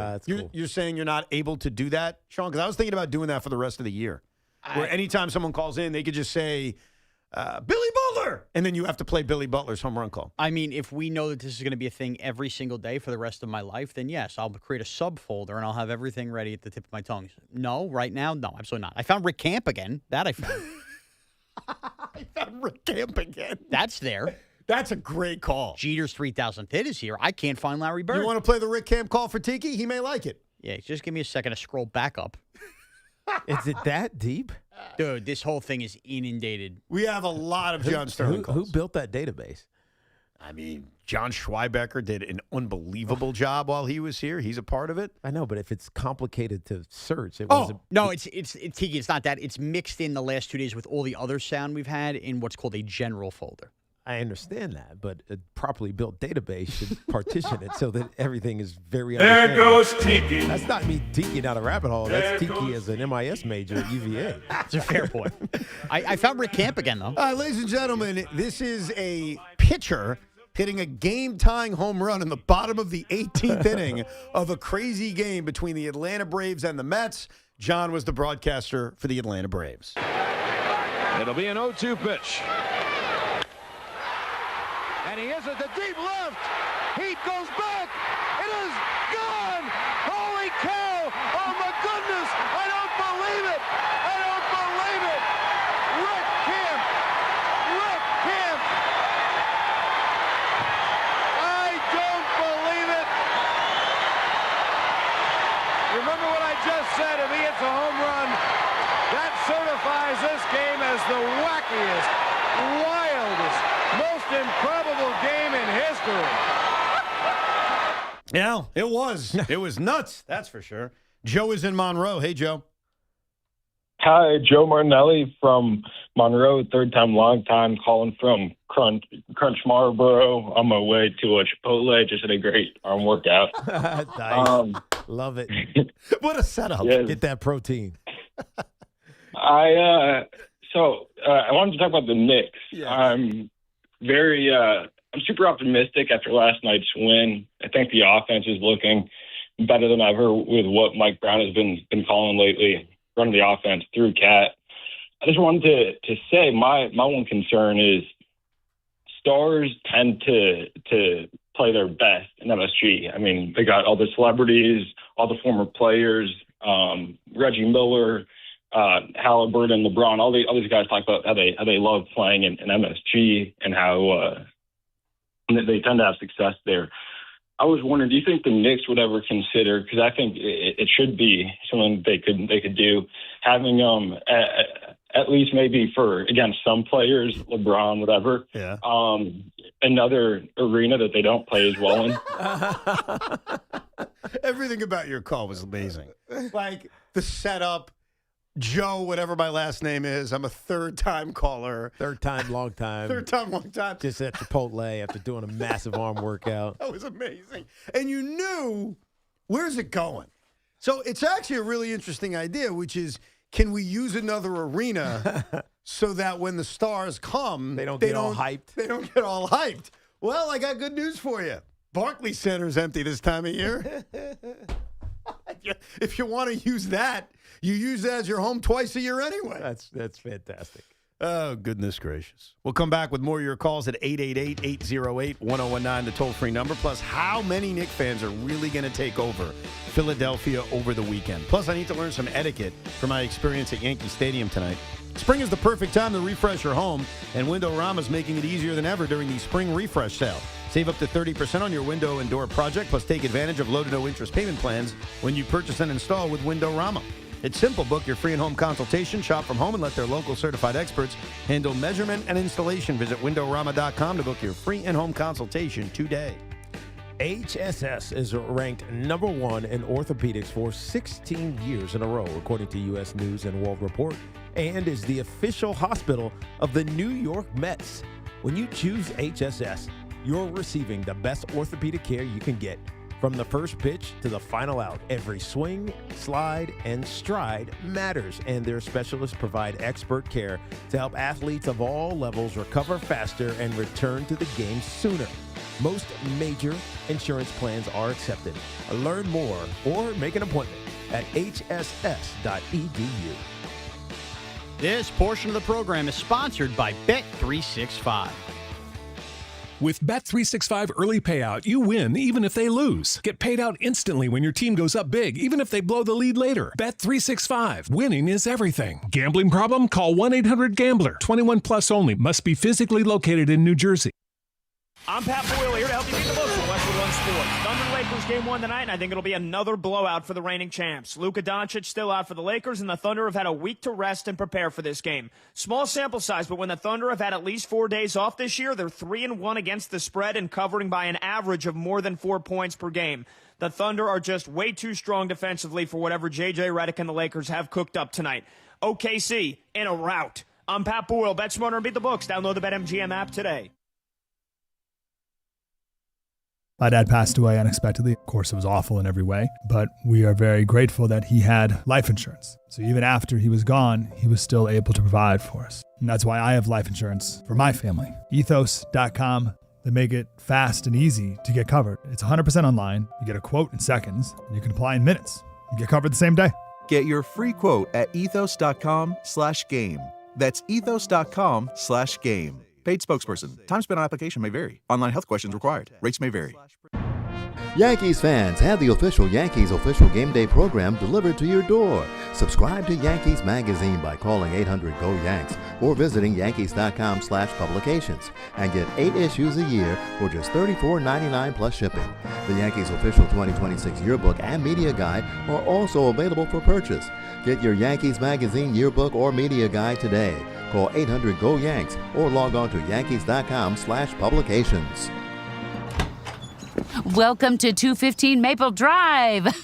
We just put this property on the market. Love the crown molding. Oh, wait until you see the walk-in closets and the bathroom tile. Does it have Verizon Fios? You know, 100% fiber internet? No Fios, but it looks like it's got cable. Let's check out the kitchen. No Fios? Yeah, no thank you. Don't you want to see the rest? Okay, bye-bye. Get Verizon Fios, because when you're moving, it's 100% or nothing. When it comes to getting the guaranteed lowest price on Falcon tires, there's only one place to go, Town Fair Tire. And when it comes to getting more free services for life than anywhere else on Falcon tires, there's only one place to go, Town Fair Tire. So when you're in the market for the best deal on Falcon tires, get to Town Fair, because nobody beats a Town Fair Tire deal. And I mean absolutely nobody. Name brands at discount prices. Town Fair Tire. In a world in need of a hero, one man rises to the challenge in style. He is... just driving the kids to soccer practice. Make every day feel epic in the all-new Hyundai Palisade Hybrid with up to an EPA-estimated 619 miles of range on select trims, advanced tech, and class-leading interior space. Visit HyundaiUSA.com or call 562-314-4603 for more details. And hey, come on, no cleats on the seats. We all hear the radio ads about the IRS. They tell you to be afraid, to be scared, and they try to frighten you into calling. I'm not here to do that. Tax Relief Advocates is different. TRA is here to tell you that if you owe money to the IRS, whether it's $5,000, $50,000, or $500,000, we have a solution. It doesn't matter if you're sitting in your car, at work, or with your kids. No matter where you are, call now. 800-575-4094. Don't lose hope. TRA can eliminate or reduce what you owe to the IRS. Generous programs are now available that can give you a fresh start. Our passion is taxes and helping individuals fix their IRS problems. We have over 1,000 5-star reviews on Google and an A+ with the Better Business Bureau. You don't need to be afraid of the IRS any longer. End your tax nightmare today by visiting us online at TRA.com or call 800-575-4094. That's 800-575-4094. Tax Relief Advocates. Real solutions for real people. My name is Whitney Allen, and I'm a widow. My husband, Ryan, died. We never thought we'd ever have to use life insurance, but the unexpected happened. With Ethos, signing up was fast and 100% online. You can get a quote in seconds, apply in minutes, and get same-day coverage. No medical exams, and you can get up to $3 million worth of coverage. I'm grateful we were prepared. Get your free quote at ethos.com/radio. That's ethos.com/radio. Paid spokesperson. Time spent on application may vary. Online health questions required. Some days, self-care starts with Nature-Made gummy vitamins, a deep breath, and a little encouragement. Mom, I'm really nervous. Me too, honey, but we've got this. Repeat after me. I'm gonna have a good day. I'm going to have a good day. I choose joy no matter what comes my way. I bring joy wherever I go. Quality gummy vitamins from Nature Made, the #1 pharmacist-recommended vitamin and supplement brand. Based on a survey of pharmacists who recommend branded vitamins and supplements. The most important meal of the day just got better at Dunkin'. Now you can get a medium hot or iced coffee, 6 crispy, delicious hash browns, and a bacon, egg, and cheese sandwich, all for $6. That's a full breakfast meal for $6. 6 crispy golden hash browns, a warm, delicious bacon, egg, and cheese, and a medium coffee to start your day right. Do breakfast the Dunkin' way and order Dunkin's $6 meal deal. No substitutions. Participation at times may vary. Limited time offer. Cannot be combined with other offers. Exclusions and terms apply. Guys, let's keep it simple. There are 2 things you probably should be doing: taking care of your health and doing something that actually makes an impact. Here's a way to do both. California Cryobank is looking for healthy men to become sperm donors. You can earn up to $2,400 a month and get free health and genetic screenings along the way. So yeah, you're getting paid to get checked out, and you're helping families who need it. Efficient, smart, done. Check out spermbank.com to learn more. Apply and see if you qualify. Fun is in the driver's seat at Nielsen Dodge. Get a great deal on the new Jeep, Chrysler, Dodge, or Ram you really want, with 0 down payment available, plus the credit help you need. Shop online at nielsendodge.com. Declaration of Deals sales event. This is Sal Licata. You definitely don't want your AC system to fail this summer. So call my friends at Edison Heating and Cooling, New Jersey's air conditioning experts. Have them check your cooling system now. I know Edison Heating and Cooling, they are the real deal. Go to edisonhvac.com. Every morning, we rise and shine, make breakfast, and brush away the night's rest. These routines help us start the day off right. Nature Made vitamins are a simple step in that daily care regimen. Multivitamins with daily essentials, clinically studied probiotics for gut health support, magnesium to help relax the body. Nature Made is made to care for you every day. These statements have not been evaluated by the Food and Drug Administration. These products are not intended to diagnose, treat, cure, or prevent any disease. If you own a business, you've heard it all. From fast funding to easy approvals, everyone says the same thing. LendSeek is different. We show you what you actually qualify for. LendSeek's AI-enabled platform matches you with funding options with no guesswork. Up to $5 million in as fast as 24 hours. If you've been in business over a year, doing at least $50,000 per month, apply for free with 0 out-of-pocket costs and access to over 100 lenders. Start ready, stay ready. LendSeek.com. LendSeek.com. This is John Sterling, voice of the New York Yankees on WFAN. He's homered. Derek Jeter homers to tie the game. And there it is, hit number 3,000. Derek Jeter has achieved another milestone in his Hall of Fame career. 15 playoff appearances, 12 All-Star games, 5 World Championships, and now the first Yankee to amass 3,000 hits. The captain, Derek Jeter. Thank you for the memories, John. You will be missed. The Fan Focus is presented by Chef IQ. Watch the game, not the grill. Get your gear at chefiq.com. All right, so here's the deal. No Mets tonight. Instead, this is directly from the Colorado Rockies. Tonight's game has been postponed and will be made up on Thursday. This Thursday, May 7th, first pitch at 3:10 Eastern Time. Tomorrow's game was originally a day game. It's now been adjusted to play at 7:20 Mountain Time, 9:20 our time. You will get the next Met game tomorrow night. The Rockies also encourage you to call 303-ROCKIES for more information. The Yankees tonight will face Jacob deGrom in the Bronx. And a big night for the other Rangers in town. The NHL Draft Lottery takes place at 7 p.m. Eastern, and the Rangers have the third best odds at 11.5%, securing the number 1 pick in the NHL Draft and having a little Islander Matthew Schaefer look the second year in a row. Is there a Matthew Schaefer sitting there? Gavin McKenna. Gavin McKenna. He's the forward out of Penn State that knocked the guy out in a bar for saying stuff about his mom. Oh, yes. I remember that story. So he's the consensus number 1 overall pick? Yeah, there's another guy, Ivan. I'll learn his last name after tonight. But, yeah, it seems to be Gavin McKenna's the guy. So how into this are you as a Ranger fan? I know you got your Ranger shirt on, so. Very into it because I don't trust the general manager, so we need to hit the lottery to give me my best hope forward. And this would be very exciting if you win the lottery? Yes, but there's something to keep an eye on. The Florida Panthers are in the lottery. That would be a screw job. Toronto Maple Leafs in the lottery. That would be a screw job. Rangers need to win the lottery. if I gave you the choice, because you're one of the rare ones, there are very few people that can brag about being a fan of the New York Rangers and the Brooklyn Nets. Okay? You've crossed garden. It's like a buddy of mine who's a diehard Knicks and Islanders fan. You're cross garden people.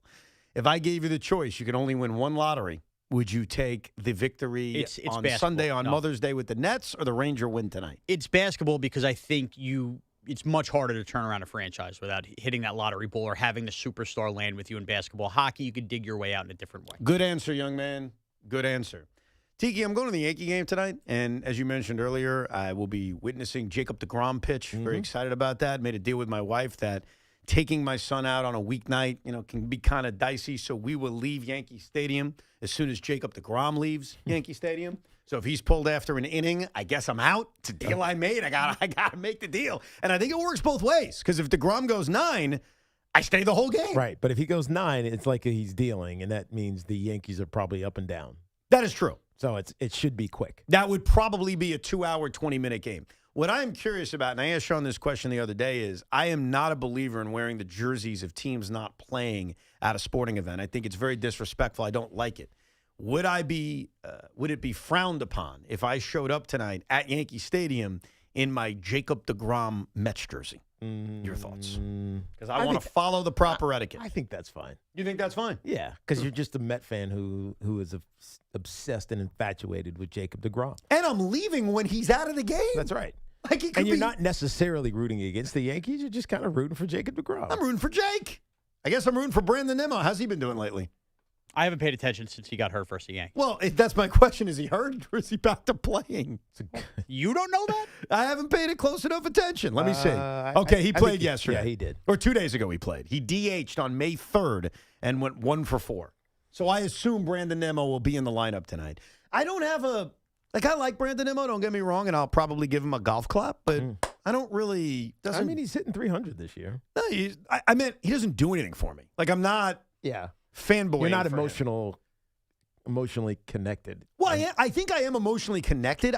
I'm not going to Yankee Stadium to see Brandon Nimmo, just like I wasn't going to Yankee Stadium to see Pete Alonso. There will be a Met fan in a Nimmo jersey there tonight, though. You think so? Definitely. You think there'll be more deGrom jerseys or Nimmo jerseys? Probably deGrom, but there'll be some Nimmo. He's a long-term Met. I mean, he was there for forever. I like Brandon. I told you I do have an emotional connection to him. I'm saying he doesn't do, I'm not, oh my God, it's Brandon Nimmo. Yeah, he was there for a decade. I know. He was a wonderful Met.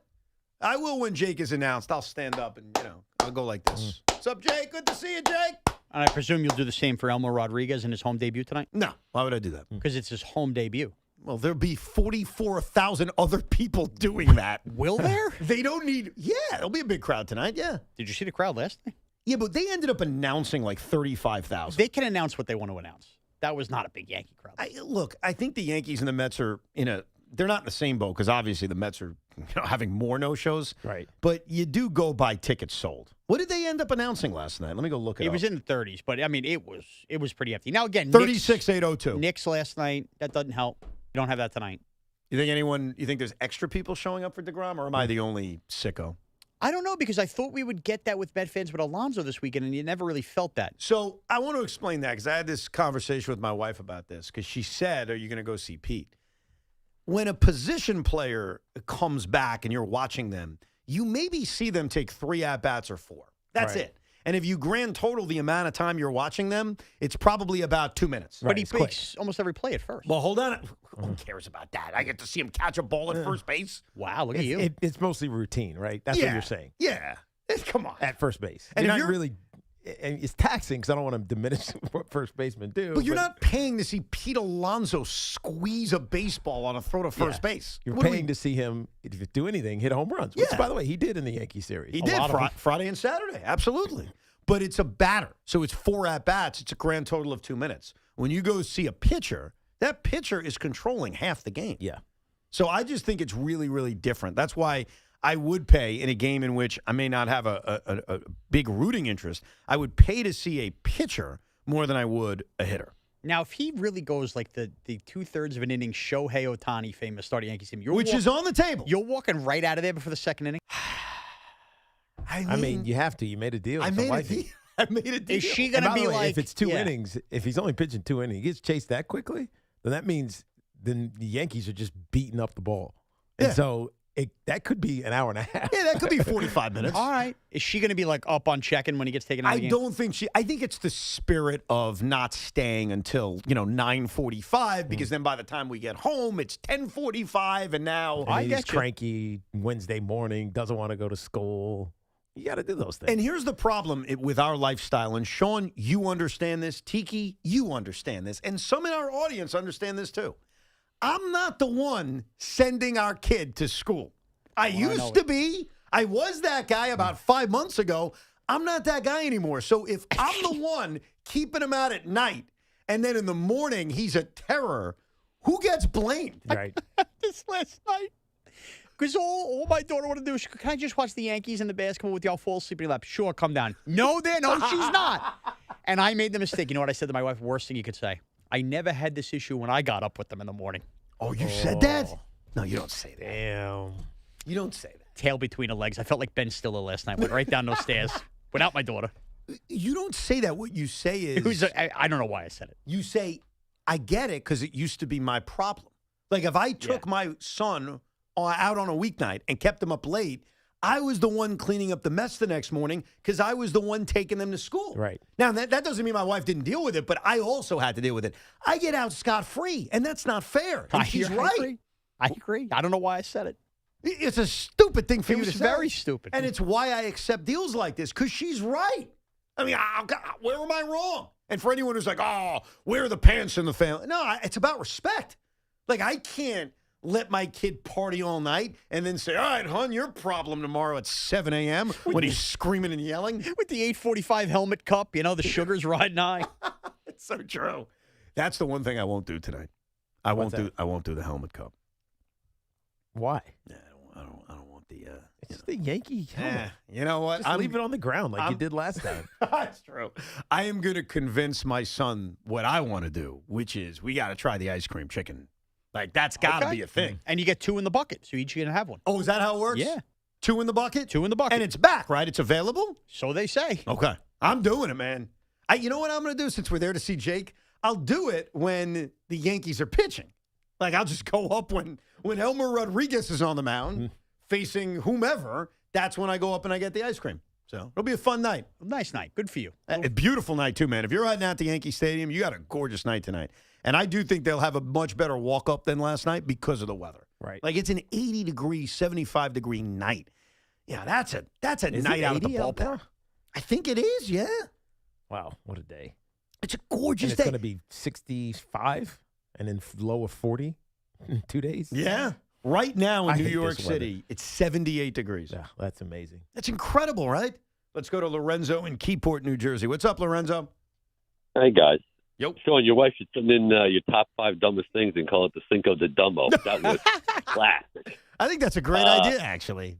That should be like the Mother's Day Cinco, Sean, for Friday. There you like go. In honor of Mother's Day, she puts out the dumbest things you've done. I love it. Tell her. You're going to need more than 5. Yeah, see, I was going to say 50, but I don't know how to say it.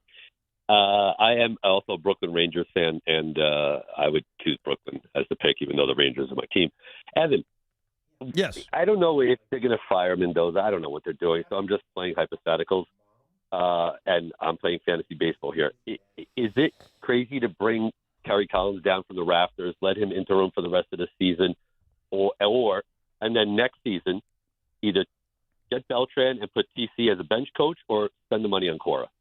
Because right now Mendoza it's just, I mean, they're proving they can't even break out of it, get into a 2-game winning streak. So TC sitting up there in rafters doing podcasts. He'd love it. Come down for 4 months and just, get, I don't know, figure stuff out. Just buy time. I don't know. Anything. Just do something because it's not working. If I was going to bring in a temporary manager, and he'd have to be willing to do it, and I can see why he wouldn't. The temporary manager I'd be more drawn in by is Carlos Beltran. I think Terry Collins was wonderful as Met manager. He obviously, when you think about Met history, he is now on the good side. There's not a lot of good sides, and he's on it. He was the manager of a team that went to the World Series. And as much as I may have disagreed with some of his decisions, I'll always appreciate that. I don't know if right now calling him up, getting him off the golf course and saying, hey, go manage for a few months. Yeah. I'm not sure if that's best for anybody. Also 76. Is he 76? Yeah. He feels younger than that. Yeah, just turned 76. Or no, he'll get ready to turn 77. Oh, 77. It's not even an age thing. I just don't know if It's that's... not. It's because he's still young. Yeah, he still feels young. Feels young. He feels very young. I think the temporary option would be Beltran just to see if he can get more out of these guys. And he already knows most of these guys. Like, I don't know if Terry Collins or even Dusty Baker. Dusty's a little bit different because he managed more recently, including Mark Vientos in the World Baseball Classic. So he's a little bit more connected to the team. Terry's around. He's around, but I don't know. I don't know if the Jack McKeon approach is the way to go. And right now, as long as the Mets can, win a couple of games, Carlos is going to be safe. I mean, he was safe when they were losing. Yeah. And now the Mets are playing. He is safe. They already basically have said he's safe. They said he's safe until he's not safe. Yeah. But, I mean, he's got the dreaded vote of confidence. Yeah, what does that mean? But nothing. But he's not getting fired tomorrow. No. That's the point. No, and look, if the Mets win tomorrow, they will win back-to-back series for the first time this season. Let that sink in. Wow.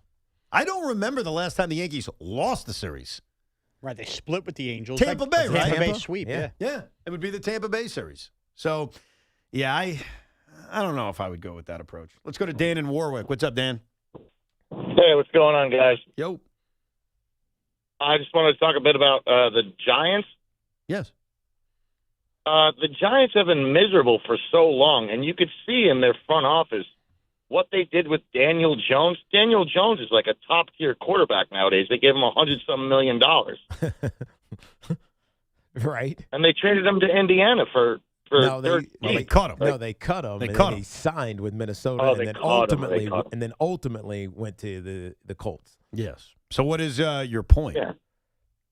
Well, my point is that the front office of the New York Giants should not, the Maras should not be involved in picking different players. It should be John Harbaugh all day, every day picking players. I think that's what we're seeing, that it is the John Harbaugh-led Isn't it? organization. And obviously Joe Shane and Don Aponte are involved in that as well. But it's a collaboration. They've said that from the very beginning. Doesn't matter who's working for whom. But it's a collaboration that's going on, and it feels, I don't want to say more competent because that's just the meaning, some of the really good draft picks that Joe Shane had before, but it just feels more like a plan. Like there's a focused plan. We're not just drafting guys to get guys or bringing in free agents because we have a hole to fill. It feels like there's a plan. I just got a phone call.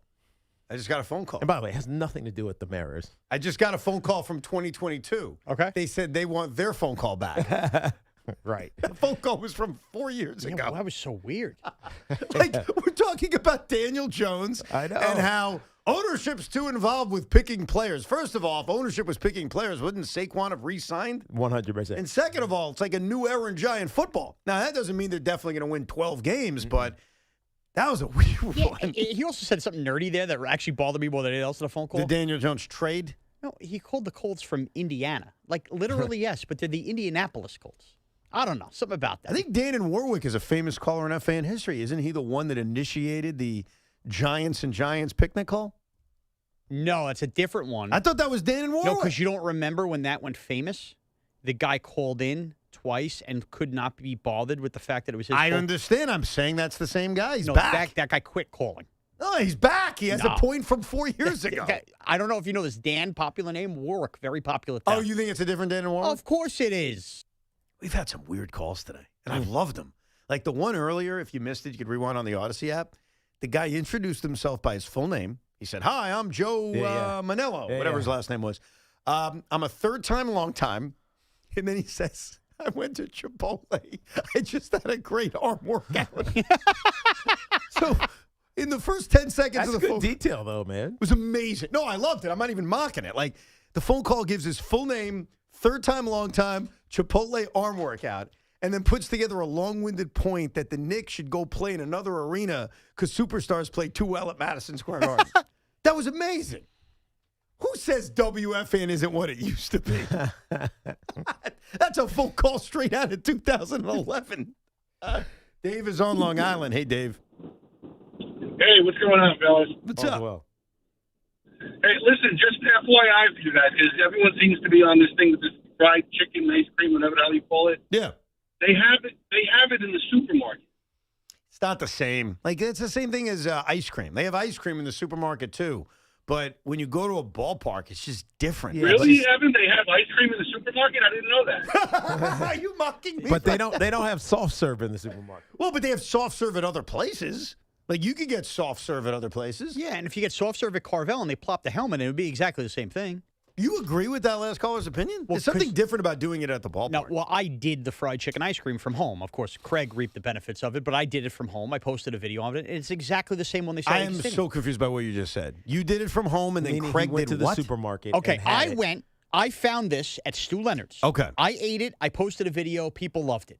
Craig talked about me eating it. Stu Leonard's heard Craig talk about it, brought Craig a bunch of the fried chicken ice cream, and told him very much, thank you for publicizing that we have this here. So it was like you and Craig working as a team. What's wrong with that? Because they didn't come deliver me any more ice Of cream. course, because you're not broad enough. But you also just ate the ice cream. Why would they have to bring it to you? You made a video of yourself eating it. And Why I do they said have to- I loved it, which meant I wanted more. Yeah, but why do they have to bring you ice cream? You Why just ate the would ice they cream. bring Craig? who Yeah, and didn't why eat the didn't ice you cream? bring it on our show? Then maybe you would have gotten some to our show. You're right, but I was also a weekend thing. I didn't know I was going to find it. I It found was it. very selfish of you. I mean, it was actually selfless because it benefited Craig, but it was selfish of you in terms of just doing it on the weekend. And I think there was exactly one piece left the next day, and me and Evan both had to bite opposite ends of it. Oh, is that what you had? Yes, that's what it was. Yeah, so he showed me, hey, I got a piece of the chicken ice cream. And even then, I'm like rolling my eyes. Well, this isn't Yankee Stadium, but okay. And he made me bite the other end of it because he bought the top end of it. So did the Was Yankees? it good? Was it delicious? It actually was really Was good. it amazing? I And can't- this is exactly what the Yankees have? It's Or is not, there a yes, different version? the exact one. It is not amazing enough to waste 3 innings standing on line, but it's very good. You think it's going to take 3 innings? Oh, I'm not sure, but I'm saying there to see Jacob deGrom. I can't miss him throwing that, pitches. That was the early season thing. If that is still the case, I would not wait multiple innings. Yeah, my plan is I'm going to go up there before the game, let's say 6:45, and I would assume the line isn't crazy long, or am I nuts? I don't know, man. I don't know. Like, people go nuts for this because they want to be on TikTok eating it. They all want to be. They all want to be. They want to be on TikTok eating it? You know what the kids do these days. Yeah. I don't know. Huh. I mean, guess that's- Brooklyn does this when she gets Taco Bell. She All right, films guys, herself eating I got Taco Quesarito. Bell. Let me give this a rating. Yeah, it's about a 7 out of 8. It's not quite warm enough. I mean, it's Wow. ridiculous. People love it. I'll tell you what I'm not going to do tonight. Film myself eating the chicken ice cream. I'm just going to film myself and send it to Sean. Just not put it on social media. All right, perfect. Anyhow, Carton Show's coming up next with Craig and Big Mac. I'm sure Craig won't be overly douchey and arrogant about the Knicks' victory. I'm sure he'll be very level-headed. So that's coming up in a few minutes. We're back tomorrow at 10 a.m. If you missed any of the show, rewind it on the free Odyssey app or download the Evan and Tiki podcast. This is an Odyssey Sports Minute. If you're a Detroit sports fan, you're going to want to sit